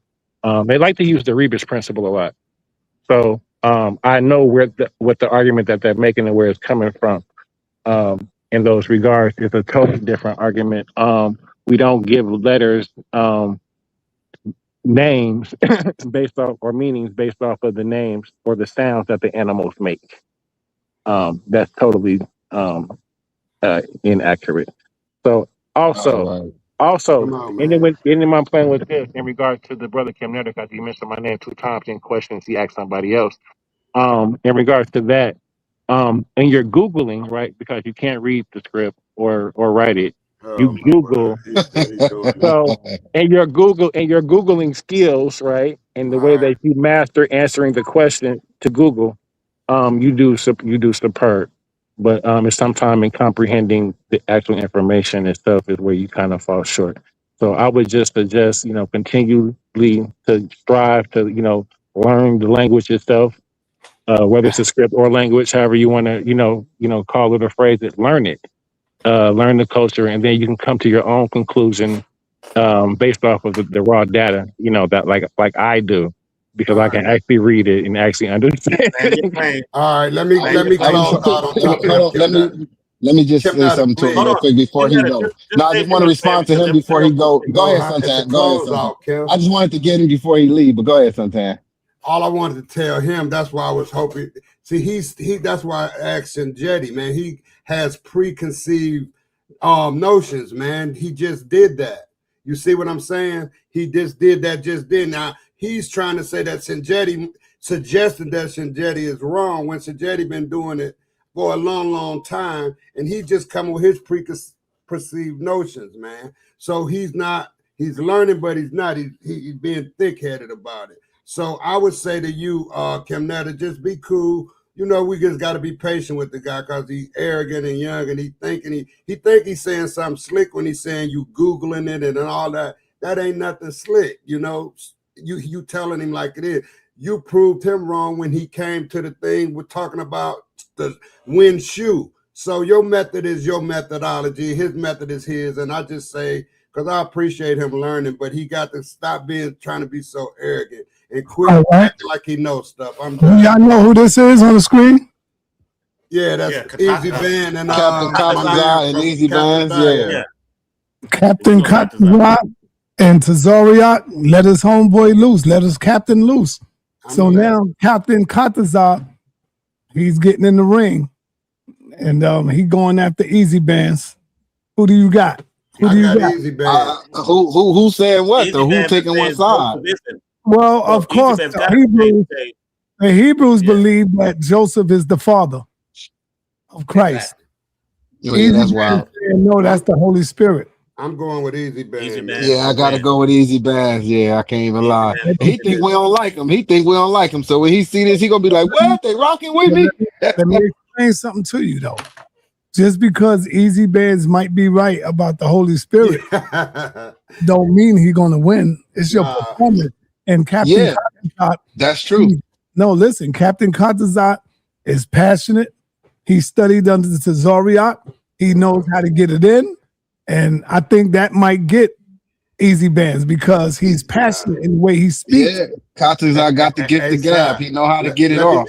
Let me say this to you, sa.neter. Let me say this to you. What gonna make Katazat lose is that they, and me and you discuss it all the time, Si. What gonna make Katazat lose is they think that they are the only chosen people when Easy Band got the Christians and he got the whole Christian nation, and they going that Christ, and even us, we know that Christ came for everybody. Katazat don't believe that. So that's going to be his downfall in that debate with Easy Band. This is going down Wednesday night, y'all. Wednesday at 6:00. Let me make one comment on this. This is how Easy Band wins. It's about his argument. All of those all that energy and all that stuff Katazat can give is good. Passion is good. But if you got a well-constructed argument and you can cut him at the same time, it'll counter all of that. So it's really about Easy Band's argument because you're right. Captain Katazat is well-spoken, but I don't think he has an argument that could win. Yeah, I ain't going to get it. I put the wrong date on there. Did you? Yeah, you see it? 22nd. Yeah, what month? Oh, yeah, you got June. Let me respond to what King J said now, because I respect his opinion and his criticism, but I think he playing games because when he wrote that abstract and he posted it on YouTube in the comment section to try to correct us, and then he sent it to me as well. I corrected him. I wrote an abstract or correction to his abstract. And he said, "Oh, if you thought that was wrong, you could have just talked to me. We talked about it off the phone."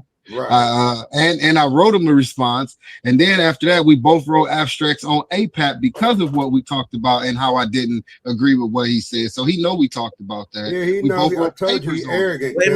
He's trying to get up here. Yeah, so he's trying to get up here and spin it for everybody. But he's arrogant, man. He cool. Hey, peace, y'all. Peace.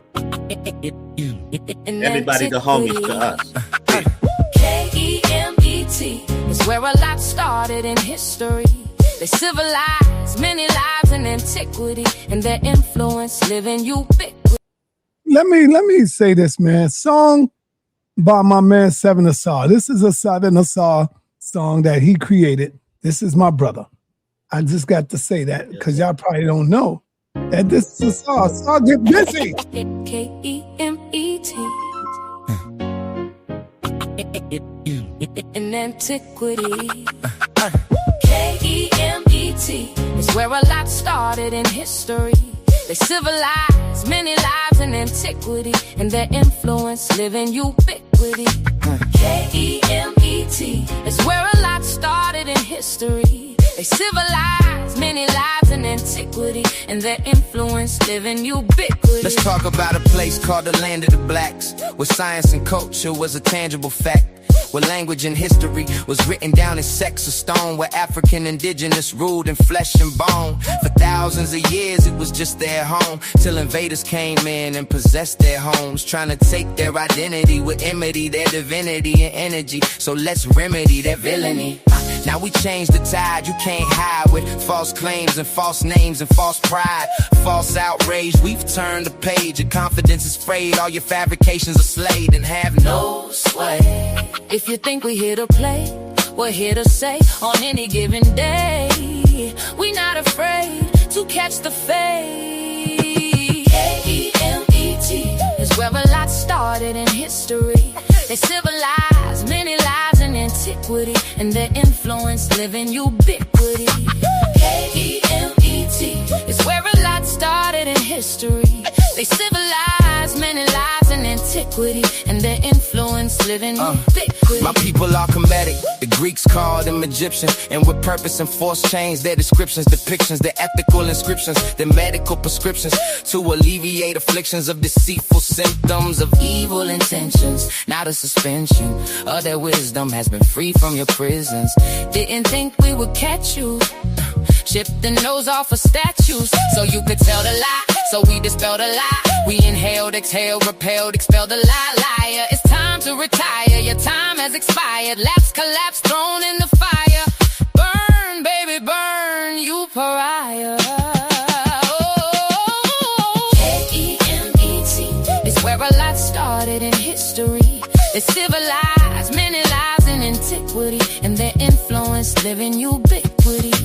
K-E-M-E-T is where a lot started in history. They civilized many lives in antiquity, and their influence live in ubiquity. I give thanks to Cheikh Annie Diop and Dr. Bennett, John Henry Clark. They brought us in. Professor James Smalls and Anthony Browder. The I-File Obinga, we couldn't be more prouder. Jabari Osaze, Dr. Reggie Kaba, Kamania teachers. Our scholars, our brothers and fathers, our ancestors' achievements. We see it, we breathe it, we free it. Their accomplishments in our past and their bereavements. K-E-M-E-T is where a lot started in history. They civilized many lives in antiquity, and their influence live in ubiquity. Oh, K-E-M-E-T is where a lot started in history. They civilized many lives in antiquity, and their influence live in ubiquity. K-E-M-E-T is where a lot started in history. In antiquity, in antiquity, in antiquity, ubiquity. Oh, K-E-M-E-T is where a lot started in history. They civilized many lives in antiquity, and their influence live